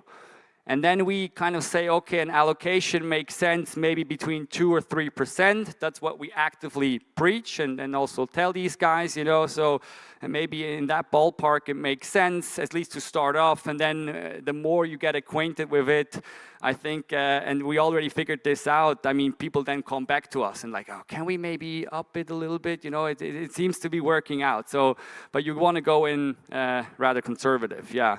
You also tell them it's not about speculation, because that's what they hear all the time, you know, in the media. You tell them it's about long-term investment. And then that's where I have a slide on as well. Bitcoin crypto is also where we have to make a use distinction, and that's what we do at the bank as well. And then obviously, yeah, you also talk about them in terms of what are the consequences if you want to invest, you know. They always tell me, okay, should I buy now? Should I wait? It's going to drop again to 42K and then we'll go all in and so. And you're like, okay, yeah, we can try, but let's not do this, because we're just bankers, you know. We know superhumans, and at least we have no special connections within the fiat system, you know, so we have no special knowledge, and that's why maybe, yeah, timing is less critical, you know, at least with a long-term investment like Bitcoin. And you maybe, yeah, you can do some type of phased entry approach, but maybe just tip your toes in, and then it all works itself out. Yeah, and then as I said, if you're interested, that's what we tell the clients, you can do it. Excessive diversification should be avoided. That's also something we always have to tell them, because that's really a mantra these people know from traditional finance. Then you're like, okay, we do a little Bitcoin, we do a little Ethereum, we do this, we do that, and then we're well diversified and it's all good, and then we can weather all the storms, you know. And there, I think, as I will tell you maybe later, what we figured, at some points in time, it can make sense from an investment, purely investment perspective, to maybe dabble in some of the other cryptos that are out there. But most of the time, I think, and that's what I figured when I look at the data and the numbers, the excess diversification within this market of digital assets just doesn't make sense, you know, because even if you're not like a Maxi who preaches it on a philosophical level, I would argue if you look at the numbers, you run it, it really doesn't make sense, especially if you're just hodling like most people do. They also hodl Bitcoin, they hodl all their other crypto. So you have to be a very well-versed trader, which most of us are not. So that's kind of how we set the stage with these people. I'll run you through an actual example later on, how we did it, maybe with a 75-year-old guy who is one of our clients at our bank. Another thing which is really important is safety. Safety is critical. That's what these people are for at the bank, you know. It's also with traditional money, they are at these banks because, yeah, especially in Switzerland, they have shown some track record, you know, of being safe, and obviously they want to have the same thing with Bitcoin, because that's also what holds them back from doing it themselves, because they don't know why. And then they heard about FTX, they heard about everything, and then they always come and say, okay, we want to do it as safe as possible. And here, this is don't go through this, but that's how it usually works. If we then have somebody who has maybe they have already Bitcoin, they want to move it to the bank, that's also possible with the bank, you know. And then you go through the usual stuff of checking the wallet, and then also creating a wallet for the person at the bank, and then you can transfer the money there, you know. So that's really what we do. It's even nice at the bank, obviously, in terms of like if you have an event of inheritance where you kind of have to have heirs, you know, and everything is guaranteed that they can access this, which is also quite important for people who then have a lot of money in something like this. Yeah, and as I said, this is something we hear quite often, obviously, not your keys, not your coins. We don't hear it from boomers, but we hear it from other people who are like in the Bitcoin ecosystem, and they're telling us, yeah, but you don't want to go to a bank, you know, because you want to hold your own keys. And obviously, I said it, I'm all for it, but still the thing is, so many people, we heard it, probably you heard it all as well, is it's not possible for them, and that's why, yeah, they need some counterparty, you know, and I would say more or less within the ballpark, that's my assumption, like 80% of the people, they don't want to do it on their own, you know, and then you have maybe, I don't know, 18 people who want to do like some shared custody, you know, collaborative custody, which is also very interesting. Unfortunately, we don't have it yet at the bank because like client demand was not that high yet. And then you have maybe 2% max or even lower who want to really hold their own keys. And that's why, yeah, I think there needs to be somebody who's holding the key on behalf of these people. What's interesting, though, in Switzerland with our bank is that these clients, when they hold Bitcoin, they get their own segregated wallet. So the Bitcoins are not commingled in any big fund or something where it's all like mixed up, and in the event of something happens, you don't know who belongs or what Bitcoin belongs to whom. So they all have their own segregated wallet, which also means if they come to us like in 2 years or something, and they said like, oh, my son now told me how to do it, and I'm all like super well versed in Bitcoin. I want to download it onto my, I don't know, whatever, Trezor, Ledger or something. They can actually do it. You know, they can come to us, and then we can say, okay, no problem. We can transfer it out because it's really their own segregated wallet. And that's really, I think, also something which is unique about Switzerland, because we had this DLT law, so to say, that we enacted. You know, I think some of the people maybe from the US are familiar with Wyoming, where they have these speedy banks, and they also have like this really nice feature where you retain legal ownership over your Bitcoin. It's not only segregated on the blockchain, but you also have legal ownership. And I would argue in Switzerland, this is the same in practice, because if there is like bankruptcy or something, you actually retain legal ownership, which is also quite important and very interesting, which also means that like banks, they can hold Bitcoin off balance sheet, you know, which is pretty important, because otherwise if you take it on your balance sheet, you have to like, yeah, with a lot of capital that you have to secure it up, you know.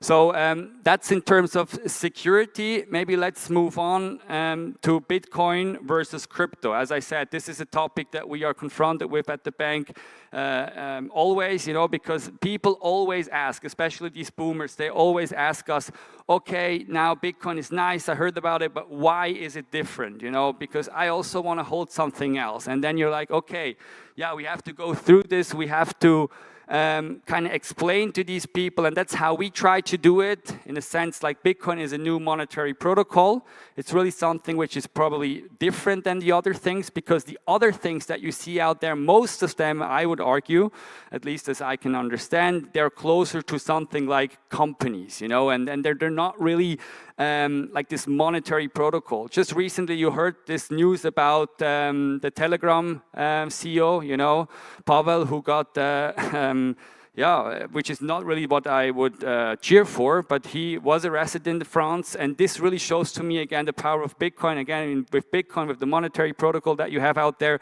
there is no founder. Otherwise, I believe it would have happened a long time ago that they would have taken him off the market, so to say. And with many of these other things, you have these kind of people who are associated to the protocol or the project, and this comes with all sort of risks. And that's why we want to tell these people it's really important that you differentiate, you know, also when it comes to investing, you know.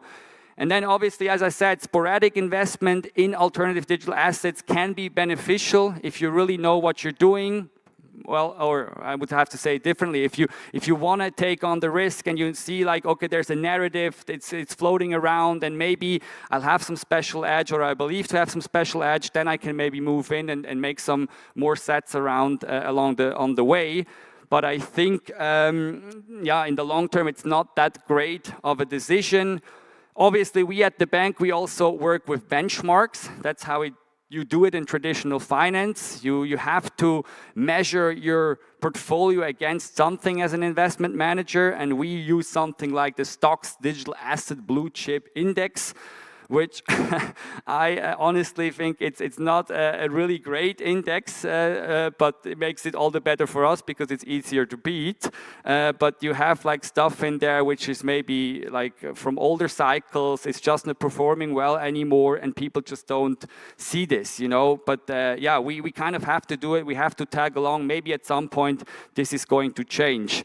You can also take Bitcoin as your benchmark, obviously, which is also maybe the best thing, because you always, if you are in crypto, so to say, you want to beat it also as an investment manager, which then again, you get confronted by C-level and all the other people telling you, but not only Bitcoin, we have to be, yeah, there has to be something else. So you just have to leave it at that.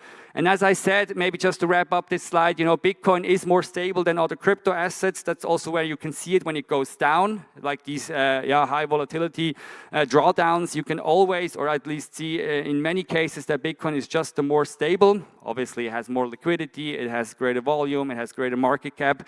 It all comes with that. As I said, avoid excessive diversification. That's what we surely tell these people, contrary to traditional market thinking. And then, as I said as well, that's really something I can see in the numbers. It's really, really hard to beat Bitcoin in terms of performance over multiple cycles. That's you maybe have heard this as well. Like most of the cryptos, they haven't managed to outperform Bitcoin or have a higher high in Bitcoin terms, and that's also what we can see. And that's these things because I think it will sort itself out. In the end, Bitcoin or the price is truth. And I can also feel it with these bankers, you know, that they're like, okay, even though they would never say their Bitcoin maxes, the way they talk to clients, like my boss, which is also older than me, you know, when I listen to him, I'm like, wow, that sounds like a Bitcoin maximalist when he talks to clients, just because he sees the numbers. Yes, buy and hold. Don't trade Bitcoin is also something we have to tell these boomers all the time. Obviously, some of them are like acquainted to or accustomed to, yeah, just buy and hold. But then again, with these things, because there's so much volatility, they're like, okay, you know, here we can gamble, we can do a little bit of that. And also only with Bitcoin, go out, go in, let's try this. It's also funny. But the thing is, and I really like this chart here, if you have a chart of Bitcoin, and I did this 10 years back, so you zoom all the way back 10 years ago, and you exclude the 20 best daily returns for Bitcoin, your cumulative returns drops by a factor of almost 25x, which is quite significant. We can see here it's a number, 7,791% is really if you have no exclusion of these daily returns. If you do it and you exclude it, here the 20 best days, I think you're moving down to, oh, this is 10 days, you're already down to 1,321%. And if you do 20 daily returns that you cut out, you get a meager, so to say, 321%. And this to me also, this is not different with many other assets. You know, it's with most assets, it's so counterintuitive. A few assets in indices make all the performance. They do it within a few days. And with Bitcoin, it's also the same, which is just interesting. You want to spend time in this market because if you miss some of these days that you're not in because you thought it's going lower and you want to buy in there, you can miss a lot of the moves. Yes, so now to maybe wrap up, I want to show you this really practical example of how we do it with a client. I already said a lot of things, but maybe just to hit the point home. You know, we had this meeting in end of 2019 with a concrete client. He was at our bank. He has quite a good portfolio that he wants to invest. He's 75 years old. His investment strategy is balanced. He's been a client for 20 years, and his focus is mostly on equities. And now he has never invested in Bitcoin. He's like, yeah, no, I don't touch this magic internet money. It's not something for me. And then you tell him, and it's like, okay, we're a bank for 5 years. We have been offering this. Would you be interested in investing in Bitcoin? And then obviously all these questions come that we have here. As I already explained, is it safe? What about the volatility? How much should I invest? And what should I invest? Or what amount should I invest? So you go through all these questions with him on a theoretical basis, so to say. One thing, a chart that I just always show then to the client is in terms of volatility, because that's one of the most pressing questions. If you really zoom out and you see the volatility over, I did it back here, 5 years, I think, you can already see there's a trend line that which now is not showing for some reason because, maybe because of the presentation, but you can see there's like a downwards trend line, so to say, with Bitcoin, the volatility. And something we also tell these people, but then again, volatility for an investment manager is something actually which is quite nice because then things are moving around. That's also what my boss always tells, like it's so interesting. I got into Bitcoin because there was volatility, because there's something to do. All the other markets, they have been blown to death because of fiat liquidity, you know, and everything moves the same. And with Bitcoin, you at least have this volatility. So there's also, if you want to use it to your advantage, it can be of an advantage. Here's the trend line. Yeah, exactly. That's how it's in here.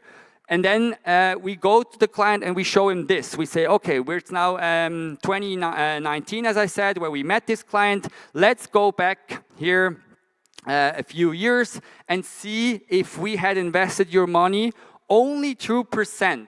Only 2% of your whole portfolio would be in Bitcoin, and it's quarterly rebalanced, which means like every quarter we do the rebalancing, we take everything that's gone up, we move it down again, and stuff that haven't performed well, we might even buy in at lower prices, you know. And here you can see we have a traditional stocks portfolio, which is our indice. It's by some very well-known bank, Pictet it's called.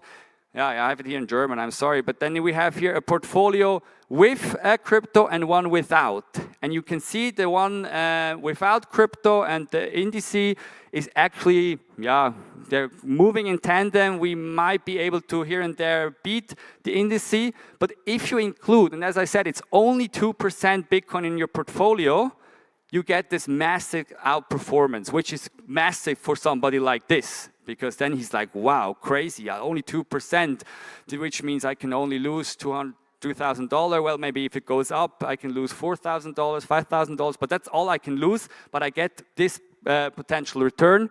So that, I think, is really what moves the needle with these guys and has moved the needle.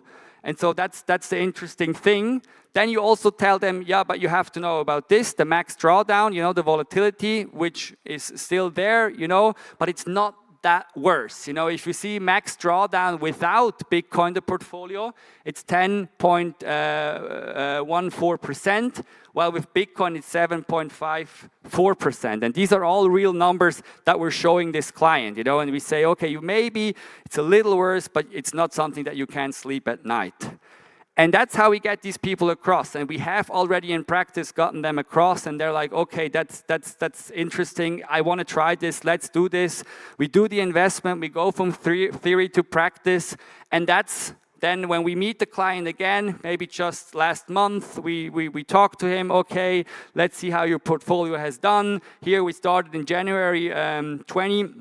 20, you know, when the client wanted to invest, we did it, and now we can show him these numbers again, you know. This is the normal indice that we have, the one without our portfolio without, or his portfolio without Bitcoin, and here the one with Bitcoin. And again, we're still, over this time period, we performed or were able to get him an outperformance of 16.7%, you know, which is quite significant, and he's obviously happy. Then again, we show him the max drawdown that his portfolio had to endure. Obviously, it was when COVID hit. But we tell him, you have to be fine that at some point it can have a lower value, but I think that's something that we already talked about. And then we have some last numbers that we don't have to show, but it's really these numbers, I think, that got to get these clients across, that they see with only this minimal amount of Bitcoin that I put into my own portfolio, we can actually create this outperformance. And it's really important that you do the rebalancing, as I already said, because otherwise his portfolio at some point would only hold Bitcoin or Ethereum. So we do it here. If you have, we did it with Ethereum and Bitcoin 1%. So if we had not done the rebalancing, he would already have 5 or almost 6% in Bitcoin. And because, and with Ethereum, we would be up almost 20% that we would have in his portfolio, which would then kind of violate, obviously, all the theory in terms of why he has to be balanced within his portfolio. And that's why it's so important that you, with at least these clients, you want to do the rebalancing. Yes, so I'm almost at the end. I just show one slide, and it's not to show off our bank. It's just that I want to say this to you. We just won, or we recently, again and again, have won prizes in Switzerland as the best private bank, and it was exactly, we got first place here in this year, first place in this year, first place here, and always when we included Bitcoin into the portfolio, although all the people were skeptical in the jury, they were like, it's never going to work, and so we got first place. And only this time where we didn't include Bitcoin, the jury, then we only got second place because the performance maybe was not so outstanding. So that's what I want to leave you with. I hope, I could show to you how we do it in the Swiss bank, and maybe talk to you later. Thank you. Thank you, Pascal. Pretty good for a banker. I always wonder, like, what the heck is their self-custody setup look like back there? Is it just a bunch of like old guys with 12 words in a desk, or are they like James Bond-esque? I'll never know. But next up, we have Anna. I'm sure every single one of us have known her. She's helped set up this conference. She helped set up Nostr. She helped set up Madeira. She's a superstar. She contributes to Hodl, which you don't need banks for that. But please give a really warm welcome to Anna.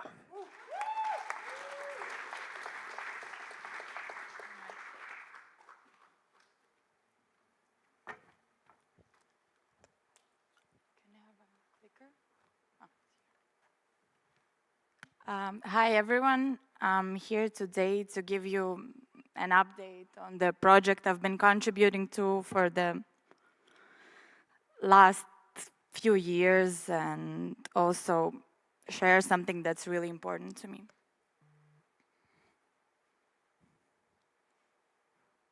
Hodl.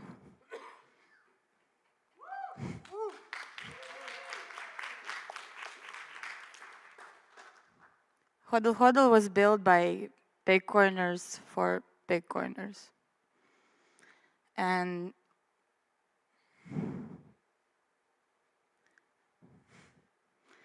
we've been growing and developing, but we'll always stick to our core values. And what does it mean? It means that we had to change. We had to be more cyberpunk. So we took our logo and we changed it.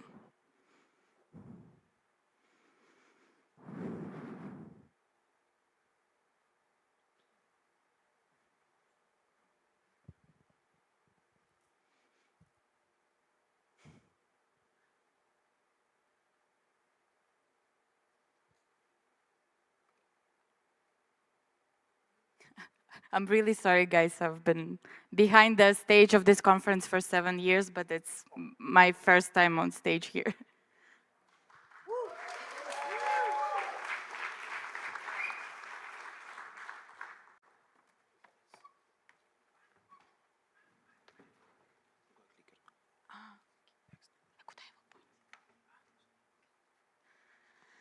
And we took our website and we made it stand for something. We changed it as well. We've been doing a lot of research and development, and we've been taking a lot of feedback into considerations, and we're trying to bring it to everyone and anyone in the world and make peer-to-peer trading easy for anyone, anywhere. Interactions being the most crucial part of peer-to-peer deals. We try to make those interactions easy and the most convenient possible. And of course, keeping your security at the very first place. And all of this is live on Hodl since the early morning today, and I'm really grateful to the team who is also here behind the whole show, and at the same time was able to deliver the whole new brand. Thank you.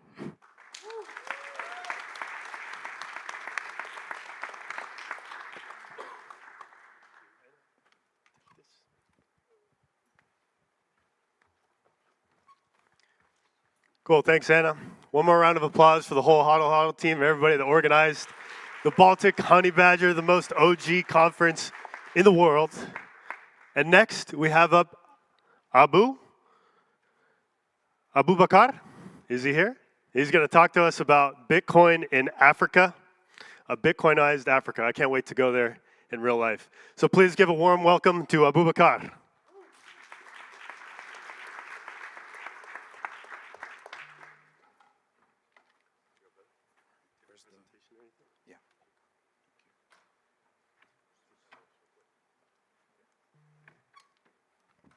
Good evening, guys. Thank you for making the session. So when I was thinking about what to do for Baltic this year, I realized that we've said a couple of things on the African continent about Bitcoin in Africa, what we feel the future will be like, and I felt it would be a disservice if I didn't come up to tell you guys why we've been clamoring really on the continent that we feel Africa will be at the forefront for Bitcoin development in general, how the space has evolved, and how we feel we could position the continent in a way where it's kind of a mutual benefit on both sides in terms of Bitcoin being used to solve actual problems and Bitcoin being developed in a way that would still be around for the future generations. So my name is Abubakar Khalil. I'm the CEO of a venture capital fund called Recursive Capital. We invest in early stage Bitcoin companies, mostly in Africa. I'm also the interim CEO as well as board member of BTrust. It's a nonprofit where we give out grants to developers in the global south with a focus in Africa, as well as a training program that we have called BTrust Builders, where essentially we train African developers to become Bitcoin Lightning developers. Other than that, I work on Bitcoin Core from time to time, mostly PR reviews. And then lastly, recently, the last year, I've kind of taken my step, a step into trying to catalog exactly what's going on in Africa. So I started contributing to Forbes as a Forbes digital assets contributor. So in general, I'd say it's important to have context into what we mean by Africa, because a lot of people keep talking about Africa, the development happening there, but I think it's more important for us to look at kind of the dynamics at play, as well as the demographics. So Africa is, first of all, the youngest continent. So most folks actually on the continent are around my age, so 25 and like older and younger. And that accounts for around 60% of the population. So that's 60% of 1.5 billion people. And it's even more pronounced in a country where I'm from called Nigeria, where people that are from 25 and below actually account for roughly 70 to 75% of the population, which is insane. That's 230 million people. And what's interesting about Africa in general is just the shared diversity. Like, we're not just talking about different groups, languages, things like that, but we're also talking about different ideas, perspectives, heritages, communities. So a lot of that is the reason why you tend to see a lot of these countries kind of mimic trying to solve problems on the ground that typically can be ported to other parts of the world that have this level of dynamics. But on the economic side, what's interesting is there are 54 countries in Africa, and there are like around 40 currencies, which is insane. And it's the reason why we don't have a lot of interoperability between them. Now, recently, there have been a couple of things that have happened in Africa that I think kind of bear to brunt the situation that we have on the ground, which is mainly economic. Now, we've seen huge waves of protests recently, One was experienced in my home country, Nigeria, I think a couple weeks back, based off of 3 points, really. Bad governance, the inflation, and hunger. It's insane to think that in 2024, an oil-rich country is still facing things like hunger as one of the primary issues. And we've seen a huge shift kind of in the consciousness. And I think it has to do with the young population on the continent, because the older folks and maybe folks that have been around for a while have kind of gotten used to the suffering. But the young breed, a lot of them feel, why should we suffer? Like, we have all the raw materials, all the things that we need to actually create a prosperous nation. So a lot of these protests have been youth-led, and a lot of them really have had success. We can take examples from Kenya, for example, where they did find a way to actually stop the tax bill that was gonna like really cut down on so much when it comes to spending and actually creating wealth for the next generation. Now, while all of that is all sad, one important thing that has been useful for us on the continent is hope. We've had renewed hope in Bitcoin.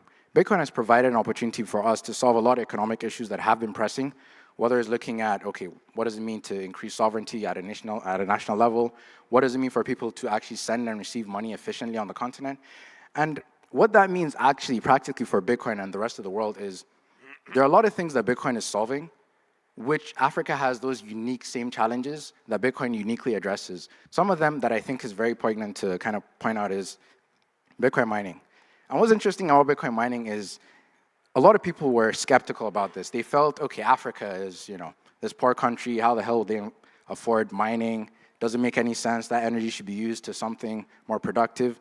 But then the irony is that they weren't considering why Africa is still in the dark in terms of electricity. It has to do a lot with stranded energy and the fact that you can't just bring up energy production from nowhere when there's no buyer or first demand and things like that. So with Bitcoin mining, they do have the opportunity to actually co-locate these miners to places where they actually need electricity. And a lot of that has happened. So it's not a case where we're saying it, we're actually walking the walk. And a lot of people have been doing great work, from Gridless all the way up to other miners that have come up in the last couple of years. And I think what's interesting again is we've proven out that you could actually power communities through Bitcoin, where there was no possibility to do so. It's just been a bunch of promises for decades. And not only that, we're also seeing a lot of pioneering in green energy solutions, because a lot of that extant energy that hasn't been explored previously are actually through renewables.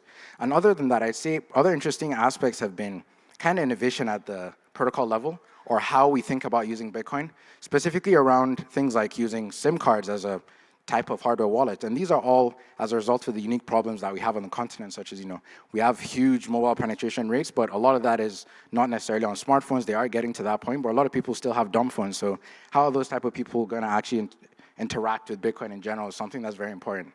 And I think another thing is, as good as all of this sounds, we still have challenges. And I think some of the key challenges that we need to consider is around regulation. Now, it's not just that we need the space to be regulated. That's not really what's going to help out in general. I think what we need is consistent regulation. We also need government agencies. For example, in my home country, Nigeria, the main issue we've seen is that all regulatory agencies feel the need to actually regulate Bitcoin in accordance to their mandate. So we're talking about a central bank of Nigeria trying to coordinate and solve that as a result of Bitcoin affecting the local currency for a variety of reasons, people porting in from the Naira into Bitcoin. And other things I think that are more important is the regulatory landscape is pretty interesting. Like, all we're doing is translating regulation from outside of Africa into the African context, which is not necessarily helpful, but just the way the game goes. And I think in general, what we need to do with regards to that type of approach is to kind of stop doing that and think of ways in which we could have a proper unified framework to kind of approach that on a country-by-country basis. Because why? Different countries around Africa regulate different commodities differently, securities differently. And I think a huge thing that will help will be trying to understand Bitcoin from the lens of Bitcoin only versus crypto. Because without that distinction, you're going to have regulation that's going to keep affecting everyone. And I think another important thing is UX. In 2024, it's still not as convenient to get no KYC P2P Bitcoin, which is the most reliable way for people to get onboarded. Why? Because, again, you don't want to have people getting into Bitcoin in a way that's KYC. You'd have super crazy-ass trails to the point where people are essentially locked into the same old system that locked them out to begin with, but just with a different narrative. And I think other than that, really, it's a case where on the tooling side, it has gotten better over the last couple of years, which is why we've seen a tremendous amount of innovation coming out of the continent, but it's still not there yet. I think we're still gonna get, a few couple years before we have standard tools that make it like as easy and accessible for developers to build all these tools. And I think the last component, which is very interesting, is education. I mean in three forms, essentially. So developers need to constantly keep being educated on the new tech that's coming out.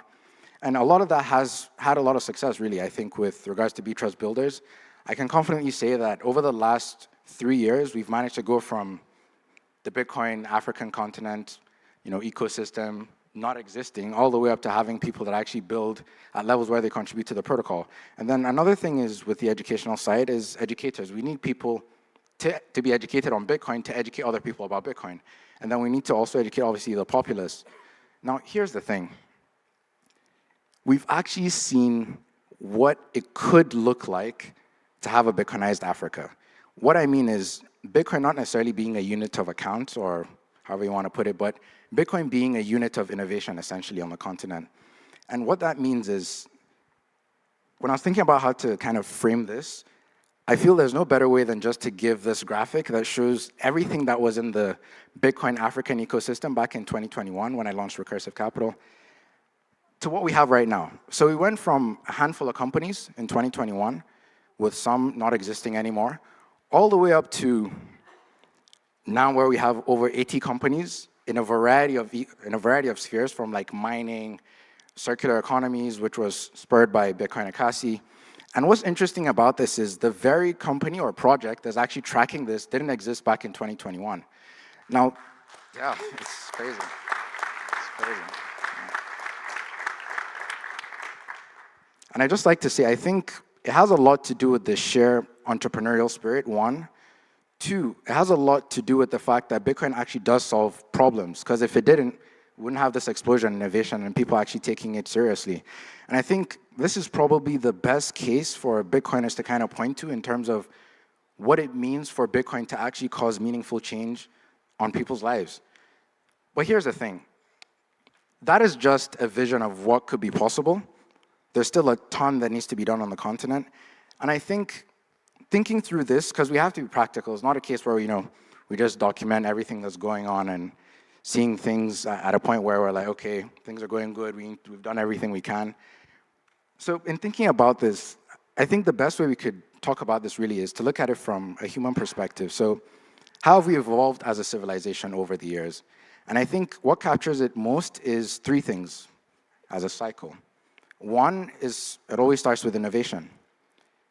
And really all that matters is essentially providing something that is at a point where, this is a novel way of approaching something, or maybe an idea for like airplanes, things like that. And then education comes next. Now with education, typically what we're talking about is this new innovation is now taking off to different spheres of the world, and then people learn about this. And then the last and most important piece is collaboration. So we go all the way from this is a novel idea, people learn about it, and then people feel, okay, I'd like to build upon this idea. And then from that, the cycle continues. They gain insight as a result of that. Because innovation is just a consequence of collaboration. Now, we've seen that time and time again from different innovations all across human history. And I think in the African Bitcoin space, that has been further accelerated by the fact that Bitcoin is a technology. It's a lot easier to kind of innovate around that.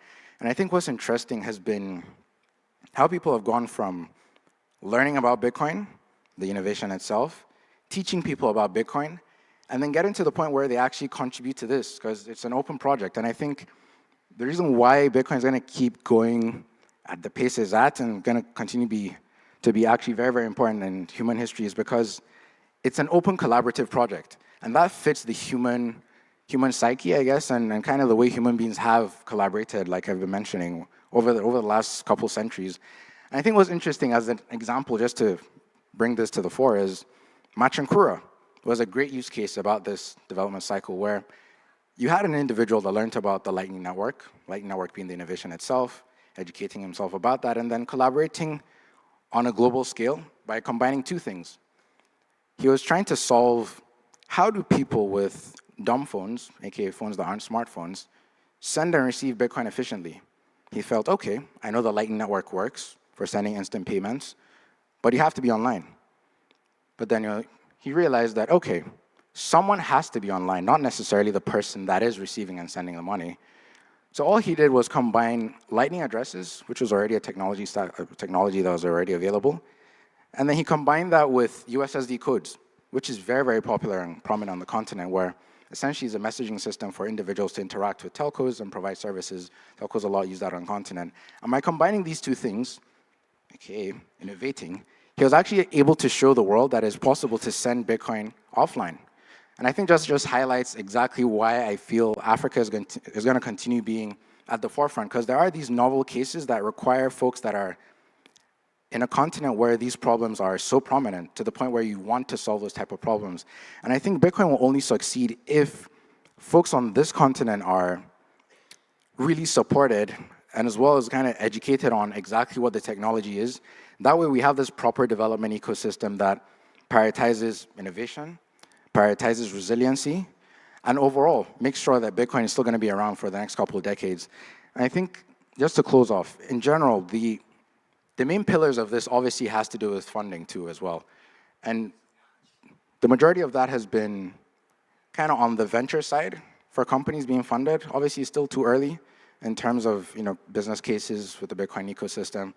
But more importantly, I think on the nonprofit side, and that's why I've been really, really proud with a lot of the work that B-Trust has been doing on the continent in terms of sponsoring developers, whether it's long-term, short-term, and actually meaningfully contributing to the network from silent payments, which we recently announced, all the way up to Bitcoin Core with the mempool. And I'll leave you guys with this.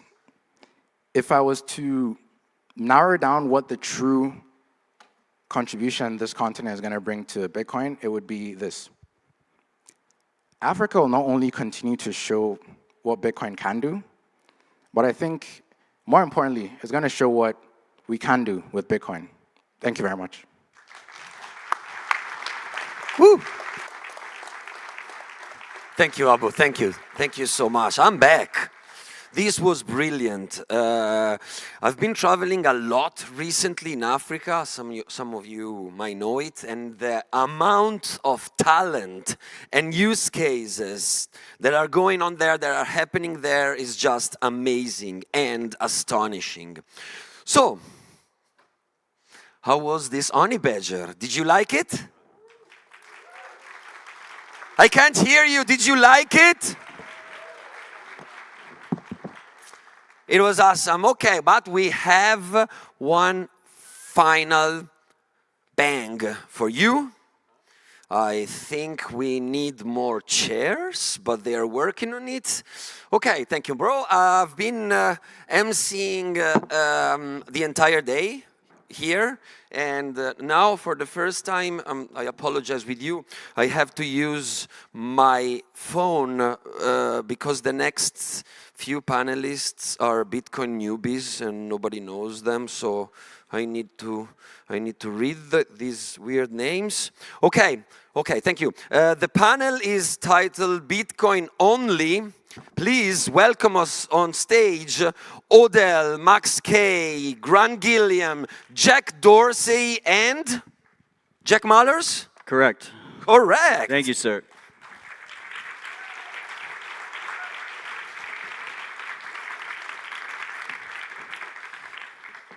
I actually don't know where Mallers is. Thank you, Miles. And also, Big Jack Dorsey is having a conversation real quick, and then he's going to come back out here and moderate this panel. But until then, I'll be the moderator. First off, foremost, I want to thank you all for coming to this event. And I want to thank Max and Anna and the rest of the Honeybadger crew. This event particularly is incredibly special to me. 2019, Riga was the first time I ever spoke on stage, I'm pretty sure. Which is crazy, that was only 5 years ago, it feels like a decade. Can we get a huge round of applause for Jack Mallers?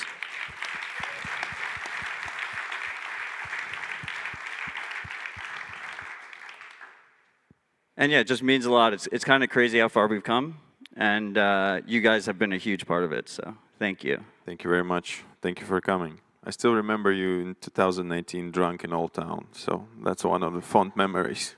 Fake news, fake news. So I'm joined here with Max, obviously. We have Grant, who's my fellow partner at 1031, and we have Jack here, who's founder and CEO of Strike. And then sitting next to him is Jack Dorsey, co-founder of Twitter and Square, now Block. So guys, I mean, I think we can talk about whatever the hell we want to talk about. Bitcoin only. I mean, I kind of want to talk about building Bitcoin businesses. I think, you know, Grant had an earlier presentation talking about how moving to a Bitcoin standard changes the calculation when you are building businesses. You know, running a business is an incredibly hard thing to do to begin with. Running a business under a Bitcoin standard might be even more difficult. And all you guys are doing it, and you're building businesses, and some of you are doing it at a scale that is quite extraordinary. So with that said, since Jack just stepped up on stage, why don't we start with Jack? How do you think about that, building out Strike and, you know, expanding it around the world under a Bitcoin standard or a looming Bitcoin standard? Is my mic on? Yeah. What's going on? How are you guys?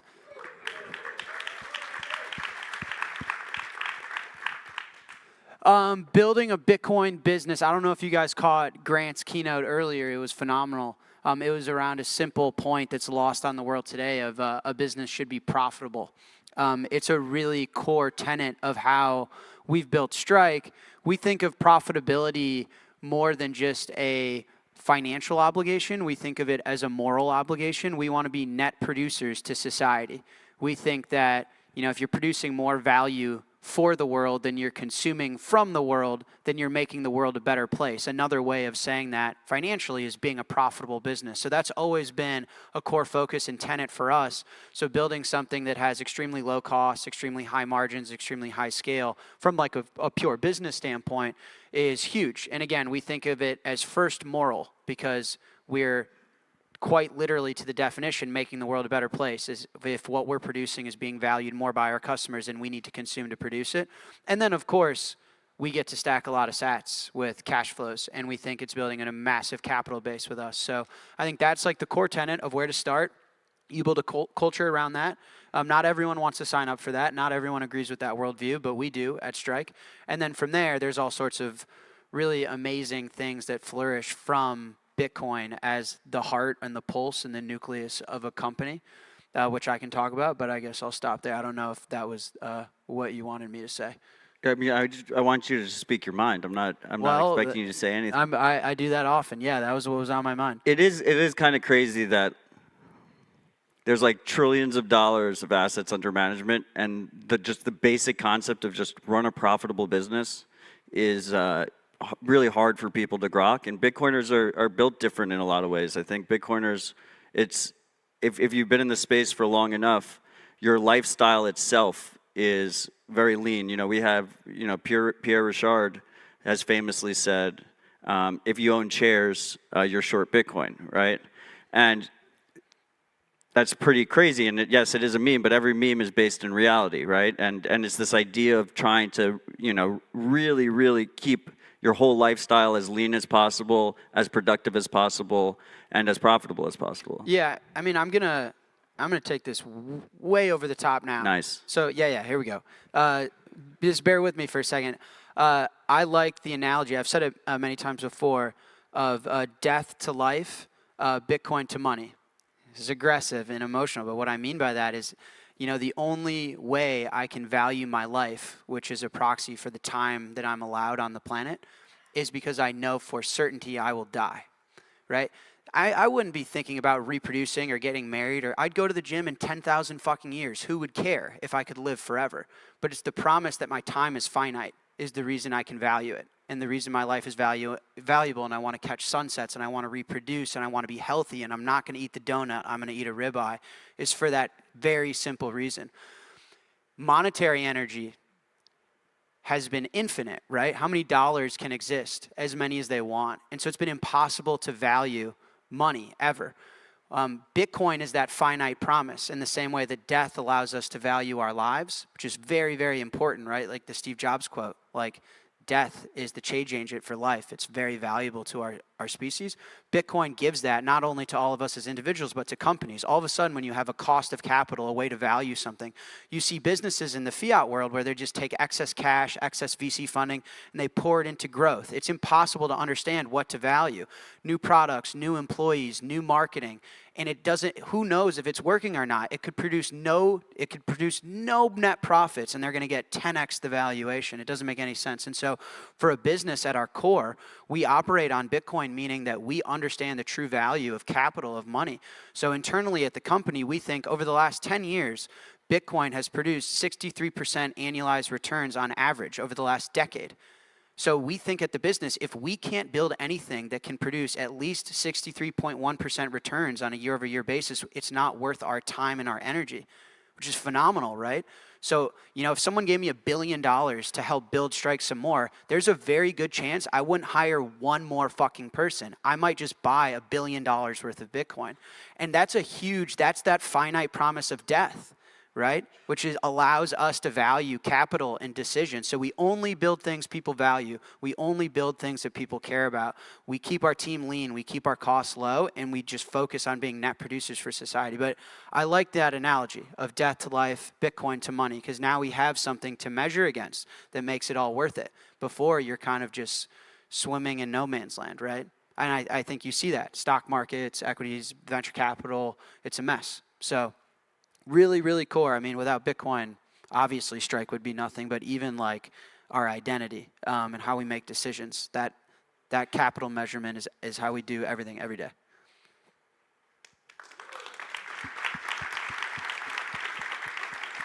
Yeah, I don't want to follow that straight fire. You're welcome to.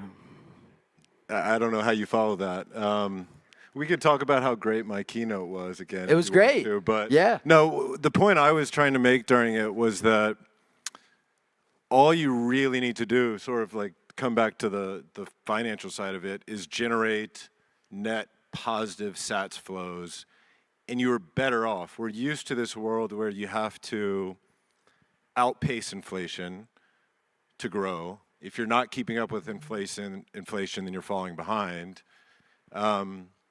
And everyone's really worried about how do you generate incremental yield on your Bitcoin, but really all you need is just net positive sats flow. And so I think another way of saying it is sats flow is the real yield on Bitcoin. I'm hearing deep thoughts from Jack saying it's about morality and life, and so maybe sats flow is the real yield is wrong. Maybe it's morality is the real yield on Bitcoin, or life is the real yield on Bitcoin. No, like energy is the base layer of money, right? Like money is our time and energy in an abstracted form. So the problem with society, like, you know, fix the money, fix the world, what's the opposite of that? Break the money, break society? Something along those lines, right? So if energy is the base layer of money, then if the money's bad and we can't value our energy, then everything gets all fucked up. And if you want to talk about it on the topic of a company, then yeah, how many people do you need to hire? How much money should you be spending on marketing? How many products do you need? How many countries should you be in? It's impossible to value that in the same way that if I'm going to live forever, should I go to the gym today? It's an impossible question to answer, right?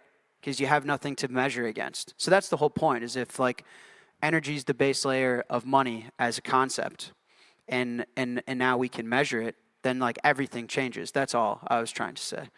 You make real decisions, produce real value. You know, you both make a lot of sense. Good. I mean, Max, you've been building out Hodl and now Debify for years. How do you think about it? Do you have... Pretty much complicated. Can we get a huge round of applause for Jack Dorsey? Jack, thank you for joining us. Thanks for showing up late. It means a lot. Nobody told me this was starting. So I let us off, but you're supposed to be the moderator of this panel, so feel free to just take it. Great. No, go ahead. You want me to continue? I can do that. I don't know what you were saying. I have no context. So Max, what are your thoughts here? Building companies on Bitcoin is complicated because everyone thinks that, well, I'd rather buy some Bitcoin and outperform any company out there And like, I think Grant can align to that because like Bitcoin is like super performing asset, and it's way more simpler. You know, just buy Bitcoin, maybe borrow against that, buy more. This is what Sailor is doing. But then again, some companies are pretty much successful, and if they're not being built, then there's no added value, and the price of Bitcoin is just not going to go up if it's that important for some people. And yeah, and we've been doing this on top of multisig, which is way more complicated than doing something else in a non-custodial way, peer-to-peer, and that's, I think, one of the toughest market inside of the Bitcoin to build on. Specifically for Hodl, Hodl is also allows to do anonymity, and that kind of goes with regulation, and there's a certain pressure on that side. So keeping up with all the core values of Bitcoin is really hard, but it pays off in the end. Do you have any advice for people in this room that might be thinking about? Don't do that. Fair enough. I mean, build business on top of Bitcoin if you're crazy enough. My first advice is just, you know, buy Bitcoin, learn about it, support businesses that are already there. If you want to build a proper business on top of Bitcoin, think twice.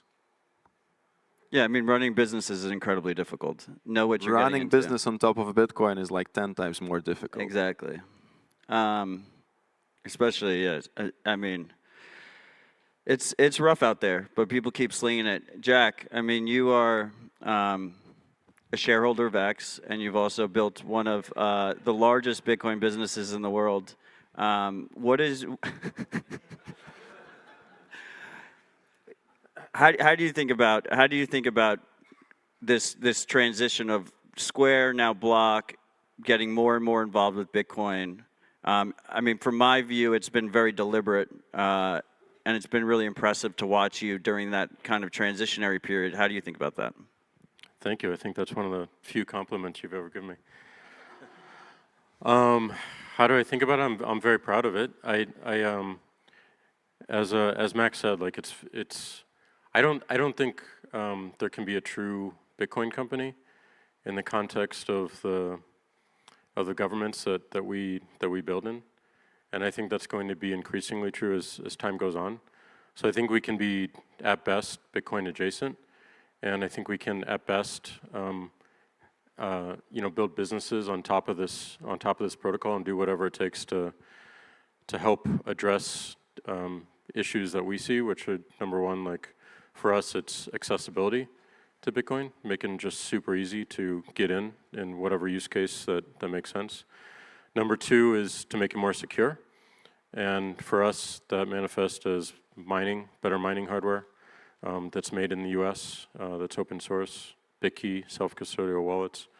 Just more options around securing and ideally in the future, more privacy options as well.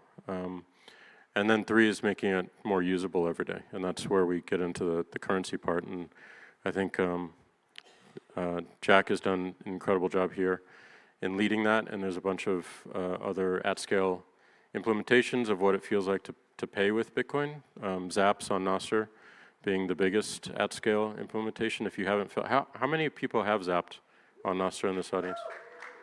Yeah, this is why I love the small Bitcoin conferences, because they're actually focused on living up to the messaging and the principles, and it's about the action. But I think it's going to become increasingly hard to run a Bitcoin business because I don't think it really can exist. I think we have to be somewhat adjacent, and there will be things that are principally in Bitcoin that we all love and that we all fight for that we can't do as a company. And that's a really unfortunate intersection. We can continue to push for it and lobby for it and do all these things, but the reality is those walls feel like they're closing more and more, and we're seeing actions of what it means to have a choke point on a service, such as what happened with Pavel and Telegram. When you have a CEO, the CEO can be called in front of Congress, can be arrested, can be assassinated.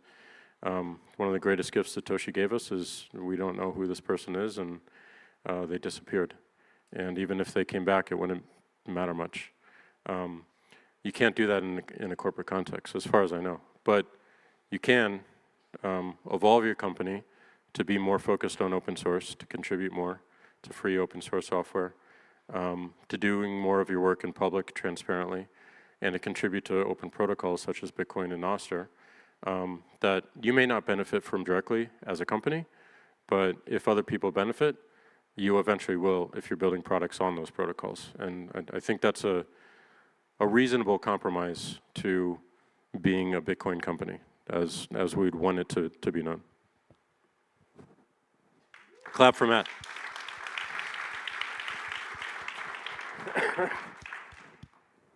You want me to take over moderation?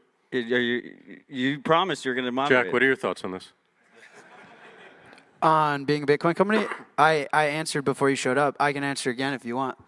Oh, sorry. It's okay. Grant answered I forgive as well. you. I mean, the way we think about it at Strike as being like the Bitcoin company, a Bitcoin company, it's so I won't. I gave an analogy about death and stuff. It was intense. I won't. Talk about it later. I think like a core principle for Strike is I don't think that there are many companies focused on Bitcoin, and I think Bitcoin is the opportunity. Like when we were conceptualizing the business, we're like, okay, Coinbase and Binance, those are crypto exchanges. BlackRock is an asset manager. Fidelity is a brokerage service. Like Bitcoin seems to be the opportunity. If you look at Coinbase's quarterly filings, half of its volume is Bitcoin. So you can make the argument that at least half the business is Bitcoin, but if you were to take Bitcoin out of Coinbase, the whole thing probably falls apart. Yet they can't focus on it if their life fucking depended on it. And so at Strike, when we say like we're a Bitcoin company, I agree with Jack. We're a centralized, regulated, highly regulated, audited organization. We don't pretend that we're not, right? Like sometimes people download Strike and they're like, "You're KYCing me, man." It's like, yeah, there's like government guns to my head. I'm not shy about that. But when I say we're a Bitcoin company, I'm long Bitcoin, short crypto through Strike, right? Like I think Brian, and not to overly pick on Brian, but I think focus on crypto versus focus on Bitcoin compounds. And I don't know if that is what you meant in like being a Bitcoin company, but I mean, I just completely disagree with Jack, but it's a semantics argument. So which one? Jack? Why'd you guys have to sit next to each other? You said I agree. I agree with Mallers. Okay. I think every business is going to be a Bitcoin business, and I think every person is going to be a Bitcoiner. But I do respect this concept that if you're building true freedom tech under like the ethos of Bitcoin and very aligned with the ethos of Bitcoin, it's incredibly difficult to do that with a centralized structure in place and having a CEO in place. Now, I will say, you know, Hodl and Debify are actually this very interesting example here of while they do have a centralized structure in terms of leadership, they don't take custody of funds, right? Which is just a paradigm shift in how you could run a financial services business. Like that was never even possible before Bitcoin existed. So I would take it back to you, Dorsey. It feels weird calling you Dorsey. I'm going to call you Jack, and I'm going to call you Mallers. Does that work? That's fair. No, don't take his name away. What do you think about that? Like, is there something there in terms of if you're running a business, like the self-custody aspect really changes a lot of things? Yeah. I think there's a number of different creative approaches to this work. I think it's I think it probably much not to diminish the effort, but in our context, it's probably much harder to do things like that with the fact that we have all these other businesses that are highly regulated, and the things I would want to do, I'd probably want to start as a separate startup because it would be far easier and we could take far more risk. But given the scale that we're at, not just with Bitcoin, it may have nothing to do with Bitcoin. It has everything to do with the rest of our business and competitive dynamics. And just look at New York as example, and operating Bitcoin products within New York as an example. It is nearly impossible. It's a state that is full of all the bankers, and that makes it very difficult to even ship something like BitKey within that state, such that most Bitcoin companies that get to scale won't even try New York or exit from it. And New York is talking to other states to follow.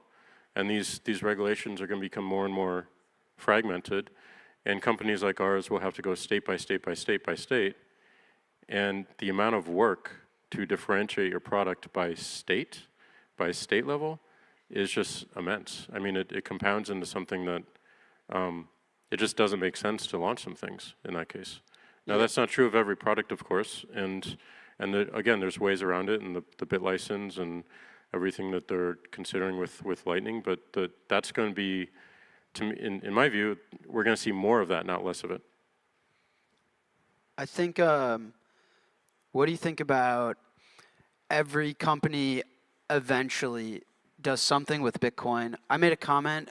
So I think the S&P 500 or like U.S. capital markets, the stock market, is generally a pretty good proxy to understand what's going on in the world, because it's what had to have been monetized after we left the gold standard, right? Is like wealth and capital had to go somewhere. It's all sitting in the U.S. capital markets primarily. And so if you see the performance of like the highest market caps primarily in the United States on New York Stock Exchange and such, you can kind of see directionally how the world has evolved and where value is being created and what industries are being disrupted. If you look at the top of the stock market over the last decade, it's a lot of big tech, right? Like Microsoft and Facebook, and there's Amazon in there, like a lot of internet-born companies. And I made a comment, I think it was a few years ago, that I think in 10 years from now, the biggest companies in the world will be Bitcoin companies. And I feel pretty confident about that still. Like, I think MicroStrategy, but what I meant by that is that, you know, you need Bitcoin more than Bitcoin ever needs you. Like, Donald Trump needs Bitcoin more than Bitcoin needs Donald Trump. Like, I personally need Bitcoin a lot more than Bitcoin will ever need me, like 100%. And I think that goes for every individual, every corporation, every government. And eventually Bitcoin kind of manifests itself and realizes itself playing a role in your life in some form of fashion. And I do think 10 years from now, when you look at the S&P 500 or, you know, the top businesses in the world, there will be like a core Bitcoin tenet, similar to how you see tech and internet evolving today. And so, but maybe we're now arguing over the semantics of what a Bitcoin company means. Well, I think that every company will have to use Bitcoin, because it will be that currency of the internet, and you will have to participate, and it will be smart for them to hold Bitcoin, just like it's smart for any individual to. But I would hate a reality where the majority of our interface to Bitcoin is through companies, because by definition it will be restricted. It'll go against the philosophies and the principles of Bitcoin in many ways, and it's hard to craft an implementation that enables that.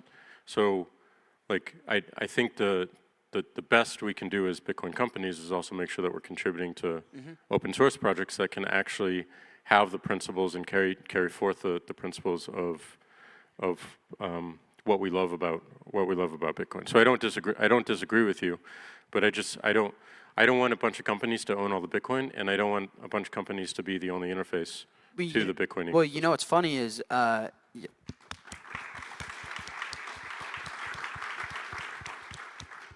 think nobody does. I don't think you can, because you'd kill the project. That's part of the game theory, is, you know, if we all wanted concentrated coins and concentrated access, then Bitcoin itself would die. So that's part of that, like, open network, economies of scale, network effects, like cyclical loop that you get, is that at Strike, if we're doing well, one of the best things we can do is support Bitcoin doing better, not necessarily ourselves. And if Bitcoin does better and Bitcoin's healthier and Bitcoin's distributed and people can still take self-custody of their coins, then our business will compound on top of that. But that's a very, very unique, I mean, like, that level of game theoretical genius from Satoshi, like, it's hard to imagine that he or she or they had the foresight for that. But I agree with you, but I don't think anyone could disagree with you. I think we all agree. I think everyone in this room agrees. Attaboy. Do we all agree? Right? I think we all agree. Matt, I mean, so back to my moderator role. You're building a mainstream media conglomerate. You are running a nonprofit. Ridge coming from you. Gone. You're running a nonprofit to grant developers in this ecosystem and also Nostr. What have you seen work and not work, just from a very high level point of view? And how do you rectify the schism between the corporate incentives and the needs and what open source can bring? Yeah, I mean, I think at the core of the value prop of Bitcoin, right, is that you're able to spend and save without permission. And the second it becomes permissioned, that value prop gets eroded. And I think that's what Jack was talking about when he was talking about this game theory incentive, that it's not in anyone's best interest to capture Bitcoin fully. And it's a little bit hard to objectively quantify what does it mean to capture Bitcoin fully. So as a result, it's important that as many of us lead by example as possible to push the tide as much towards open source development to freedom tech development. And what does that look like in practice? What that looks like in practice is better education, encouraging more people to get into development in the first place, making sure that they are competent and supported both financially, but also through mentorships and education and whatnot. I would say that if you look back like 4 years ago, when we were just getting started with OpenSats, the open source funding landscape was a lot different. I don't think Spiral was launched yet. HRF Dev Fund wasn't launched yet. And obviously OpenSats wasn't launched yet.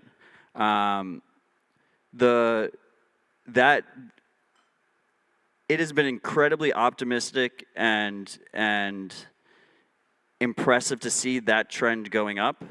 I mean, at OpenSats specifically, we're funding almost 200 open source contributors in 40 plus countries around the world.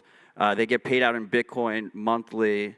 Our entire treasury is held in Bitcoin multi-sig. Obviously, we are a centralized organization, but we're a nonprofit. But we are able to use Bitcoin in a way that allows us to achieve a scale, achieve an efficiency, achieve a transparency that was never before possible. So that it's incredibly powerful to watch this all play out. But I would caution people that because it's basically impossible to objectively value what does Bitcoin being fully captured or too captured means, we need to constantly be on the offensive on that front. And there does feel like there's a little bit of complacency. Right now, a lot of our most prolific developers are incredibly burnt out.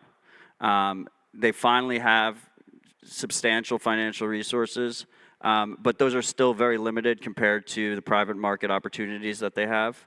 They have a community that is very divided, which is a good thing in Bitcoin a lot of the times. It's important that we don't all agree about everything. But it can be very difficult to watch when you're working like a thankless job and people on Twitter are just cheering number go up. So the burnout's a real issue with our more established developers or more experienced open source contributors. And I like to call it the replacement rate. It's like the birth rate of new developers compared to like the death rate of existing developers. There's a discrepancy there. We're not net new adding the higher level contributors, because I mean that's a hard thing to do. Like people with actually years of experience that are more that are I don't want to say qualified, but that are more comfortable with working on these kind of systems. These systems are some of the most difficult things to work with in the world. I mean, if you talk to someone that works on privacy software, they have almost no metrics on how their software is being used because they don't track their users. And they ship it and it's running live. That code is just running in production. And if Bitcoin is going to be this base of a global distributed financial network, like the stakes are incredibly, incredibly high. So they're under a ton of pressure. It's very difficult work. It's often very thankless. And we just have to do our best as a community, as an ecosystem, as an industry, to support them as much as possible.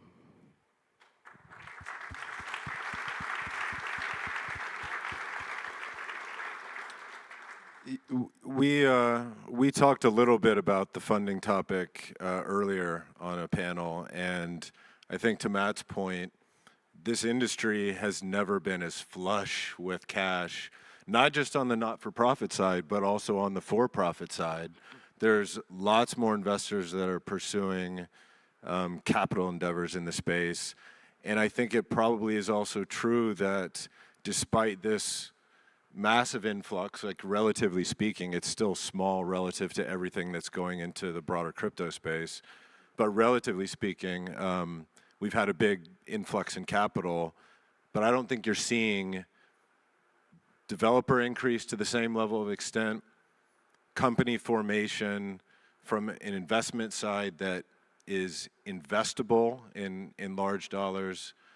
So that's, I mean, that's an interesting dichotomy, I think. Why do you think that is, though? Like, why isn't A16 looking at this ecosystem?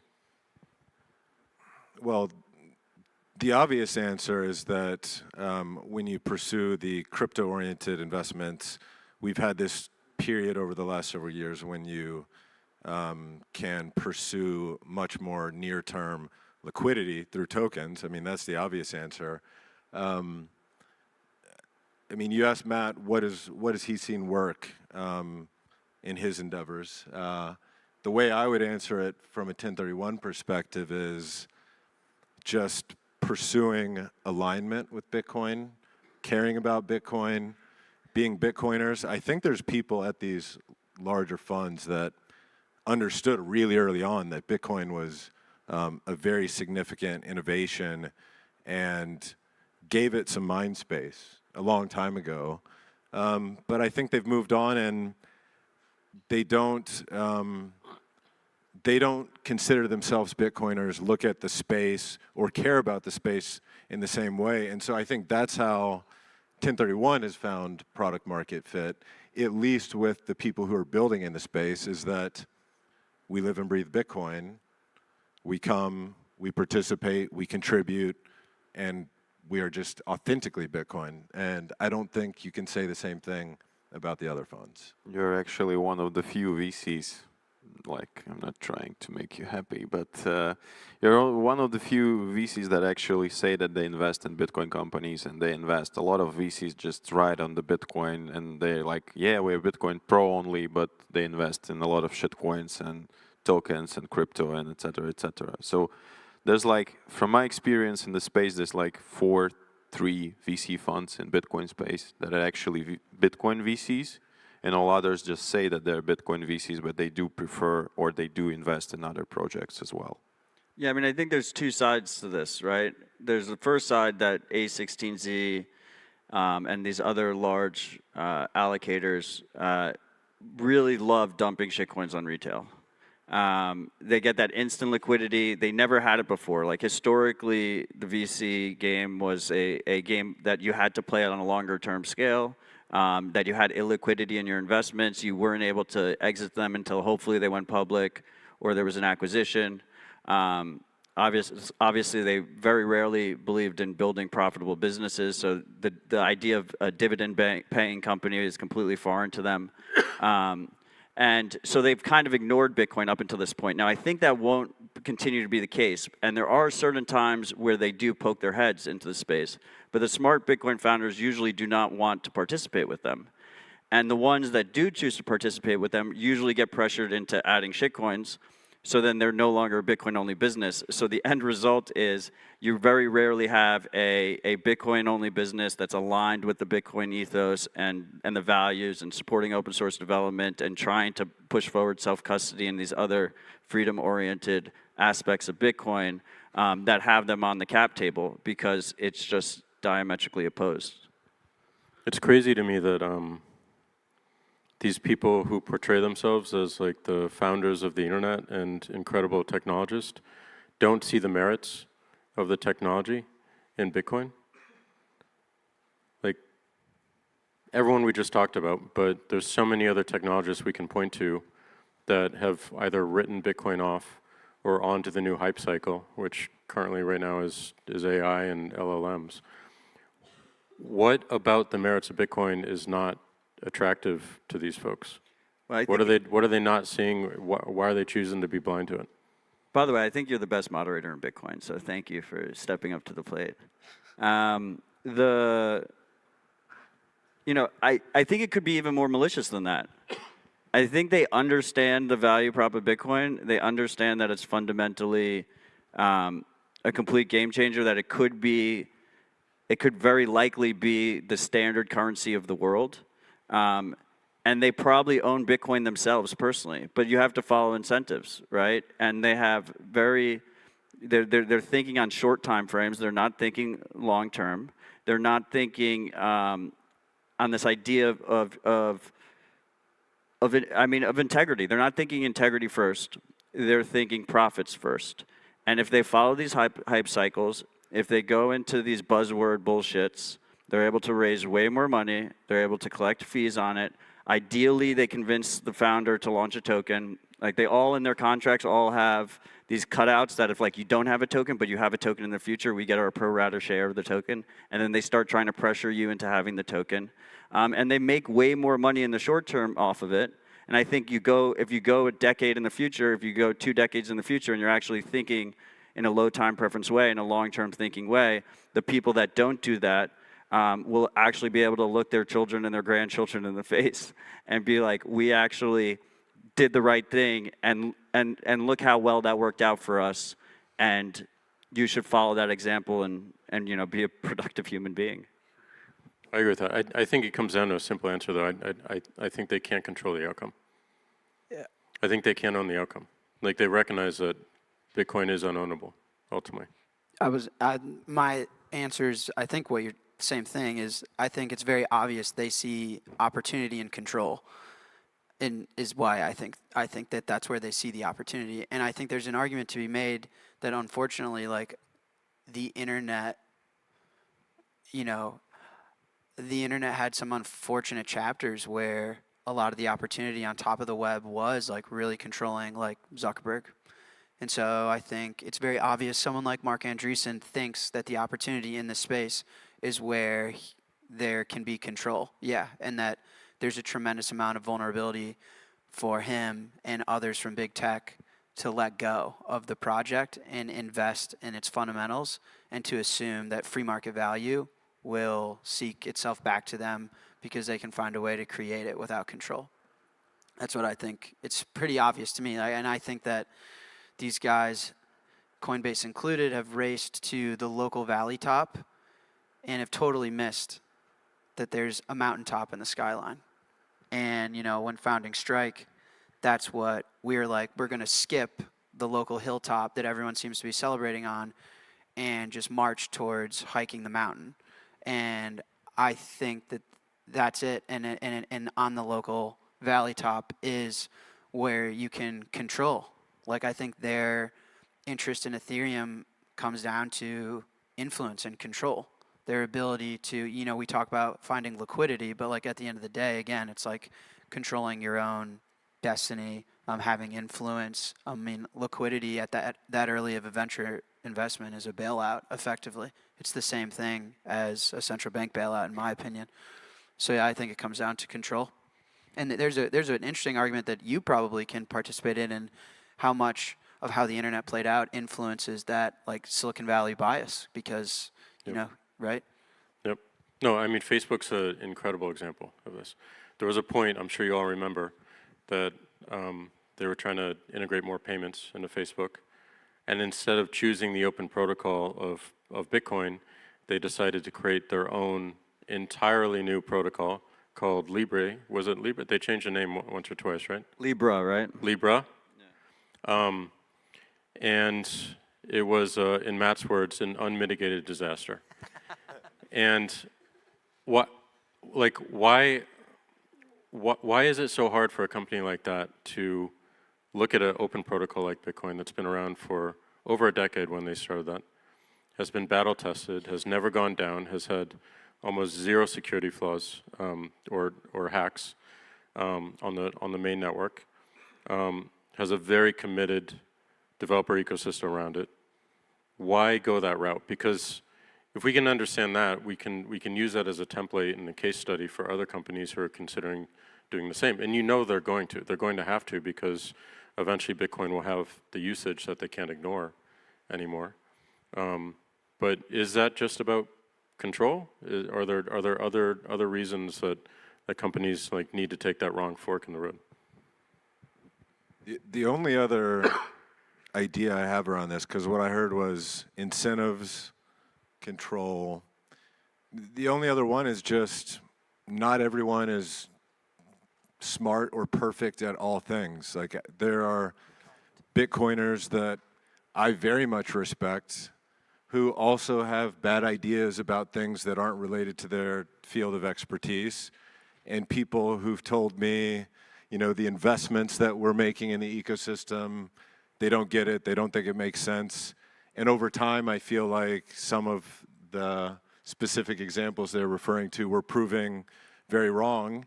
And what I've learned from that is, look, I highly respect certain people, but not everyone's right about everything all the time. And so there could be people who just, they may be highly experienced, very well credentialed in building technology.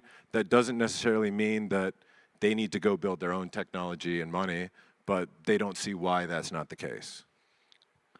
Yeah, I don't know if anyone needs to teach anyone anything outside of the free market, in my opinion. I've always called shitcoins and arbitrage on the trend.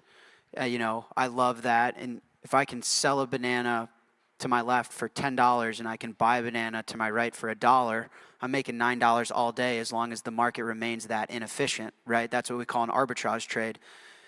Arbitrage trades can't last forever, though. Eventually, the banana to my right and left, they're both worth $5, right? So market's correct. And so I think shitcoins are an arbitrage, and they're an arbitrage trade. Is that what's the arbitrage? Well, there's certainly a regulatory arbitrage. Like everyone's become their own central bank, which is extremely profitable, right? If I can print money in my basement and pay Justin Bieber to tell 18-year-olds to buy it on Robinhood, that's a really profitable business, but there's some regulatory arbitrage involved in that. And then there's an informational arbitrage where people don't fundamentally understand the technology, understand the value, understand the ecosystem, and I'm allowed to convince someone that Pinkcoin and Bitcoin are like kind of sort of the same thing, except Pinkcoin's better because it has a cheaper price, right? But I think at the end of the day, these things correct, and the bananas are worth $5 and the market becomes efficient again. And so I don't know who needs to teach Zuckerberg. Probably the fact that he got his fucking ass kicked. He tried to launch something and he looked like an idiot and a moron, and that's one of the most competitive men in the world, and I bet that didn't feel good, right? I think like Bitcoin gets adopted like gunpowder, right? If you don't adopt it correctly, you become the victim, right? If you're going to war and you show up with sticks and stones instead of gunpowder, you're dead. So I think that at the end of the day, like Mark Zuckerberg is going to think twice because he looked like a fucking moron and embarrassed his shareholders, and his whole team quit. And so that's my opinion, is like, it's an arbitrage trade. It's not a sustainable vision. It's not the mountaintop and the skyline. It's taking advantage of market inefficiencies, which, you know, you can make moral arguments for or against, right? But at the end of the day, I don't think it's very long lasting. And I think the free market will punish people aggressively and shamefully for mistakes that they make, just like Zuckerberg. He might be good at other things, but when it came to our space, he's a fucking rookie and a chump.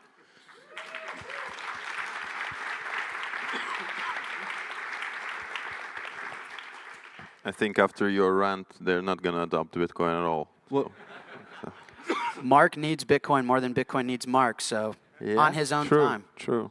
But I think effectively everything comes to control. You know, Bitcoin is about having the control over the money, your money, and all these companies, they just want to control everything. Like Facebook wants to control what you see, what you consume, effectively what you pay and how you pay. So that's it. I mean, to bring it full circle, market dynamics, free market, user choice, learning by getting wrecked. When will the fiat VCs start getting into Bitcoin?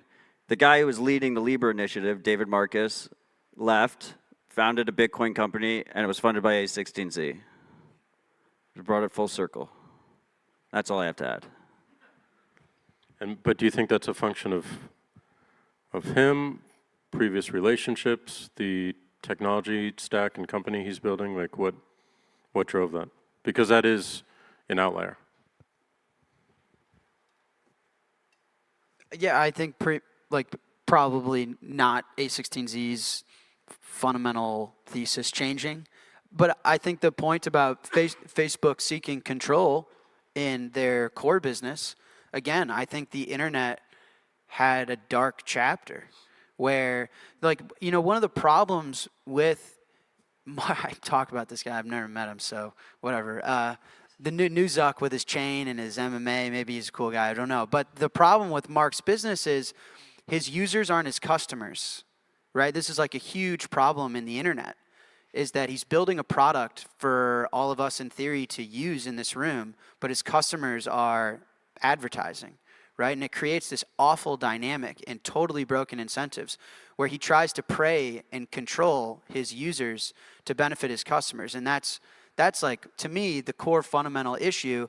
You know, you've got a guy that is so hated, but has one of the most successful businesses and most used products in the world.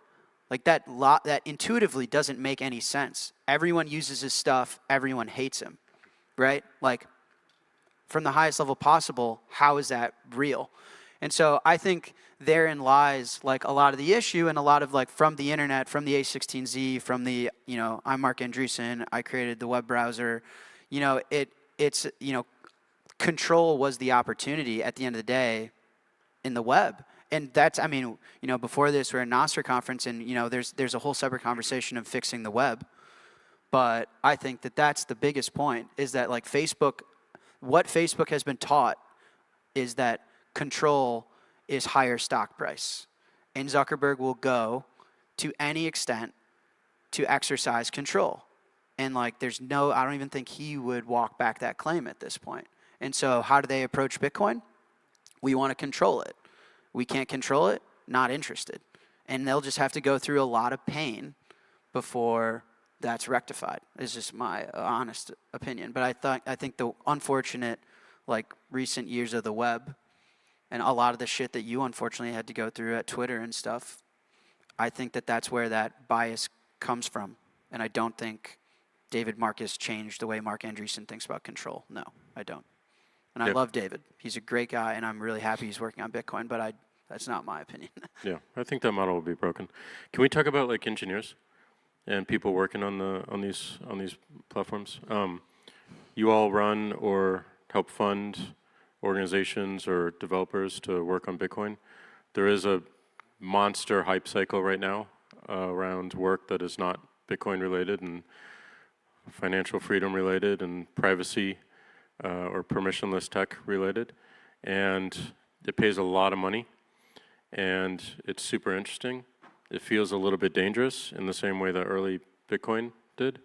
How are you attracting, and more importantly, retaining engineers to work on this protocol and these products, and what's the tension you've seen, and how do you think this plays out in 3 years? Because while we do have an incredible developer ecosystem right now, it's constantly stressed, and it's constantly tested. It's tested by new technology trends.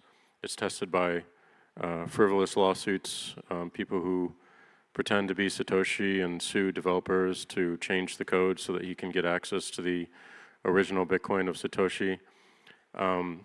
It'll continue to be challenged in the courts.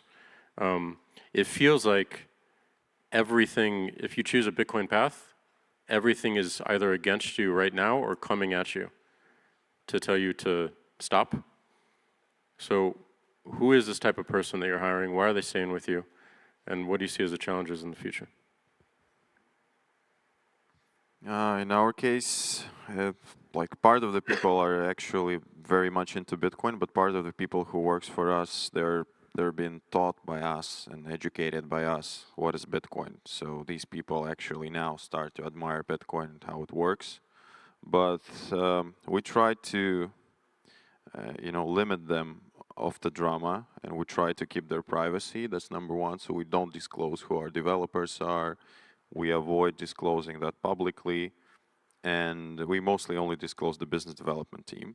And another reason, we have remote team. So most of our developers actually in countries that are more friendly to Bitcoin developers than other countries. What are those countries? Those who are well, I'm not going to disclose those countries because obviously. But generally, like, what countries do you look at as being more? I mean, emerging markets.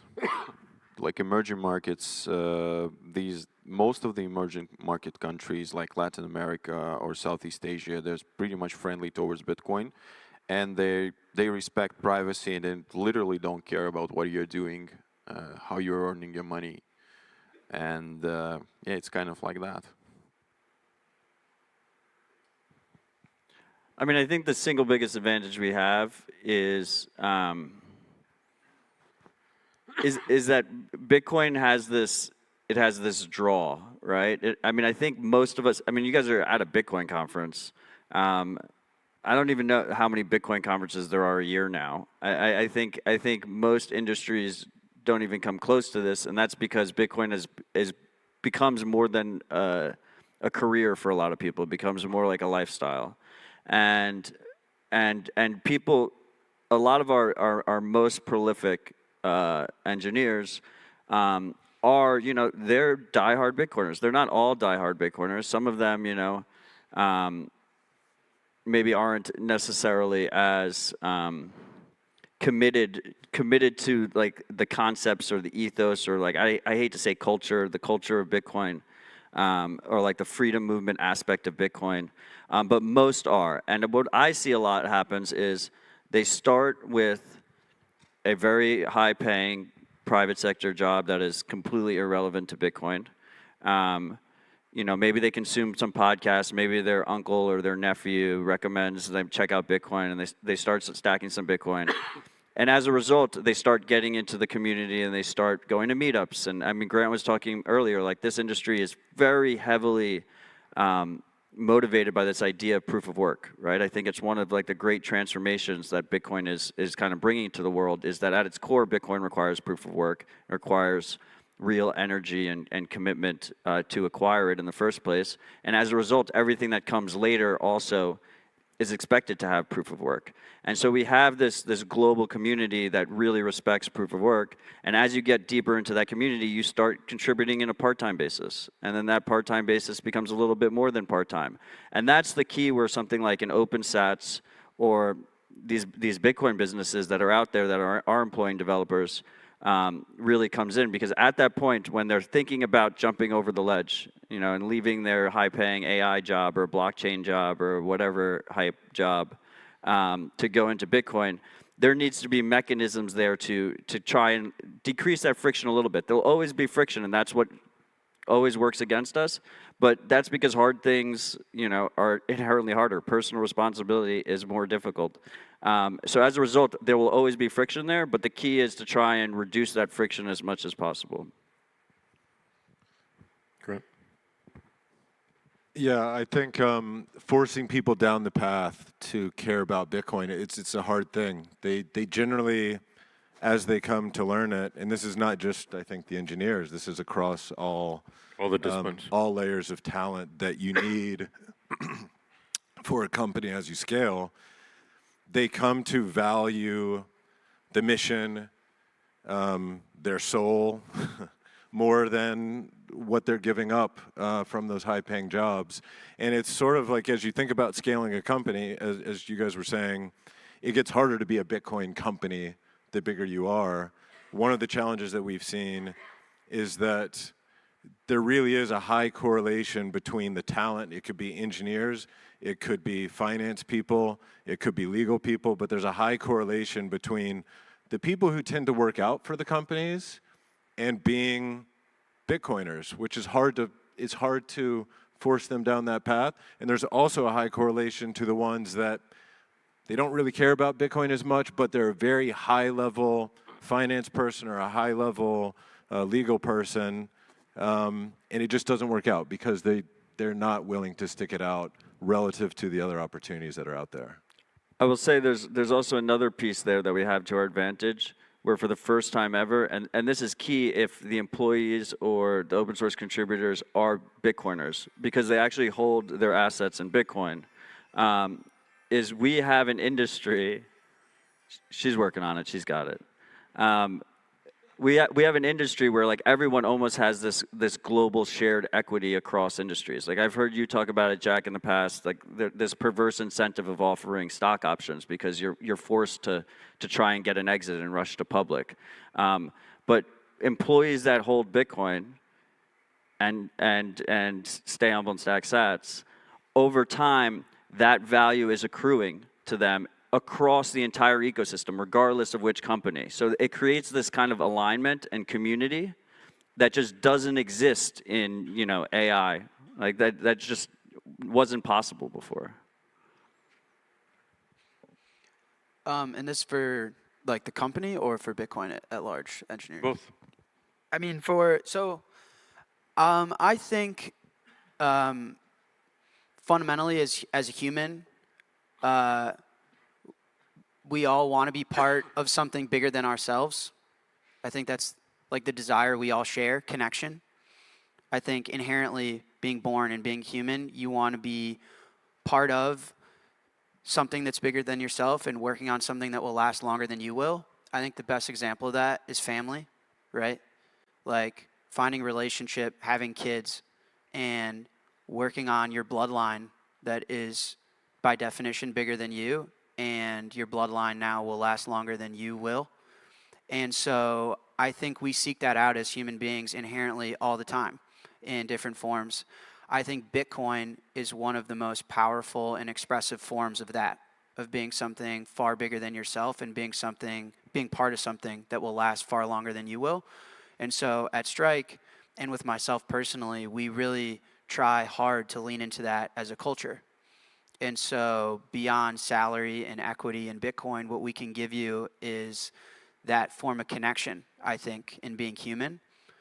And, you know, some of my most successful employees that have done tremendously well and carry a lot of responsibility and are unbelievable at what they do at Strike join not as Bitcoiners, but I think that culture that we've built, where people are attracted to being part of that, I think. And, you know, it could exist in AI and such. And, you know, the other thing too is we have a culture where if you need to go, it's probably in the best interest of both of us, because in order for me to be successful in what I started, I need you to be on the same page as me.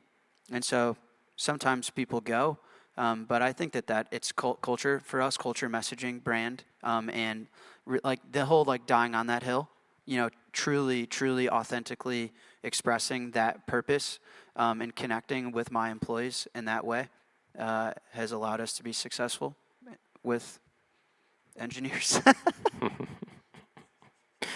I think the greatest, well, I know the greatest thing we've done at Block in this regard is create Spiral. The fact that we decided to really like start small. We decided to hire one person who could hire 4 other people, a total team of 5, and their mission was just to work on Bitcoin and work on open source, and they took no direction from us. And it has been some of the most valuable idea generations for our company, even though we had no expectation around that. We've gotten incredible work from them that we use in our main product, like Cash App, which is based on LDK, which they created.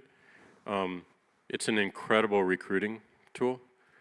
People want to work alongside them, not necessarily on the open source aspects, but they see the mastery of their craft and how good they are as engineers and people intersecting with the community. So for any of you with a company, even if it's just one person or half-time person that you're paying, and we pay them in Bitcoin because we didn't want to align their incentives to our stock and to our company, but what they're actually working on, which is Bitcoin, and as they make it more valuable, hopefully Bitcoin becomes more valuable. But to just dedicate some resources to full-on open source under their own direction, and I think you'll be really massively surprised. I also don't think I don't think these trends are necessarily in conflict with one another. I think if Bitcoin does become the native currency of the internet, we are going to have like a lot of agentic AI systems and agents doing biddings for human, and they will have to transact, and they will seek the most friction-free way to transact, and it will not be Visa and MasterCard. It will have to be something like a protocol for the internet that's open, that no one government can control and no single corporation can own. So I think we could probably do a better job at like pointing at the potential intersections of these technologies and get both sides of it, because you just know that's going to happen, that's going to occur, and I don't think we really talk about that enough. And again, bringing up Nostr again, like I think we have a protocol where these things can play right now, and we can test a bunch, and then really scale them up to a much broader usage and use case. So to me, that's super exciting. Shout out the Spiral team. Shout out Steve Lee. Shout out Steve Lee.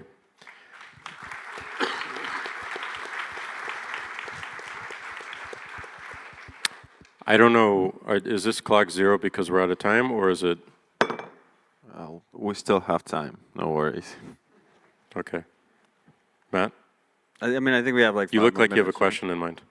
No, I mean, I'm just going to say the buzzwords, but Nostr, AI, Bitcoin, there's something there. Do you have any more questions for us, Jack? Yeah, I mean, I have a ton of questions, but you look Let's like you go. had a question, not a statement. No, you're good. Okay. I guess another big question for me is like what use cases and what friction points in Bitcoin is a company best served to solve versus an open source initiative?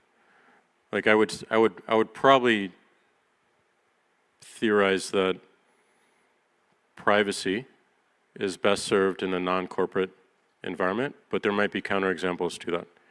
But as you think about like what Bitcoin, what the gaps are, what the flaws are, and how, and there's a bunch of people in here probably thinking about starting a company or thinking about joining or contributing to open source initiative. As you think about the enumeration of the use cases and the gaps that we all know exist, like how do you segment those, or do we segment them? Yeah, I mean, I don't think it necessarily has to be black and white, right? I mean, I think there are certain projects or goals that can intuitively, you can intuitively interpret could have concerning regulatory implications, right? And provide a lot of risk to a centralized company founder, or startup founder, and those should probably just be non-monetized open source projects that are funded through grants or donations. I mean, one of my dreams is that organizations like OpenSats, organizations like Spiral become less relevant as users are just donating directly with things like Zaps with no middleman, just Bitcoin directly to these developers. But in either situation, just basically donation funding a community open source project makes a lot of sense on things that are regulatory, that there's a lot of regulatory pressure on. And usually those things are heavily focused on freedom or privacy. But there is a middle ground, and it's actually one of my dreams that I hope to see become a reality. I expect it to become a reality, but it's going to take a lot of work from a lot of people. And is only possible really because of Bitcoin, I think, because you have this native money of the internet that's not controlled by anyone. And that's the sustainable open source business model, where the whole business is built on open source tech, that the actual entire stack of the business can be forked at will, redistributed, remonetized, like not a restricted open source license or source viewable license, like an actual full FOSS stack. And those companies exist today, like Start9 is a full FOSS stack, Primal is a full FOSS stack, Mempool Space is a full FOSS stack, and they're all trying different ways to monetize on top of that stack. And you get this beautiful combination of this situation, as you said, where one of the main concerns if you're running a centralized business is that founder can be arrested, that person can have a gun put to their head, they can get assassinated. In those situations, that could happen, and the stack still exists. Someone else can continue it on, right? It inherits and keeps that same viral nature that makes open source so powerful, but has a business model on top of it.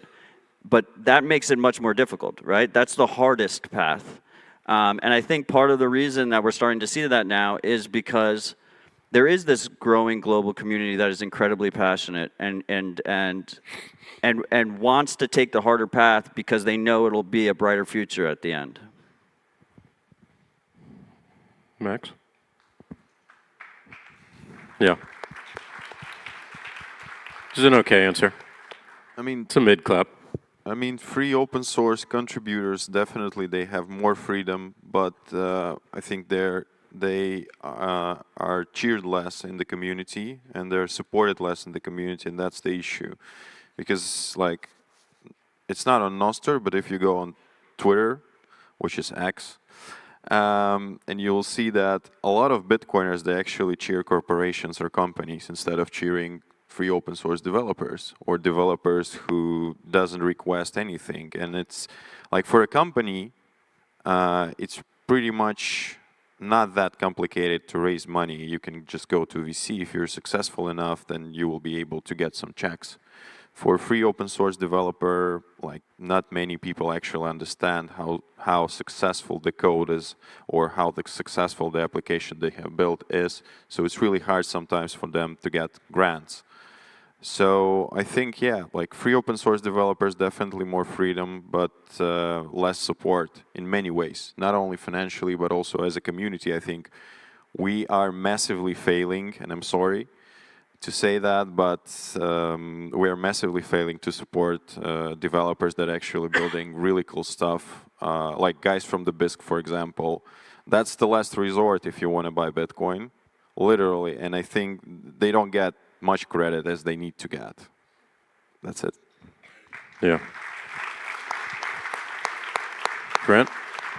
Yeah, what I would add is I think the overwhelming majority of effort that developers and engineers can make is mostly towards the open source stuff right now. Like, the reality is that there haven't been too many businesses that have found interesting ways to monetize. I mean, it's still so early that the main monetizable business models are brokerage, people are willing to pay for custody, there's credit products, people were paying for the privacy-oriented services, and that now is a pretty significant gap still. But the further you go down the line, we haven't really seen a lot of development on the company side. So I think that actually forces a lot down the open source path. Jack. What should be a protocol or what should be open sourced? Yeah. No, what use cases, what products should be worked on by companies versus open source, an open source approach? You make that distinction. Yeah, I'm not sure we have to. You know, I do think that there's sometimes people assume that because Bitcoin exists that no companies need to exist. I think the opposite. I'm very bullish businesses on top of Bitcoin. I think it goes back to Sats Flow or talk about just being profitable. And again, I think of that more morally than financially, is like serve someone something they value that they're willing to pay for. And I think businesses should be building that. I really deeply believe in that relationship and that level of incentive, and that Bitcoin allows anyone to withdraw themselves from a relationship with a business. There's no forced relationships with government or business. And then for open source, I would hope everything is open source. I think I agree with Matt. I would hope everything is open source someday. And you know, we at Strike try our best to fund all sorts of different efforts, whether it's developers directly or through initiatives like OpenSats and HRF to support these developers. And I agree with Max as well. I mean, support too doesn't need to be financial. You know, like moral support, letting these people know that we value them and see them and appreciate them, and we wouldn't be here without them. So I'm not sure that there's a huge distinction in like us as a company. We recently worked with Spiral and Steve on Bolt 12 stuff. We open sourced our Bolt 12 testing playground to, if you guys need to test Bolt 12 interoperability for all use cases across all the different Lightning implementations, the Lightning node implementations. That's open source now on our Strike repositories. So I hope we don't have to draw a distinction. What's your opinion? I agree with you. I don't think we have to, but I also think there are some things within the Bitcoin space that I'd rather be heavily biased towards an open source project than be owned by a company that has a particular incentive. Like what? A lot of the privacy and more of the permissionless work. I don't see a path towards greatness in a corporate context in many ways. They might have early success in that, but because as we see, like the walls feel like they keep closing in terms of like what's allowed and what's not, and it's putting this again like chokehold and single point of failure upon a project that might be absolutely necessary and critical to financial privacy. So I think we have 5 minutes left. Maybe we'll just end with one topic, which is we have this saying in the Bitcoin community, which is don't trust, verify. And a lot of people probably in this room have the capability to verify. You can look at the source code, you can talk with the people building it, you can see the actions. But I just want to hear from you all how you think about building trusted products and trusted companies and earning trust. Open source is obviously one path towards that, but it's not something that the vast majority of people in the world can actually benefit from in terms of trying to verify the code or verify how it works. They might know someone who can help them through that, but how, without that one thing, how do you build trusted products and companies or projects? I mean, I think if you have to add trust, to the system, you try and minimize the trust as much as possible. You try and be as transparent as possible. And then it really comes down to long-term proof of work and leading by example and actually showing what you're doing and how you're doing it and building up a reputation. But in general, especially when Bitcoin is in place, you really you have to reduce that trust as small as possible if there's any element of trust there at all. Yep. Max? In our case, like from our experience, we just build non-custodial stuff, and like all our products built on top of multisig, which is effectively created every time you interact with Hodl, Debify on public Bitcoin blockchain, which you can verify through any block explorer out there. And there's also vendor lock-in, which means that even if we go down for some reason, both Hodl, Debify, you can still access with your counterparty funds that are locked in the multisig. So we only hold one key out of the set of the keys. So we cannot control funds that are locked there. So we have built that system again, which is really complicated because like building on top of multisig user-friendly solutions are really hard. But we have taken that path, and like 6 years we've been doing that, and finally there's some progression in that way. Great. Yeah, I mean, I think that question as it relates to us building trust is slightly different from these guys. But the 2 words I always say is for 1031 is authenticity and proximity. I mean, we're here today. We are authentically Bitcoiners, and coming to Matt's point, I mean, he said proof of work. We do it by trying to be the trusted partners to the founders who care deeply about Bitcoin, because we do too. And the relationships we have with the space is our most valuable assets. And we always tell people who we're trying to build a relationship with, like if you're trying to build trust in us, the best way to do it is just go talk to the people in the space, because we think we've built the integrity, the proof of work, and there's no substitute for talking to the people that we interact with on a day-to-day basis. Yeah, 100%. Jack? No, I think proof of work is definitely an obvious one. I agree with these guys in that, build stuff that works, be here year in, year out, fight the good fight. I think maybe one of the more counterintuitive ones for us at Strike that was core from day one was prioritizing Bitcoin and fighting for Bitcoin, which maybe sounds simple while I'm on the stage, but as a corporation is not necessarily intuitive. I'll give you guys, I think, one of my favorite examples when we were a very young business. So, early venture raised, coming out of beta. I got contacted by an Indy 500, which is a race in America, a car race. So like a competitive car race, like one of the most popular races in America. And they wanted to do something with us.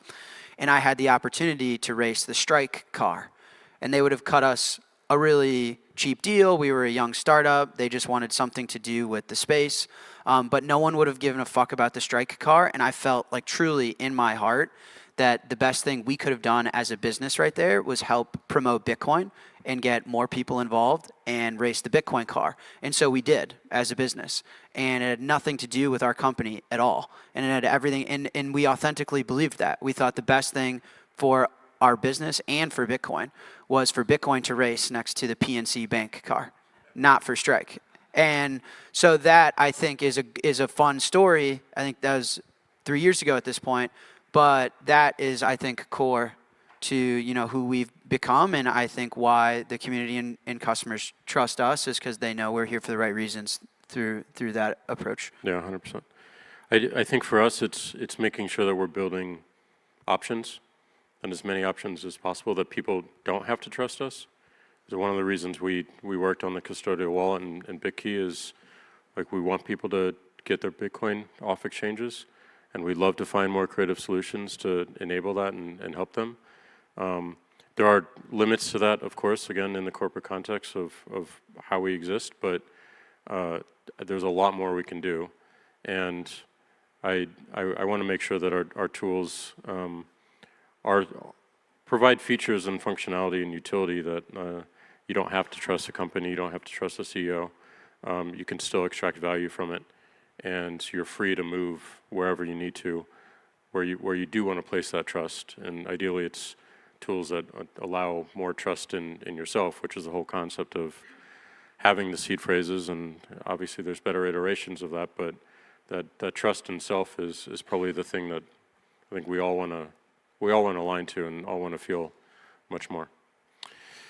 So with that, any final words? Matt, moderator, excellent job. Excellent job. Give it up for Matt. Matt Odell. I was about to thank you for moderating. I thought you did a great job. But thank you, Matt. I just wanted to thank Max and Anna and the whole Honeybadger team again, and all of you guys. This has been such a wonderful experience.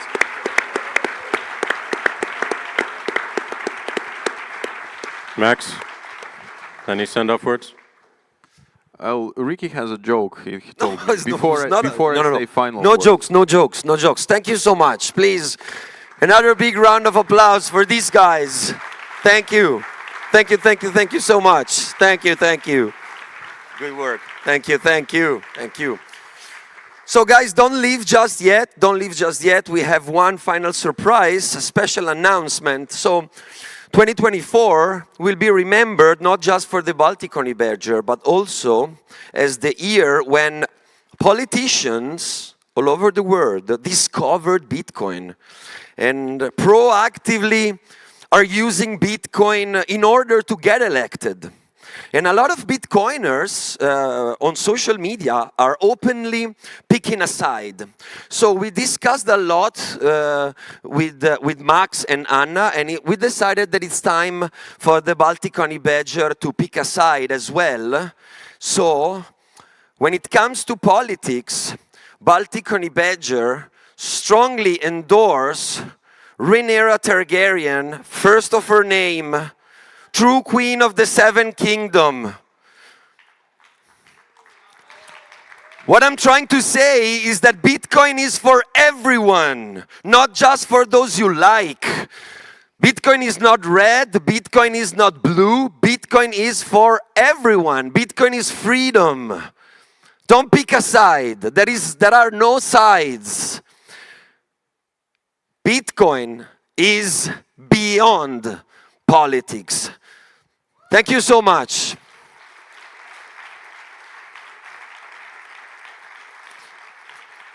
Please welcome the father of dragons, Max Kei. Thank you. Thank you. Thanks for having me. Thank you. Thank you. Guys, I wanted to thank you all for coming here. You're all very special. I wanted to thank all the sponsors, speakers. I wanted to thank Nostr team, Marce, for helping us as well. There you are.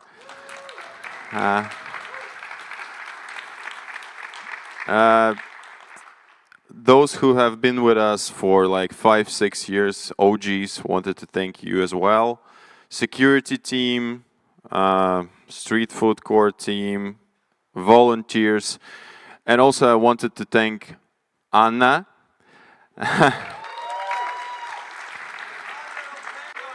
Yeah, Rikki said in the morning that she's a mother of dragons, but I would say she's a mother of honey badgers. So yeah, that's an official now.